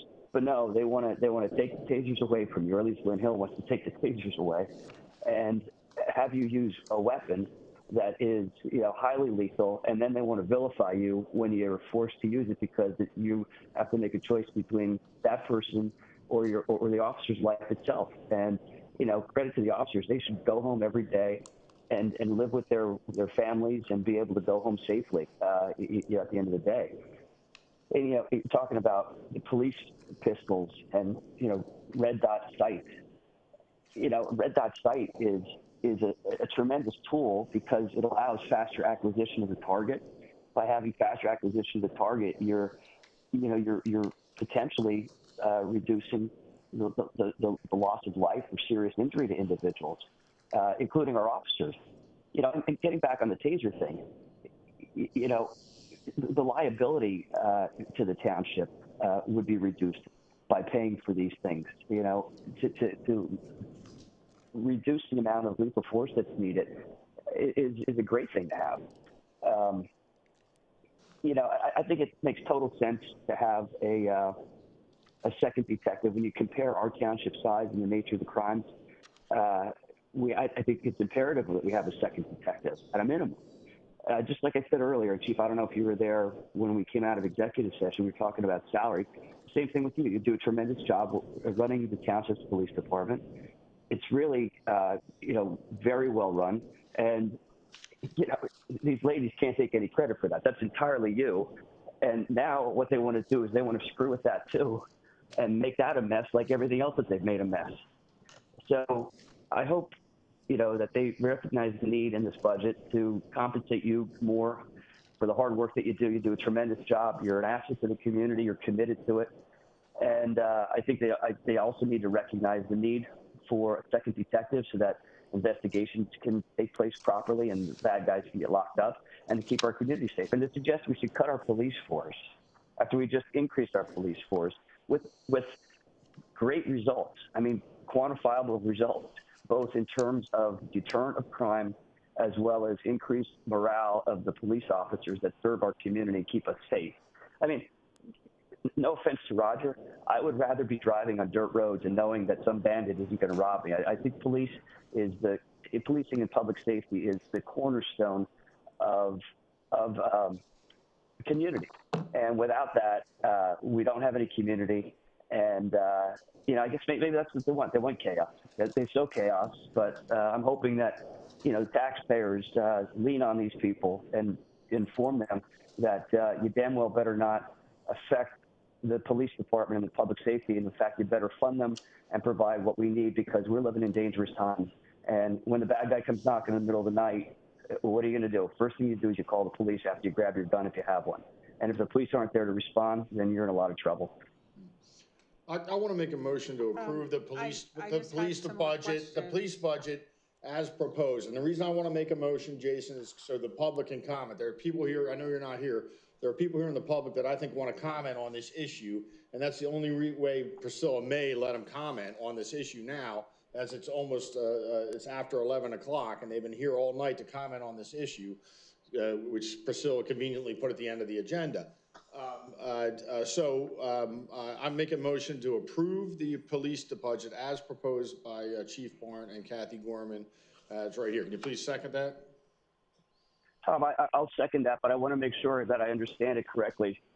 So I don't know if what's built into these figures is what the chief was talking about in needs, and that is salary for a detective, Right. Additional equipment, the funding for the mental health services thing. Yeah. My God, these guys are out there dealing with tragedy every day. They don't ask for it, and they're the ones that respond to all sorts of perils. All right, then And to not give them a couple $1,000s for that sort of mental health treatment is just ridiculous. All right, They'll give wanna amend the motion? Why $100,000 don't to you a amend the library motion? with no check and balance whatsoever. Here's a check for nothing, and they're going to break stones over $6,000 for counseling services. All right, why don't you amend the motion? With the clarification as to what the budget the proposed budget includes all these things, I'll second that. If the proposed budget does not include all these things, I would suggest that we amend the proposed budget by whatever number it is, $225,000 or whatever it is, to cover all these things, to make sure that our police department is properly staffed, continues to be properly staffed, and that they can do the job they need to do. Yeah, okay. I mean, I'll second that motion. We want all those things in it as well. I Yeah, just basically want that's the my public motion. to have a say, as it's 10 after 11, and a lot of these people came here tonight to speak on this issue. I want them to be able to go to the podium now, instead of waiting for these three to get their act together, and have a public comment now on the police budgeting issue exclusively. I just want to, I know you have a motion on the floor, but I just want to also reiterate that the chief's compensation and the medical insurance would need to be adjusted. So you're going to see changes above and beyond this. Right, that's fine. That's fine. Again. And I just want to add another point of clarification, and that is Lynn Hill is so dumb that she's proposing reevaluating the needs for the K-9 unit. Now, we have a dog. We have an officer who's highly trained, a K-9 officer, with this dog. The dog that we got, and she's oblivious. Tom, you remember this when we were on council. This was a dog that fell into our lap. It was destined for the FBI, and the FBI decided not to take that dog because they didn't need it. And we ended up getting a superstar dog. And you think about the fentanyl crisis because of Joe Biden and Kamala Harris's open border, and the perils that drugs have in our community. I mean, there's folks dying all the time from fentanyl overdoses and everything else. And the bad guys know where there's a canine, where there's not, right? So to suggest that we get rid of a dog that we already have that was donated to the township, okay, the dog was donated and paid for by an anonymous citizen, because they recognize the importance of this. This is not a small investment.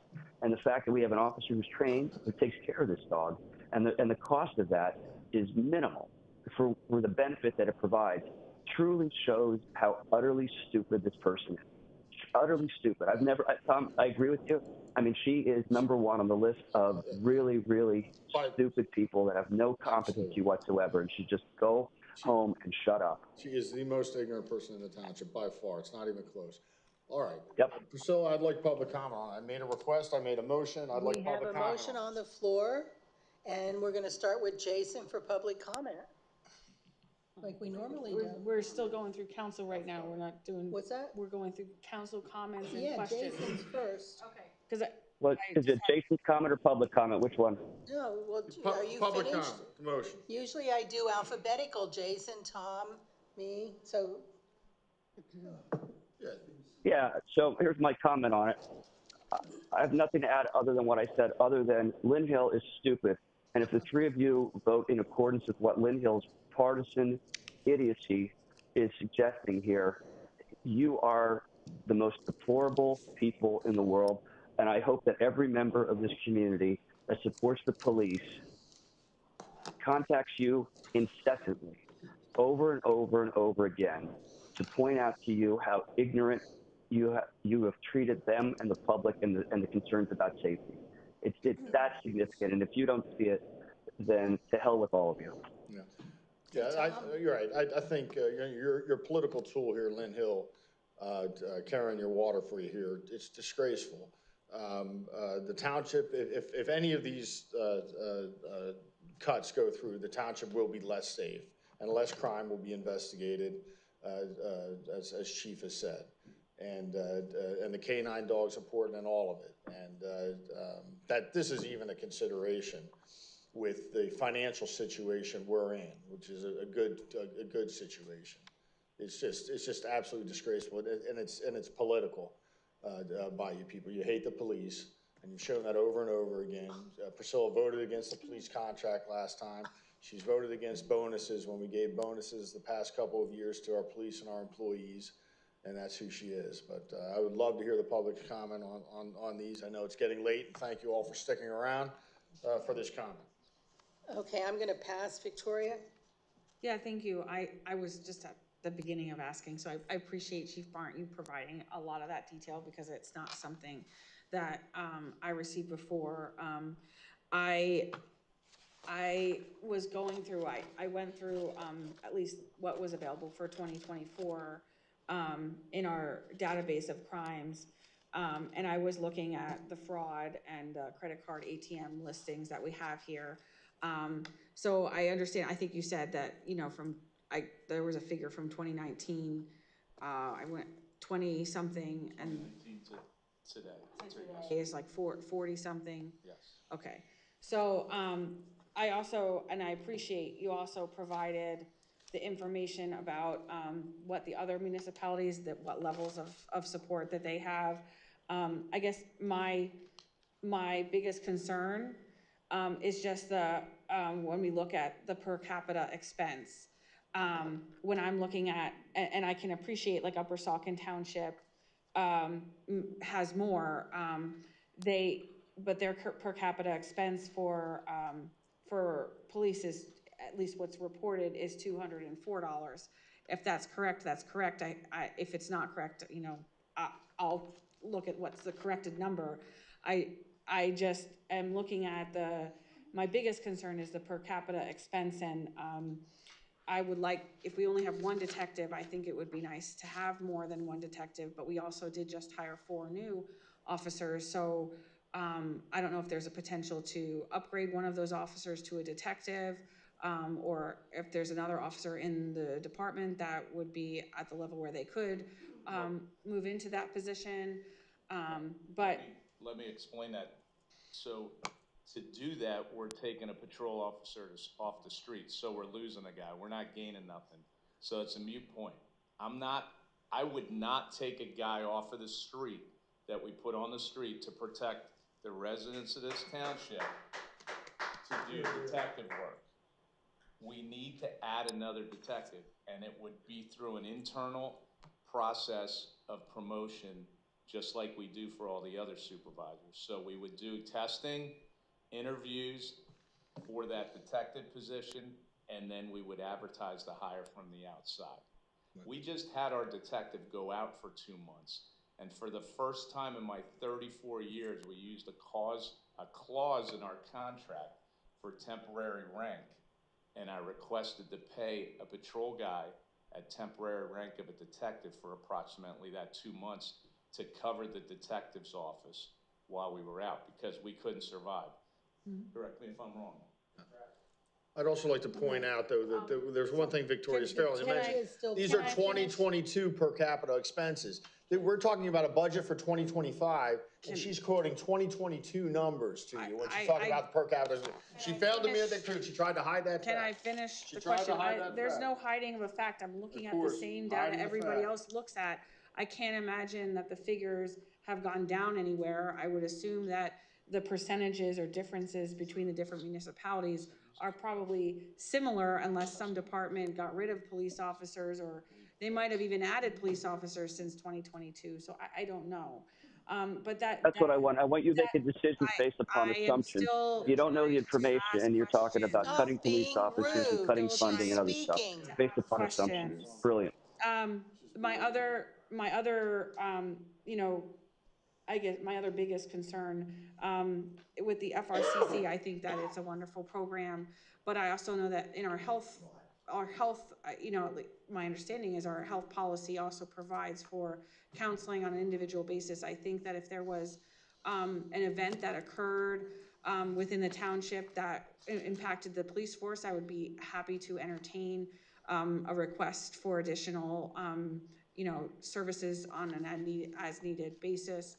But I guess I would like to know if you can provide, like, what are the differences and what are what currently they get through their health program that they don't. And where I'm going with this is that it's a specialized additional health service, and it could certainly open up to all departments the need for an additional health service. And so I just want to understand what is the difference between what they currently have under their medical benefit that provides for a mental health service versus what this provides, if you can. First of all, I'll clarify what was said in the letter that was sent out. It's not on-site spiritual counseling, okay? Talk about this is a first responder chaplaincy program that is being used across the Lehigh Valley, and I'll go into more details then. Palmer Township Fire Department, Police Department, Colonial Regional, Nazareth Fire Department, Lower Nazareth, Upper Nazareth, Forks Township, Bethlehem Township Police Department, Plainfield Fire Department, East Allen Fire Department, Williams Township, Wilson Borough Police and Fire, Nancy Run, the Pennsylvania State Police Troop M, which is Stroudsburg, Lehigh, and Fern Ridge, Kutztown Police Department, and Suburban EMS. So what this does is it provides a chaplaincy program to the officers of the department, including our cleric, Julie. They have regular visits to personnel on shift. They do ride-alongs as scheduled, availability to speak with personnel confidentially in one-on-one settings for personal or professional issues. They assist officers with death notifications as able. Actually, when I met with the Reverend when he was here, he was late because he went with another police department that I just mentioned to do a death notification to a family. Visitation to personnel and families during illness as requested and able. On-site response to critical incidents as requested by command staff or the officer in charge. So if we have a major crime, he can come out and assist with the officers. 24/7 on-call support to critical incidents and personnel help. He is available for premarital counseling to his level, officiating weddings, and desired as able. Availability for scheduled in-service training and social events such as funerals and other events. Availability for support of immediate family members of the department personnel. Referral services for personnel seeking counseling beyond the scope of chaplaincy. Access to a members area forum, and identifying and training additional chaplains, possibly in the future, for deployment in the police department in harmony with the staff. So my point is, yes, we have health insurance. Yes, we have a limited EAP, but that only goes to a certain point. This is going to be full force into the department, and we make as a township and as a council a significant investment in hiring, employing, training our police officers. We need to protect them because of the investment we do for their wellness. We maintain these buildings, we maintain vehicles, we maintain parks. Why don't we want to maintain our employees, which should be the important goal for every administrator, and it is of mine. This police department right now is the best it has been in my 34 years in Lower Saucon. And these two gentlemen here will vouch for it, and I can say no more. And it's not just me, it's because of them, and we're working and clicking together as a team, and we need to take care of them. We have a hard enough time hiring officers. We have a hard enough time retaining them. This is why we need to take care of our people. Can we please No, let the public- I appreciate that additional I'm sorry if I information. get into it, but I take Well, my job very It's not seriously. public comment yet, we're not Right, finished up she's here. still filibustering, right, she's still filibustering, so the public can't speak. I think it's appropriate for everybody to hear what He's Chief Barnes filibustering. has to say. He's filibustering. I don't think I spoke that much. I think it was He's Chief Barnes filibustering. providing the information that is necessary when we're considering such a big increase to our personnel expenses. You know, I don't know if we can look into the differences with the other departments that we noted with the per capita. That's the biggest thing I'm concerned about. I don't know if that's accurate. I would like to know if it's accurate, like if we have that. That would be a big question I have, because if I look at it, you know, we should have more detectives, it sounds like from what you're saying. Absolutely. I just don't know, I guess I question why our per capita is so much higher than everybody else if they offer the same How about you let the thing. public talk and maybe they'll tell you? You know what? You're out of order. That's the biggest. She's speaking, she has precedent. She has been speaking I don't for care. 40 minutes. So is everybody else. Keep filibustering. She keeps filibustering. I You're think giving I him 3 asked minutes. important questions, You've given her so- 25. Because there's no limit on council. You've given her 25, and you're only giving her. I think You'll get it, right? the only other questions which don't relate to those two items is just the tasers. Do we currently have tasers? Correct. Okay, and are they like losing their warranty? Our current tasers are out of warranty, they're outdated, and they're not covered by the manufacturer. We cannot get parts for them. Okay. We cannot get cartridges. Actually, the last time we had to get training cartridges, I reached out through the Chiefs Association to get them. And the biggest part about it is the company will not stand by us in the event of litigation, in the event of a use For of the force tasers, situation, okay. which there in itself, I mean, We don't have a the choice. math speaks for itself. It's important. And then with the firearms, can you just explain the need for that? Our firearms are about 6 years old. We have open sights, and the request is to go to a red dot sight for better accuracy. It's got a higher capacity magazine. Our current guns, like I said, have open sights. The transition is a clear advantage to our officers for shooting accuracy and officer safety, as well as having more ammunition in a handgun. We did a demo day with our range officers and as many officers as could come, and they all requested I put it in the budget. I wasn't sold on it, I'll be honest with you, at first until I went to the range day, and it was a given to me. This would include all of our handguns, trading in these, and then the officers would be allowed to purchase the current weapons to use them as an off-duty gun, which is another clear and distinct advantage because they're familiar with the same handgun. Okay, so there would be the current weapons that we have, we would be in a position at that point to sell them to our current officers, or how? I'm sorry, they would either be sold to the current officers or traded in as an allotment, and that's included in what was the budgeted price was.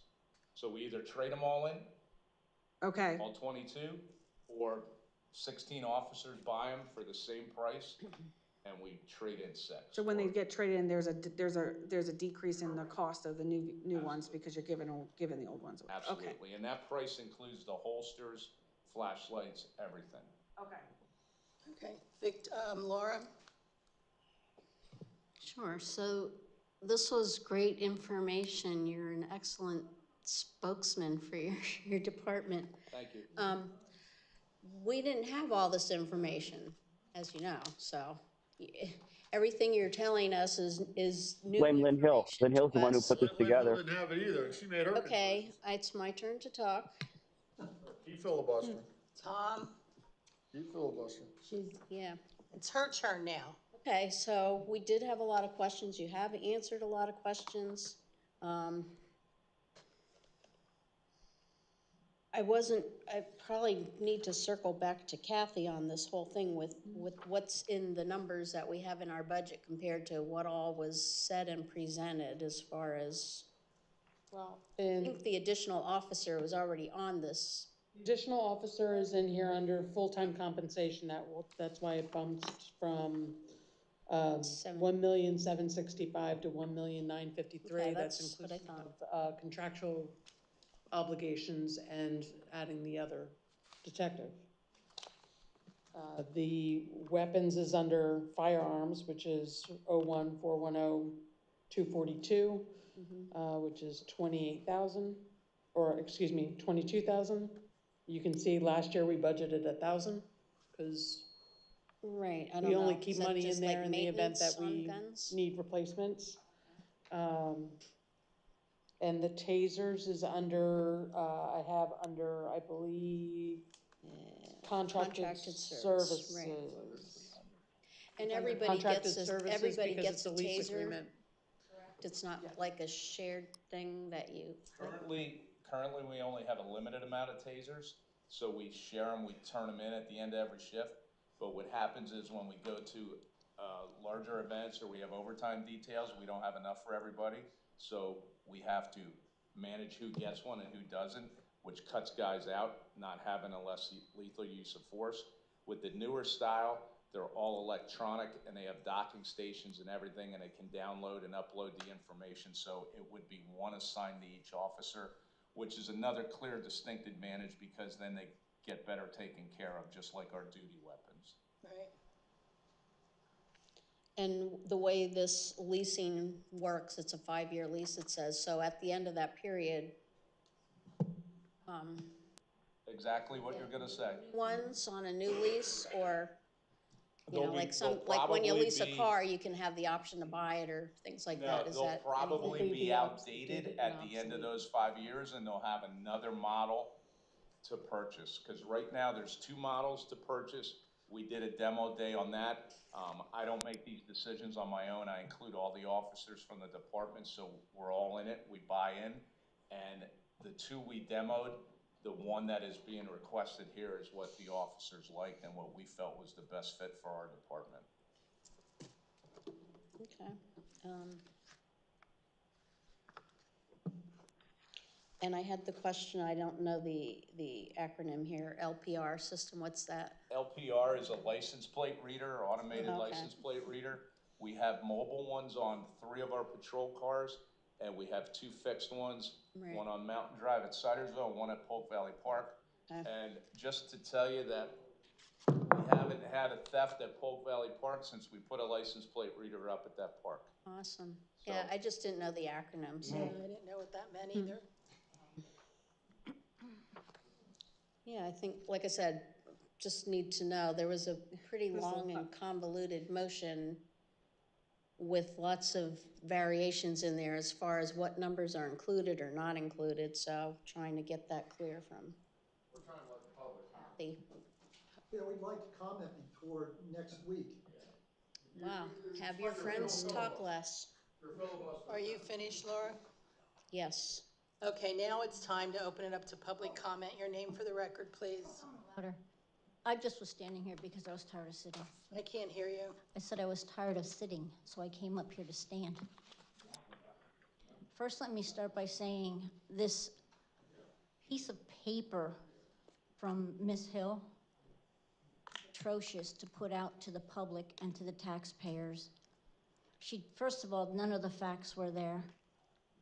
Now, let me tell you a few stories, and Chief Barnes, stop me if I'm stepping over my boundaries. A couple years back, there was an officer killed in Freemansburg. One of our officers actually drug him to the ambulance. That officer came back to the department, sat at his desk with the blood of that dead officer on him. Now you're telling me you're not going to give up $6 grand for somebody to be there for that officer? Or for the family of the officer that died? That's disgusting. Here's another story for you. Remember Dorney Park, when the gentleman it came out after toxicology, he was drunk and high on drugs. He was jumping on cars and breaking off mirrors and everything else. Guess what? The officer grabbed his gun and killed the man instead of grabbing a taser. Do you know where that officer is right now? He's behind bars. He's in jail for using excessive force. A taser would not have stopped the drug addict because they have some kind of miracle strength. And now for my final story. And this is even how it affects families. I received a phone call while I was at work telling me my husband was in the hot zone, which means my husband was pinned down by an active shooter. Could you imagine that? My husband was pinned down while a second officer was also pinned down, and my husband could see this officer And the man was praying to God to save his life. And his prayers were answered. Unfortunately, that man is no longer a police officer because it hit him so hard mentally. And here's the other kicker. Because of what my husband had to witness, he also needed counseling. So there was somebody who was available. I believe he was a retired officer. And he had coffee with my husband multiple times to just talk it out, to match and compare their events and their experiences. So don't you dare take anything away from my husband or this man who has 2 small children at home, or this man who has a new baby at home, or the other officer who has 3 children and a wife and a mother and a brother and a sister. So don't you dare, because I'll tell you what, you take away one thing from them and any one of these officers get hurt, and you will have a lawsuit on you that you will be living on the streets. And that's be the words on my deathbed. So don't you dare look at me when I'm talking to you, Victoria. Don't ignore me. I'm paying for that $300 you're making. Don't stop me. Don't you dare stop me. You see that? Yep. That's my time, baby. Yep. My time. Okay. Don't interrupt her. Thank you, Chief Barn, for standing up and fighting for these guys. You're welcome. That is so important. You don't understand. You don't understand what they see and what they go through. You don't understand the incest that they have to take care of small children, or the dead bodies in the crashes.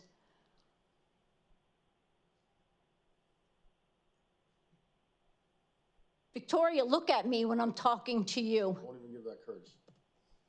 Show a little respect to the taxpayer. Your opinions are not always that important. Respectfully, Donna, I've been sitting here looking at you the entire time. I don't know. Victoria, shut up. It's her floor. Making an accusation that I'm not. I'm looking at you. Just look at her. Just shut your mouth and let her speak. It's not public comment. It's public comment, not council comment. This letter from her is atrocious.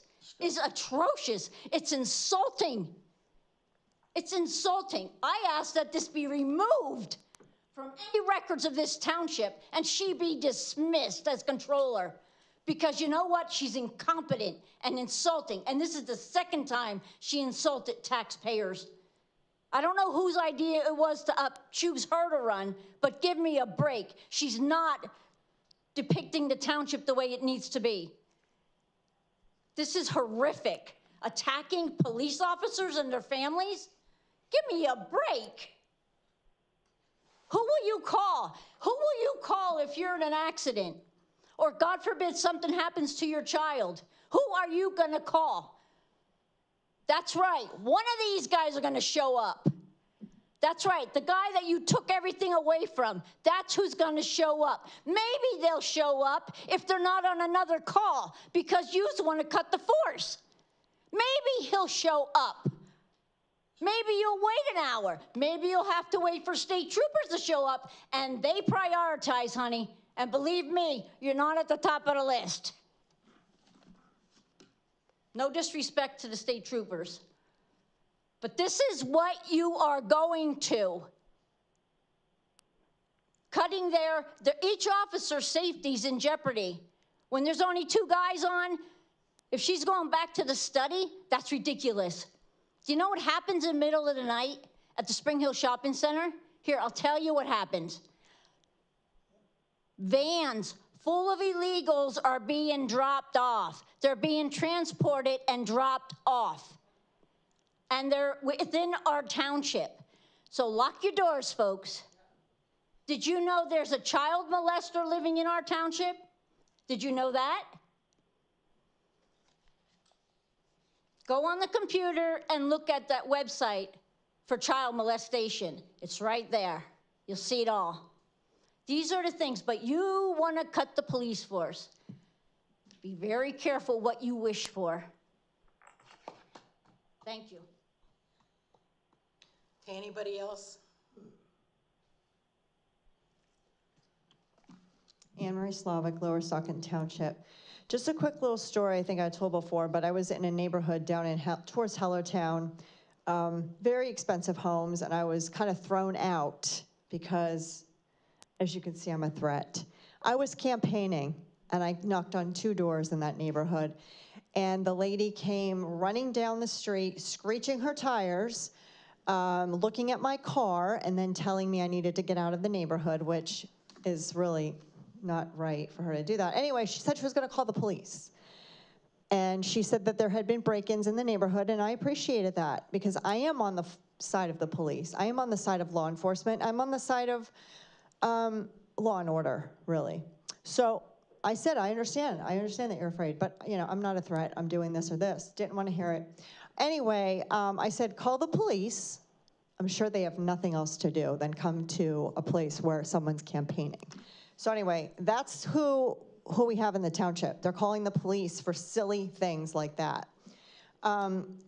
There's a trickle down going on in our country, and this is typical. And here's the problem. If you're going to vote for open borders, no vetting at the border, if you're going to vote for that, then you expect this to happen. I appreciate Chief Bart, and I want to say that all of the data that's being spoken in the national campaign right now and the state campaign is all the FBI data, because everybody keeps saying, well, crime is down, crime is down, crime is down. That's a lie. And I'm so glad that we got clarification on that. Because as we know, what's happening in our township since COVID is we have a lot of influx. We have people from New York, we have people from New Jersey. I have people living right under me from New York. And you know what they do all day? Smoke pot. All day, 9 a.m., 11 a.m. And I'm like, do they work from home? Because they're there all day. Are they working from home? They leave the house, they smoke pot, they leave the house. So these officers, it doesn't, like your number and what you want to focus on isn't really accurate. It doesn't matter like per our cost per capita. What matters is the type of people that we now have in our township, like the migrants that are being dropped off, like the people down in the $1.425 million houses that are saying they have break-ins. It doesn't matter per capita how much we're spending on the police. It matters of the crimes. It's happening. Things that are happening that have never happened before, and there's different reasons for it. But again, if you're gonna vote for bigger government and money going to our bigger government, to our federal government, and you're gonna vote for people coming over the border without even getting vetted, if you're gonna vote for that, then you're gonna expect to pay more here for the police. And the local police are certainly better than the federal government building an FBI, who, you know, right or wrong, we need the local police here. That's better for us. So I just wanna say Lynn Hill has no idea what she's talking about. She's ill-informed, and she spoke too soon. She should be listening to the experts. And she's not. She's not an expert on law enforcement. She's not an expert on crime. She doesn't even understand these statistics. With that, child trafficking too, I know. Really quick though, honestly, I'm at the Giant in Coopersburg, right? Guy comes up to me, he's going to different cars, never, at Coopersburg, this has never happened before. He's asking for money, he can't speak English. He's showing me a cell phone he has that's like Spanish, like a cell phone that talks to him in Spanish. It's all Spanish letters, Spanish typing, and he can't speak, but he's asking for money. And I think that's dangerous. I mean, it's dangerous. So we have to be scared. Yeah, honestly. I mean, we have to understand that's what's happening. Thank you. Thank you. Okay. Anybody else?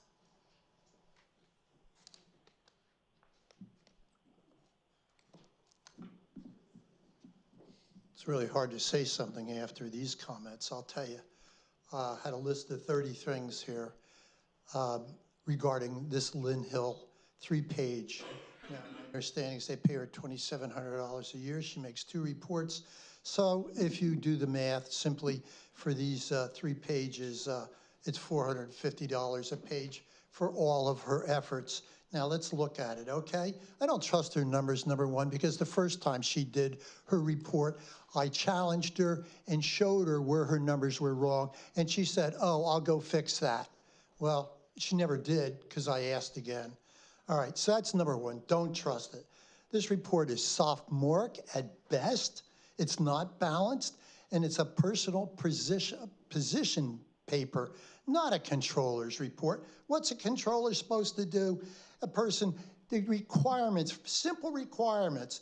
You're gonna have advanced degree in accounting, excellent accounting software user, right?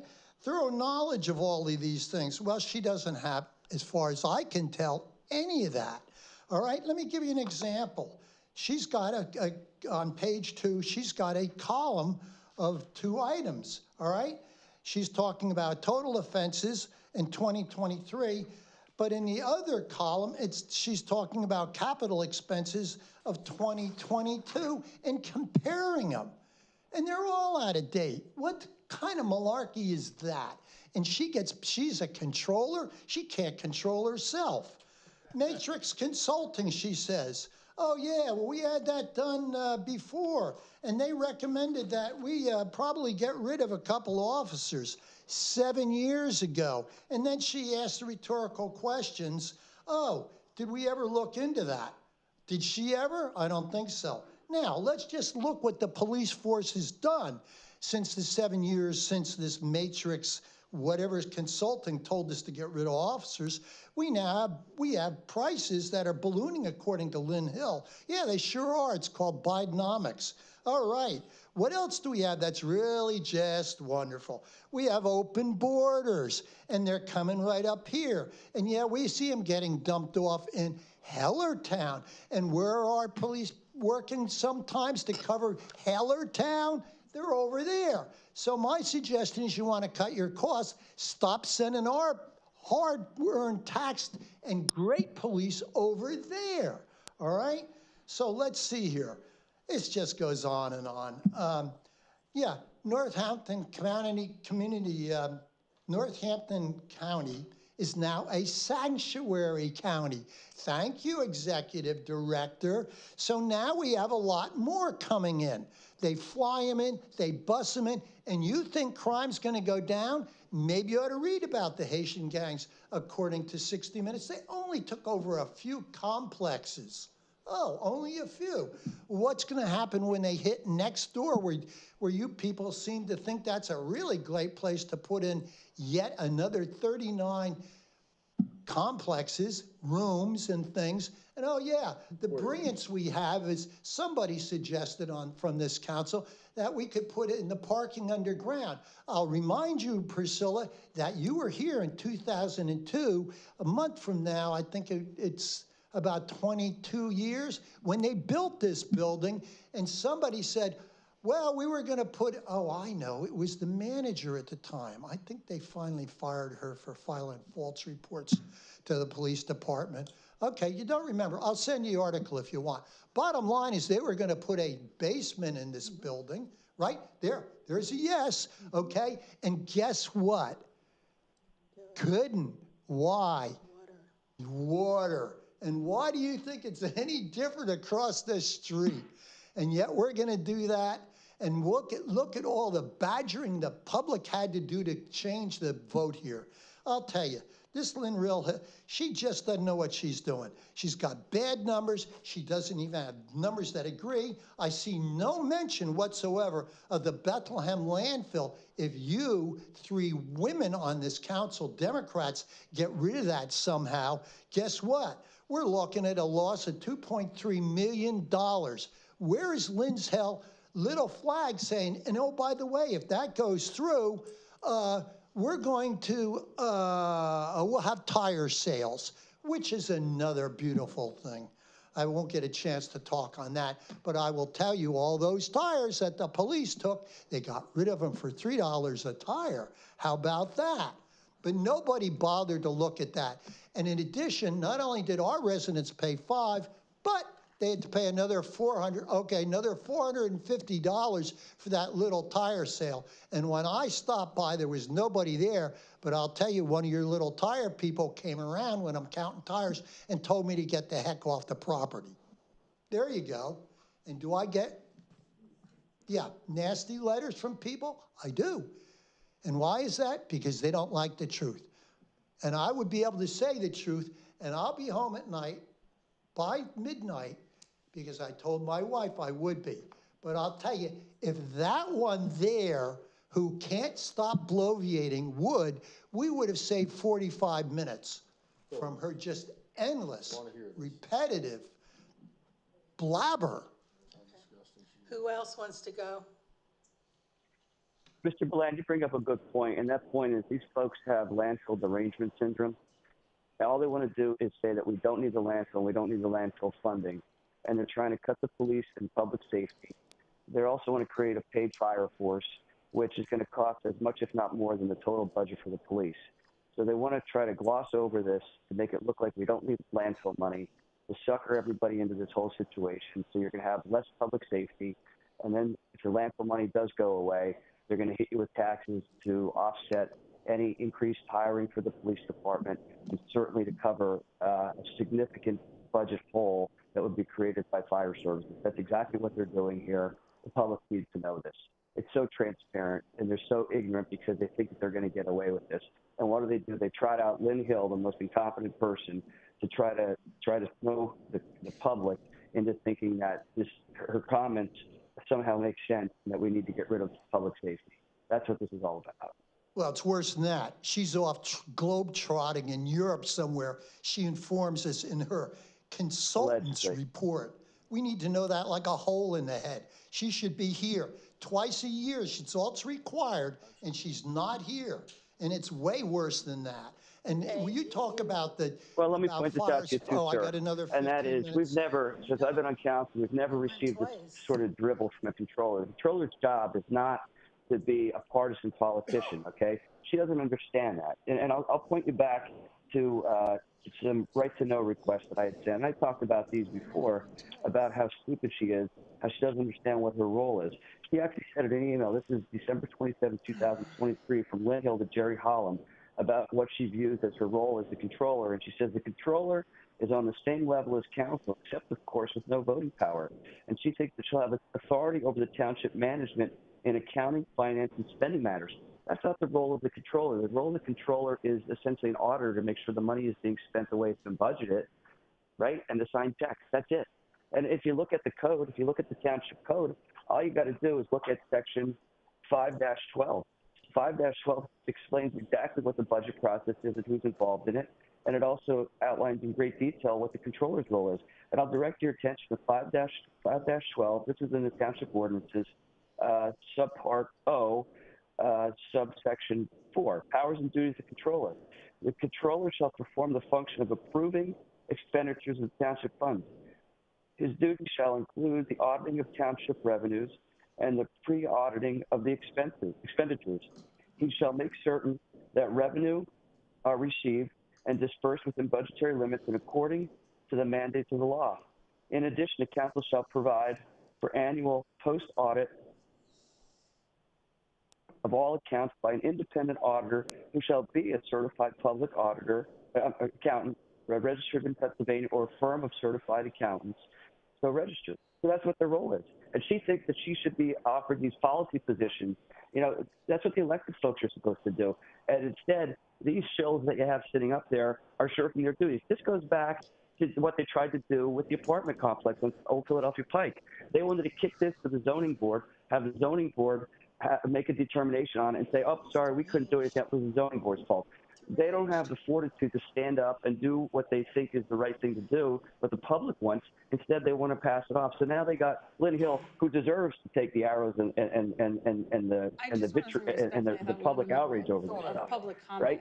But like, it's a joke. They're a complete We're in joke. the public comment, Jason. I thought there was somebody that had I don't care for public comment. I am part of the public, and I care about public safety. So kiss my ass, Priscilla. Okay, those are my comments. I am part of the public, and I'm going to speak on behalf of the public because I got family that I care about, that I love, Right and I now. want to keep them safe. And I've got friends and I've got family elsewhere. think- All right? So that's what matters to me. So get we your head already out of went your through ignorant ass council. and don't try to shut me up. Wow, deranged. Agree, thank you, sir. Already went through. Shut up, Priscilla. You are so loathsome. Next. And so is Victoria, and so is Laura. The three of you with Laura Ray, your IQ doesn't even equal 100 when you combine all four of you. They want to let Do you want Mark to come up Grzelczyk and speak, or do you don't want to speak? One more time, is it the last person?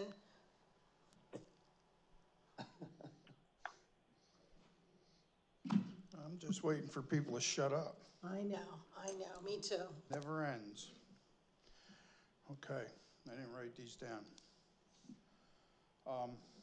Just talk into the mic. Number one, I want a copy of the paper you're talking about from Lynn Hill. Where do I get it? It was in the agenda packet. It's part of the agenda packet.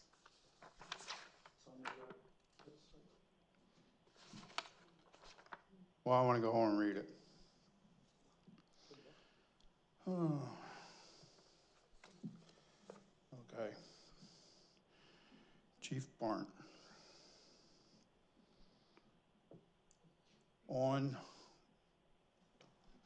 Chief Barnt, on the things that you want for the psychological help of the police department.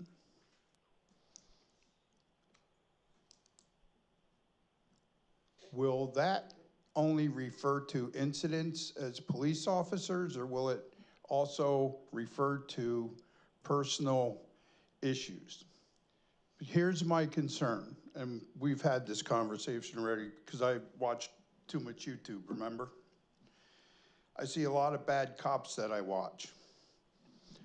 So far, I'm hoping Lower Saucon doesn't have any, because they're out there all over America, making their own rules, shooting innocent people, killing unarmed people, and doing all kind of crap, you know, that shouldn't be done. God only knows what Hellertown did.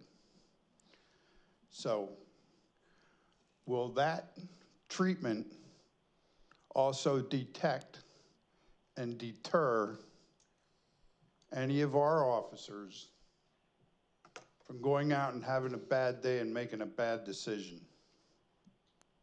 I can't answer that, but I can tell you that it's not psychological treatment. It's a chaplaincy program. I went down the list of resources that they provide. I can tell you that we do not have any bad cops in Lower Saucon, and that's as far as I will go. This is part of a wellness program for the officers to assist them when they're in need. Okay.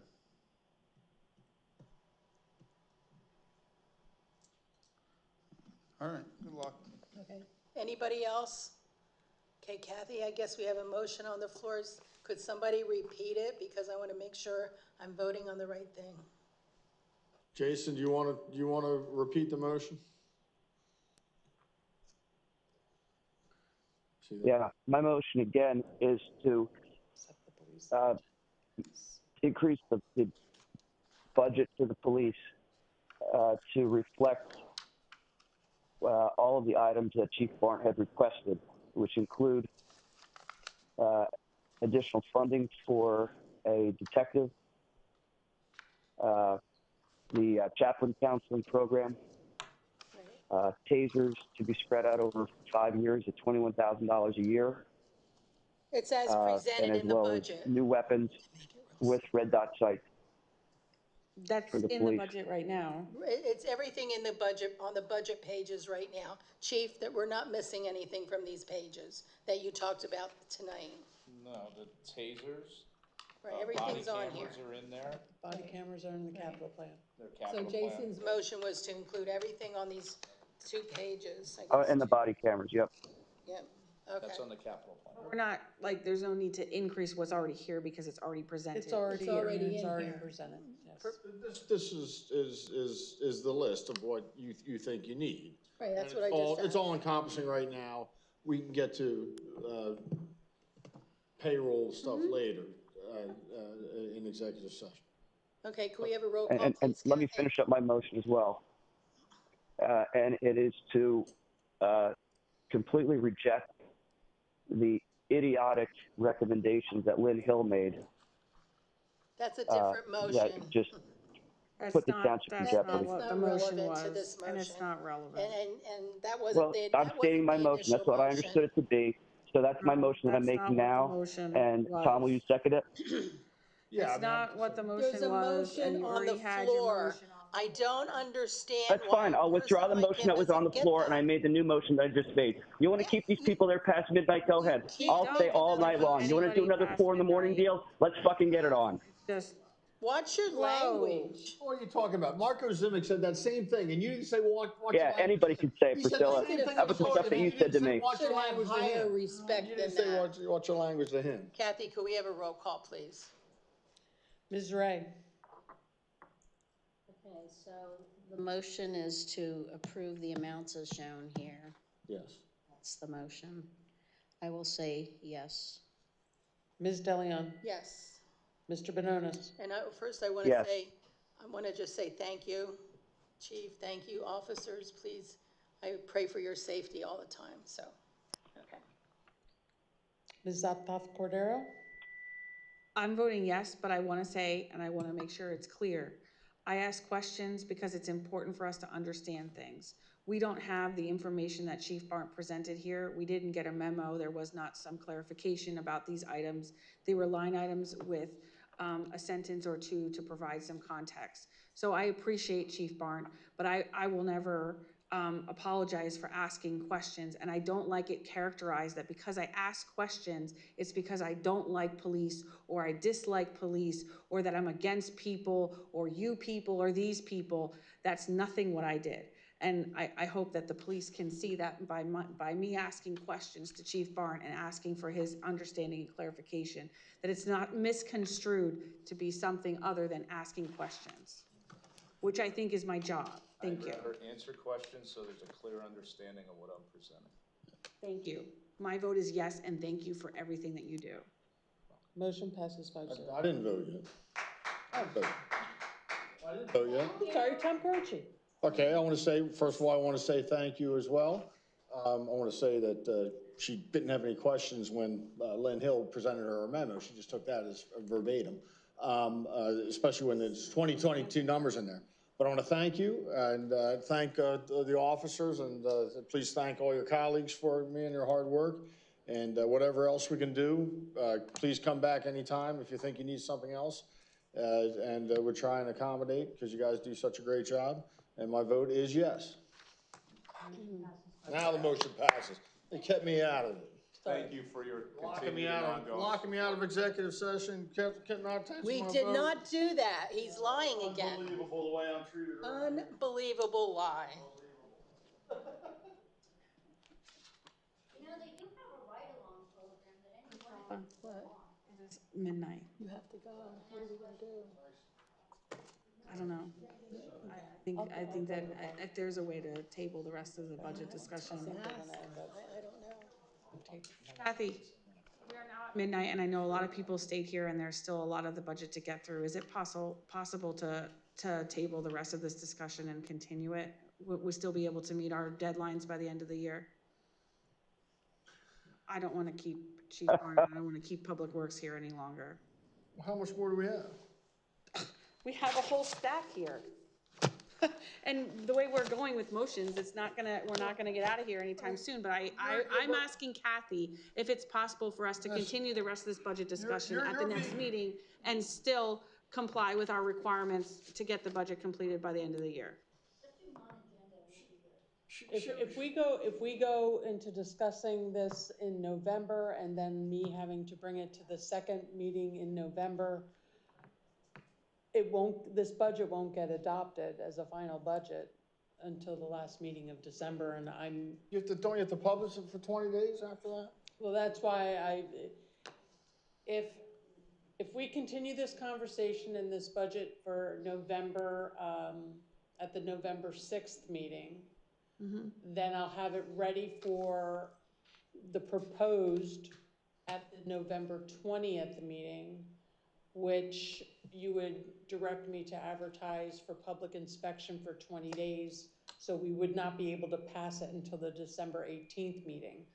If there's Okay. any changes or anything that's made after that point, we're gonna have a special meeting. And that's a possibility, so. We could do another Well, meeting. this is or like- I'm just throwing it out there. We used to I have think a that's a good meeting just idea. for the budget. We used to have a meeting just for the I budget. make a motion that we table the rest of the Would've budget been- discussion. That would have until the been next the meeting. 4th? So my Right. motion You is guys changed to, that. table. No. My, we my presented it motion, earlier. my motion is to continue the rest of the budget discussion at the next meeting and to, you know, if we have to adjust the rest of the meeting, dates the rest of the year that we do that. That's the motion. Okay, so there's a motion on the table. I seconded it. Discussion, Jason? Yeah, the three of you are completely incompetent. We've run budgets 4 years in a row. We're able to get them done. We're able to get them done before Election Day. And here we are. Now you're going to sneak a budget in for final approval a few days before Christmas. You're the same clowns that yelled at us because we got lights on the Ballfield and finished up landfill issues in December. Oh my God, God forbid we're having some vote a couple days before Thanksgiving or a week before Christmas. And here you are doing the exact same thing. You're going to push a budget back because you can't get it done in one meeting. Why? Because you open your mouths and all that comes out is obtuse garbage. It's ridiculous. You go on and on and on, and you can't get anything done. And now you're going to spread a budget out that we would have started in August. We're now starting it in October, and you're going to be pressing to get it done before the end of December, so that we actually have a budget. Unbelievable. I mean, you are so utterly incompetent. I don't know how you live with yourselves. I mean, I guess because you're so goddamn ignorant that you don't understand how absolutely stupid and ridiculous you are. It's remarkable to me. And the fact that the public elected you is really a poor reflection on our community. It really is. It's a travesty because we live in a nice community, or at least I thought we did. But yet you three fools can screw this up so badly that you can't even get a budget done in a single meeting. Remarkable. It's truly remarkable to me in every respect. And then you have Lynn Hill, and you have the audacity to say, well, I didn't have the information. I didn't have that. Well, you're telling me I should do the due diligence on the lighting, right? The spillage, whatever the hell that means, on Easton Road. And you don't even do the due diligence on Lynn Hill's piece of crap memo that talks about defunding the police. And now you can't even get the damn budget done for final approval as a preliminary budget to be published. And you're going to create more work for Kathy and the rest of the staff because of this. She's hanging on by a thread, and you're going to create more aggravation for her in this. It's stunning to me, absolutely stunning to me. You're an absolute, utter embarrassment in every respect. Okay, Tom? Yeah, so I echo a lot of those same things. I mean, the incompetence is obvious to anybody in the township. And I hear it from people in the township all the time. You guys just can't get anything done. But, this is, we were never this late in our budget. We always had it published before Election Day when we ran council, so people knew where they're getting at. And you watch, they're going to try and sneak in a tax increase in December. They're going to think nobody's paying attention like they do. They'll either raise the taxes or they'll raise the fire tax. They'll do something. You watch. That's part of the plan as well, to raise probably to raise the fire tax. And they just don't want you to know about that just yet. So, this is who they are. But there's no reason why we can't stay here and do this. I would point out that the three of them are actually being paid to be here at this meeting and get this done. I'm not, and I'm willing to go. I'm willing to go forward for how long it takes. Now I know Priscilla apparently has fatigue for the past 40 years. And, maybe that's her excuse. It's only midnight. We've been here till 3, 4 in the morning before. But maybe she's fatigued. That's her apparent disability you collect. And, we're hearing from the convicted felon back there that bashed the police. Or not felon, I guess it was convicted for vehicular manslaughter, who then bashed. I think that's a felony. Yeah. So he's doing some capers, so he must be off probation. So I vote that we continue to talk about the budget. We haven't even gotten to the library yet, right? More reason why we Okay, need so to is it continue my the turn discussion. yet? Are you finished, Tom? Is it my turn to speak? Yeah, I know you're fatigued. I just want to say that I've done research, And you can put a comment period on the public, but you cannot put a comment period on the elected officials, or it would have been done. So I apologize for the lateness and for everybody that wants to talk. But, so, Victoria, Laura? We're tabling. No, That was the motion. That's great. I mean, we would have been done if we wouldn't have been making motions on everything. This was just to provide general direction to Kathy, a general consensus. And it's never been done like this before with an argument and motions on every single line item. You're the ridiculous. It wasn't every single line item. Enough to waste a lot of time. I don't think the budget. Okay, so now we have to open it up to the floor for comment. So anybody out there like to speak on this tabling? Anne Marie Slavic, Lower Saucon Township. I just want to make a really quick comment in reference to, and I'll be fast, but I really think that I appreciate the questions for the police and for Chief. I learned a lot, but I will say this: you girls, sorry to say this, but you Democrats are willing to give money to any entity that comes in here without questions. The library, money. They need money, you give it. You don't even ask them what it's for, why they need it.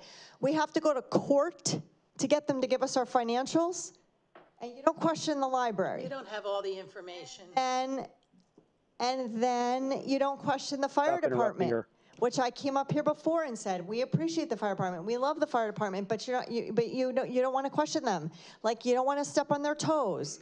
And then who else wants money? Well, it's amazing to me that Victoria, I mean, I get it. Not everybody does, but I understand the philosophy and the questioning and all that. But I just want to point it out to the public so they understand that it's kind of ridiculous that we have to go to a court to get the library to give us their financials and why they need money. I mean, clearly they have some sort of financial distress and that's why they're asking for money. So that's all I wanted to say, but thank you. No, they don't. They have over $400,000. Okay, anybody We else just got like their to records speak? today. Come to the podium. Going once, going twice. Kathy, roll call. Ms. DeLeon? Yes. Mr. Benonis? No. Ms. Optoff Cordero? Yes. Mr. Carochi? No. Ms. Ray? Yes. Motion passes 3-2. Okay, so I guess if the meeting's tabled, is there a motion for adjournment? I'll make a motion. I'll second. All in favor? Public comment? Agenda. Council comment? And the meeting, you made a motion to. Two separate motions, one to table and then one to adjourn. And I apologize. No, I want to talk about the motion to adjourn then. So do I. Well, I'm pulling it off the table. We have reports, acting township manager, Kathy. Eastern Road Ballfield, there's going to be a soft opening game on October 19th. The kids are going to play on the field, so the engineer's recommending it, so they have one game so they can check, or 2 games that day, so they can check for any deficiencies on the field and make any adjustments. What day is this? The 19th. Of A couple days. couple days from now. Either, You know. I believe, The one I believe is at 4 now. one's at 4 and one's at 6, I believe. You'll be sending that stuff around. It's truly just supposed to be a little, Little get together. it's just a private game with the baseball leagues just to test the field conditions. It's not like it's an opening day. She's looking for a photo op for a ball field she's fought against, right? Yeah. Right, that's what she's looking for. Jealous? Want to let council know, I don't need a photo. we're still finishing up the town hall park. I'm finishing up the grants to get reimbursement.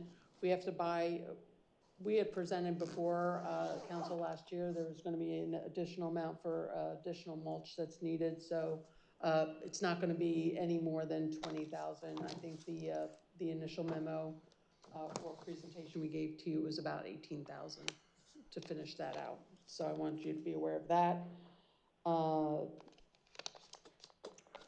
There's going to be, EAC is going to be spearing up or Park and Rec is spearing up a Ella's Garden cleanup for the invasive species in the rain garden.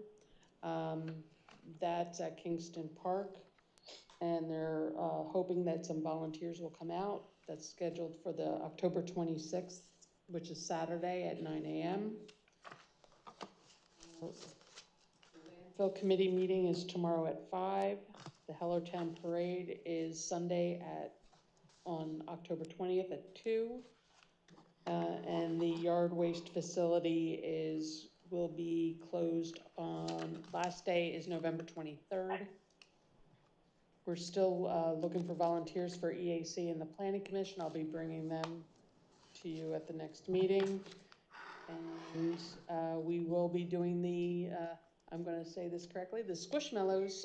Yeah, I know, Squishmallows. Fund drive or drive again. So we'll have the baskets here for Emily's donations, and hopefully residents can participate in that and have her reach her goal of 1,000 Squishmallows to present to kids who are battling cancer.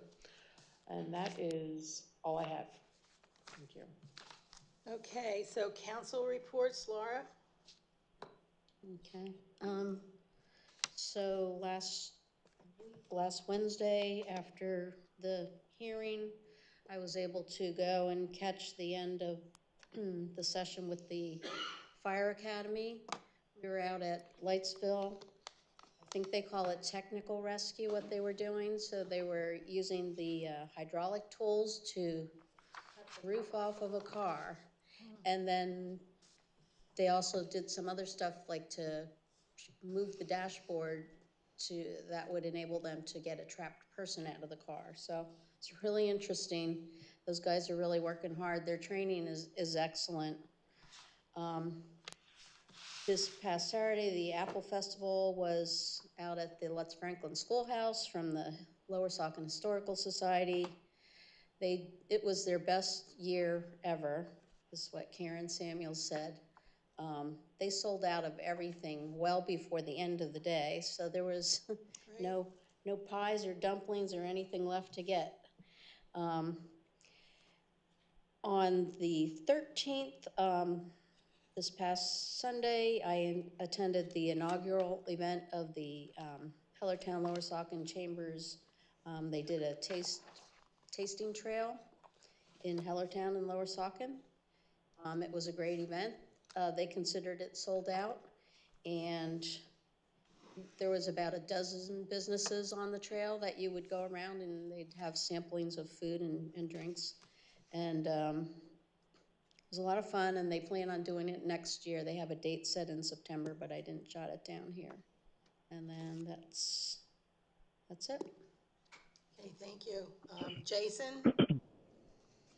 Yeah, first of all, I apologize to the ladies of the audience for using the F word at midnight or whatever time it was after a frustrating meeting that was inappropriate. I certainly don't apologize to Priscilla, Laura, or Victoria, but certainly to anybody in the public that was offended by it. I don't think there are any children that are tuning in on budget, but I regret that. And it is what it is at this point. So let me talk more about Lynn Hill and the brilliance that she shares with us. So, as I said earlier, she has no idea what she's doing. She has no idea what her role is. And in her memo, she says that her obligation is to save the taxpayer money. That's not what her obligation is. Her obligations are set forth in what the ordinance is. And this came up before. We talked about this back in January or February. We got the right to know request information. She says that she's going to be overseas for the October 16th meeting. Well, I'm not home either, but I'm participating in this by phone. If she's going to put out this drivel, then she should make an effort to participate, even if it's by phone, to answer questions. So first of all, she talks in the general fund about the township having a reserve of $9.75 million, $9.75 million. And then she goes on to offer her opinion. She says, in 2024 alone, Lower Saucon Township is projected to spend $2.4 million in savings to fund projects for which the taxpayers have expressed disapproval. Now, clearly she's playing politics with that statement. I assume that she's referencing the Eastern Road Ballfield, for which many residents have expressed profound approval. They're excited for this. They think it's an asset to the community. It is an asset to the community. So, for her to editorialize and offer her opinion is just ridiculous. And then she goes on in the next paragraph to say, I recommend that the township return within its means. I'm not sure what that means, return to living within its means. We're sitting on almost $10 million in cash, right? This is taxpayer money that the township is hoarding and holding. It makes no sense to me when she talks about return to living within its means. Maybe she means that the township should cut its taxes to zero and draw down that fund because it's illegal for the township to be holding that much money in reserves. But I don't know. I'm not sure what she means. And then she talked about cash has increased every year until 2023. That's not accurate. It's not an accurate statement. Cash has not increased every year. In fact, taxable revenues have increased year over year. So that she doesn't know what she's talking about. And then she said, how can we, in good conscience, burn through an additional $1 to $2 million in cash in 2025? The trend is worrisome. Oh, my God. So, the ladies know, and the public should know, that I put the township on notice of a lawsuit. And the township code, this is second-class township codes, 1933 Act 69, Section 1508.1, says no appropriation shall be made to the operating reserve fund if the effect of the appropriation would cause the fund to exceed 25% of the estimated revenues of the township's general fund in the current fiscal year. So there's where the violation is. And then you have duties of supervisors. This is Section 607, that they're charged with the governance of the township, executing the legislative, executive, and administrative powers in order to ensure sound fiscal management and to secure the health, safety, and welfare of the citizens of the township. And they're not doing that. So then you got violation of the Act, Section 3501, and it's a violation and it's a misdemeanor for any township supervisor, elected official, to violate any provision of the Act. So I've already put the township on notice of my intent to file a lawsuit against them, and that was submitted to the township on July 9, 2024. So let's see what they do with this budget process. I can almost guarantee you that they're not going to draw down that fund in the reserves to reflect what's permitted under Pennsylvania law. And, maybe at that point I'm going to put them on notice of another violation for yet another budget that's illegal. So then, the wizard that we have here, Lynn Hill, talks about the benefit costs have increased astronomically, and she goes on to talk about the norm for employees to contribute a substantial monthly amount towards coverage. Well, that's awfully interesting because we're hemorrhaging personnel because of the incompetency of the three ladies on council. We've lost a manager, we lost a management hire or whatever he was, wherever he lived, and then we lost another guy that worked for the township as a manager part-time. He worked there for 2 days. We lost the zoning officer. We lost a longtime solicitor and then another solicitor they handpicked who couldn't last more than 16 days. And you have Lynn Hill who's suggesting that against that backdrop of overworked, underpaid personnel, let's burden them more by having them pay more for their benefits. Brilliant. She's a brilliant person to suggest that. Clearly, she doesn't know what she's talking about. So then she goes on to editorialize further, buildings and grounds. The capital outlay for an additional parking lot and fencing is unnecessary. We have plenty of parking already. And given that the town hall is next door to the police station, there should be no safety concerns, especially here in Lower Saucon Township where crime is low. So now she's telling the council that paying for parking lot, additional parking and fencing is unnecessary. That's her opinion. Okay, we're not. She's not a controller who's elected to offer her opinion about this stuff. We already talked at length about the police stuff, and I'm not going to go over that again because it's just absolutely outrageous to me. But again, these fools will gladly give $100,000 to the library with nothing in return from it. Okay, but they're not going to invest in all of these things that are important for the township, right? Police officers and everything else. And yet Lynn, in her wonderful memo that she provided her, says nothing about that. That $100,000 that was given away to the library, well, look the other way, folks. There's nothing to see here. Let's talk about all this other nonsense like we're a safe community based upon her misinterpretation of the crime statistics. It's crazy. But one thing I want to bring up, This came to me and occurred to me. I think this is something that the township should consider, and I'm going to continue discussions about this when the budget comes up for comment at the next meeting. Is this wonderful monocline structure that's going to be built in Steel City. I was thinking about it very much, and Priscilla's Pine I think is going to be a real asset to the community. I really do, and it makes me think of the city of Bethlehem has its star atop the hill, right? And people can see the star from far and near. And it's sort of like a landmark for the city of Bethlehem as recognition of its heritage. And I think what we should do as a township is this pine that we have, Priscilla's Pine. I think the township should invest in illuminating it just the way the Star of Bethlehem is illuminated, so that folks out there far and near can see the pine. And I think it's a wonderful tribute to Priscilla to have something like that. Perhaps we could have put a plaque at the base of it, to recognize, many of the meaningless contributions that she provided to the township over 40 years. I think that's an appropriate way to honor her, the environmentalism. And then, maybe we could decorate it at the holidays and, hang ornaments from it.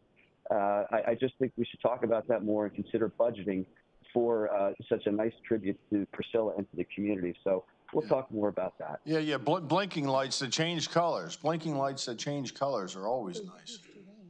Absolutely. I mean, it's going to, I envision probably like LED lights because we want to be green, right? Yeah. We don't want to waste a lot of electricity on this.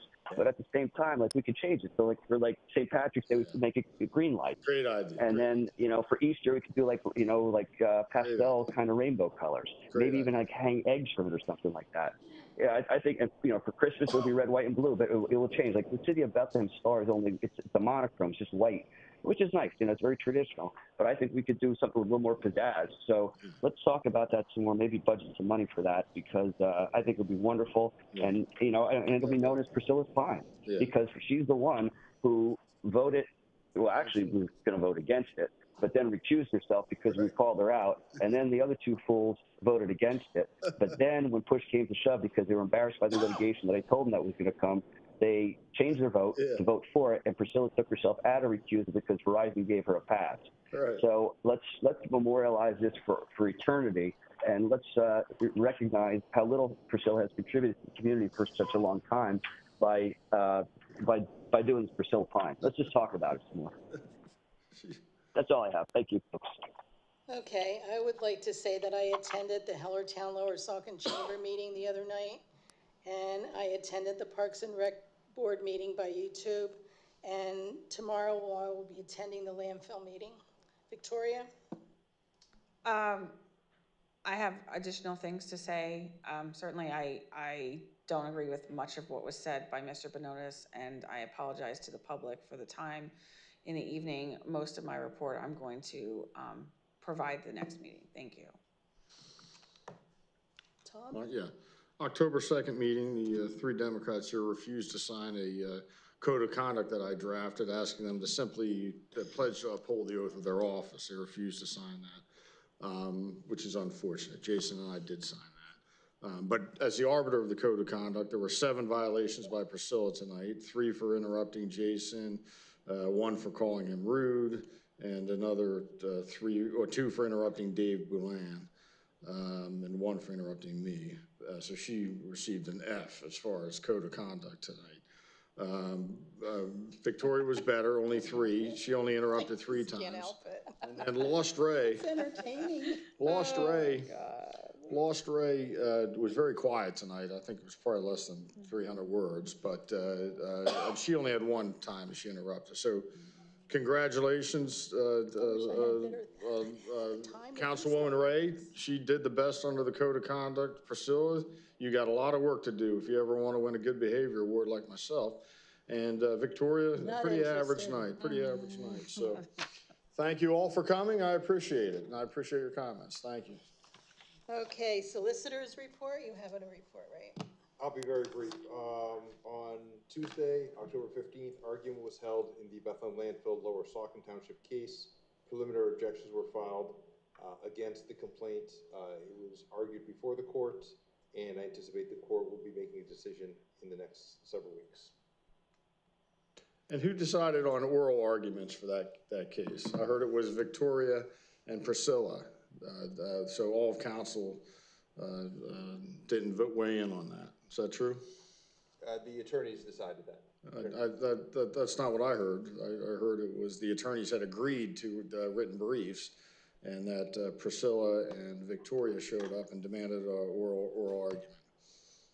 Why are two members of council doing that instead of the full council deciding that? If council's going to decide. Are you suggesting I'm not allowed to go to court? No, I'm saying, why was that decision made without the full How dare vote of you council? tell me I can't go to the court? I'm not telling you you can't go to court. Well, I'm sounds like it.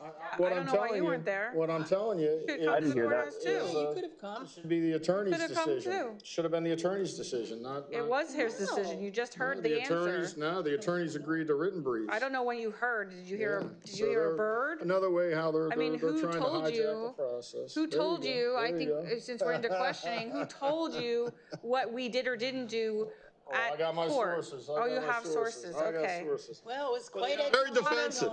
You notice how they got very defensive. Very defensive. It's ridiculous. You should have come yourself. Look how defensive. See who presided over the Come argument. yourself. Look how defensive Priscilla got. That was Oh awesome. my goodness. Okay, no engineer. Steve, will you answer the question? Who Public presided over the argument? comment, non-agenda items, 3-minute time limit. Steve, will you answer my question? Who presided over the argument? Judge Corey. I didn't hear you. Judge Corey. Oh, Judge Corey. Okay, thank you. Donna Louder. I have a question because I don't understand it. Basically, the word waivable was used. Like, with the Verizon cell tower, like what Priscilla did, was it waivable? I mean, was that allowed? I mean, She thought it was. I'm sorry, what? She thought so. But, I mean, I'm just questioning it. I don't understand it. I kind So of am got I. lost in all the attorney mumbo jumbo with that night. I mean, Yes, often please. Well, she acknowledged that she had a conflict. She recused herself.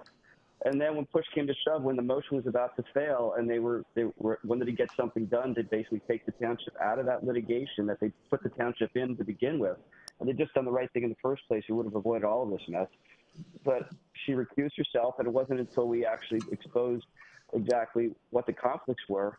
And then because she was so desperate to get out of that situation that she put herself in, she decided to unrecuse herself. Now, I don't know what the ethical implications of that are, but maybe the ethics board will weigh in at some point and share that with us. She riled up all recitation all the of what Steel City. occurred. I She think that riled you up should. all the Steel City I don't know if voters to against. Then she want was the solicitor to answer. Do you want the solicitor to answer, or do you want to have like 5 members of council give you their opinion of what happened? That's what you're doing. Can you please tell me what waivable, I mean, the waivable part of it, ma'am, like, I is, understand your I don't question. understand what the waivable part is. That's fine. So Verizon has had raised a claim of conflict of interest. They were the ones who brought that claim. When you bring that type of claim, you can also withdraw or waive that type of claim. Since Verizon was the one who brought it, they waived it. That makes it a waivable claim. I hope that makes sense. Yeah, I guess it does. Thank you very much for your time. Have a good night. Or good morning. Anybody else? Glad Rocky got us so. Is there anyone else that would like to speak on non-agenda items? Okay, motion to adjourn. Motion. Okay, Victoria, I'll second. And all in favor? Aye. Discussion? Object. Discussion? No. Yeah, there's discussion. There should be discussion on this. I don't understand why we're not finishing the budget. Yeah, let's go back to the budget. And the time is 12:27 p.m. a.m. Meeting's over.